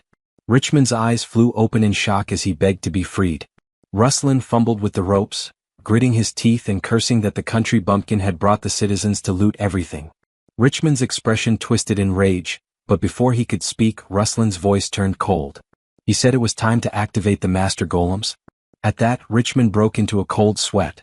His voice cracked into a furious yell as he shouted that he wanted profit, not a massacre. Ruslan dropped his head like a scolded child, but when he lifted it again, his eyes burned with defiance. He snapped back that nothing was different from what Richmond had done before, questioning why he should follow a man who'd lost everything and sunk to being a beggar. Richmond's jaw clenched, his teeth grinding as words failed him. Outside, the citizens hauled food and supplies with tearful smiles, overjoyed that they would finally eat and not starve. But the moment was cut short when the ground began to rumble. All the golems moved at once, their mechanical voices booming that theft would not be tolerated. A panicked cry rose from the crowd as someone shouted, wondering if the golems had malfunctioned. Before anyone could react, Kimchi stepped forward like a one-man army and sliced a golem clean in half. Kim, still tossing bags of seeds into the cart without even looking, figured Kimchi must be busy escorting civilians. He thought back on how those two had run off so diligently when told to protect them. Now that the nuisances were handled, his grin turned fierce. If they escaped through this gap, everything would fall perfectly into place. He spun around and called out for everyone to run, but before the words could echo, a deafening crack split the air. The cave ceiling started to collapse. Kratos' head shot upward just in time to see massive stone chunks breaking loose and crashing down toward a mother and her daughter. The two clung to each other, trembling, bracing for the end. But nothing struck. When they opened their eyes, they saw Kratos and Baal holding the boulder above them with sheer strength. Even Sergi strained beside them, for arms shaking under the weight. Poor Ajarat, however, had been completely flattened under Sergi like a cartoon character smashed into the ground. Kratos narrowed his eyes toward the top of the cavern. There stood Ruslan, expression cold and sharp, surrounded by towering master golems. His sneer dripped with contempt as he declared he would kill every last thief and reclaim everything. Far away, deep in demon territory, the chinyos were being tossed into a giant pot. A fire dragon had been tied down like a kitchen appliance, its wings restrained while demons climbed all over it. One perched on its head, shouting for preparations, while another swung a bat down on the creature's skull, yelling for ignition. The dragon released a furious blast of fire straight into the pot, instantly boiling the stew. The surrounding demons jumped and cheered like children as the mixture bubbled over. The so-called chinyo porridge was finally cooking, and they celebrated wildly. Elsewhere, Zephyros turned toward Lord Hartok and told him to proceed as planned. But instead of pride, Hartok's face was long and sulking. Zephyros smirked inwardly, realizing the old man was sulking because he hadn't been the one to catch the fire predator himself. Just to twist the knife, Zephyros began scribbling in his notebook. T-Bone caught the fire predator, and Lord Hartok was discouraged by his unsightly failure. Hartok's eye twitched, his pride taking a fatal hit. He snapped that emotions didn't need to be recorded, his whole frame trembling in irritation. But Zephyros wasn't finished. Calmly, Zephyros remarked that everything had succeeded thanks to Hartok's brilliant plan, the masterwork of the demon race's great genius. Perched on his shoulder, T-Bone gave Hartok a quick thumbs up and casually added that he'd make sure to include him in his next video. Hartok blinked, completely lost, until one of the demons suddenly shouted that it had all been Chief Inspector Hartok's idea. That single line flipped a switch inside him. The slumped, defeated figure instantly straightened his back like someone had just handed him a crown. The demon continued praising him, saying that because of Hartok, their food stores had multiplied several times over. The entire crowd erupted, cheering, stomping and chanting elite, elite like fans in an arena.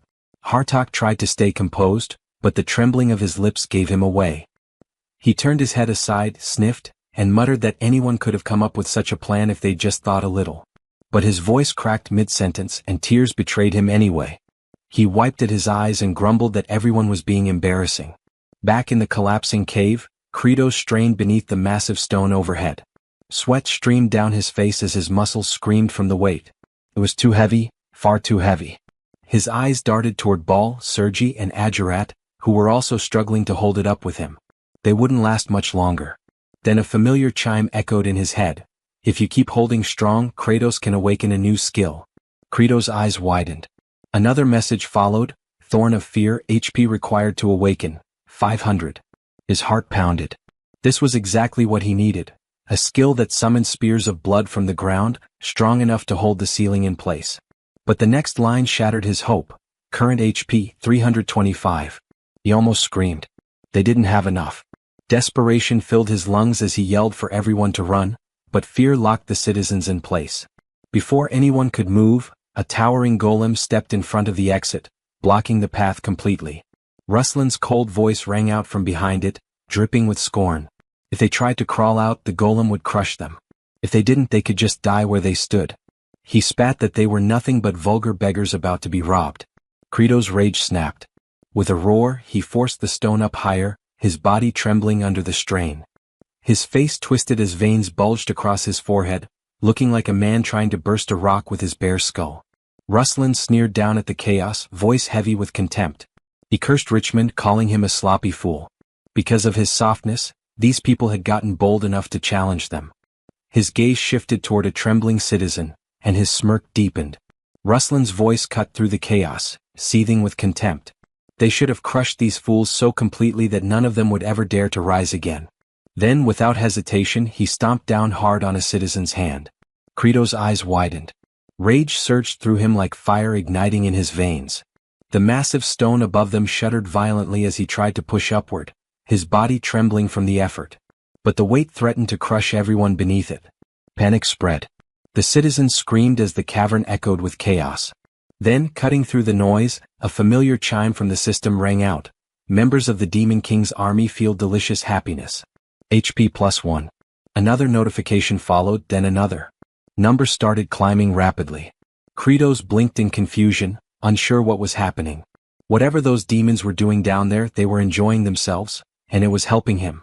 He didn't know why, but he wasn't about to question it. Another message appeared. Members of the Demon Lord's army feel an outpouring of delicious joy. His HP rose faster and faster. Perfect timing. Back in Demon Land, the plant demons and seafood demons were shoveling down steaming bowls of chinyo porridge like starved beasts. Hartok stood proudly with his chest puffed out. Zephyros allowed a grin, and T-Bone strutted like a puffed-up bird showing off its feathers. The system flashed again.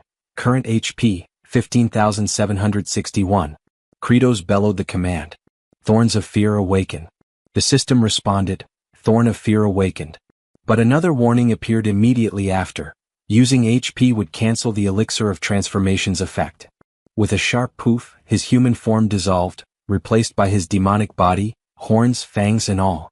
The text continued, level up the skill to increase the number of spears. He roared for the 4 heavenly kings to lift together, and they all heaved the massive stone upward as one. Kratos' mind raced. He ordered the system to raise the skill to its maximum. Consuming 15,100 HP. Thorn of Fear upgraded to level 13. Ruslan's eyes went wide. The weight lifted.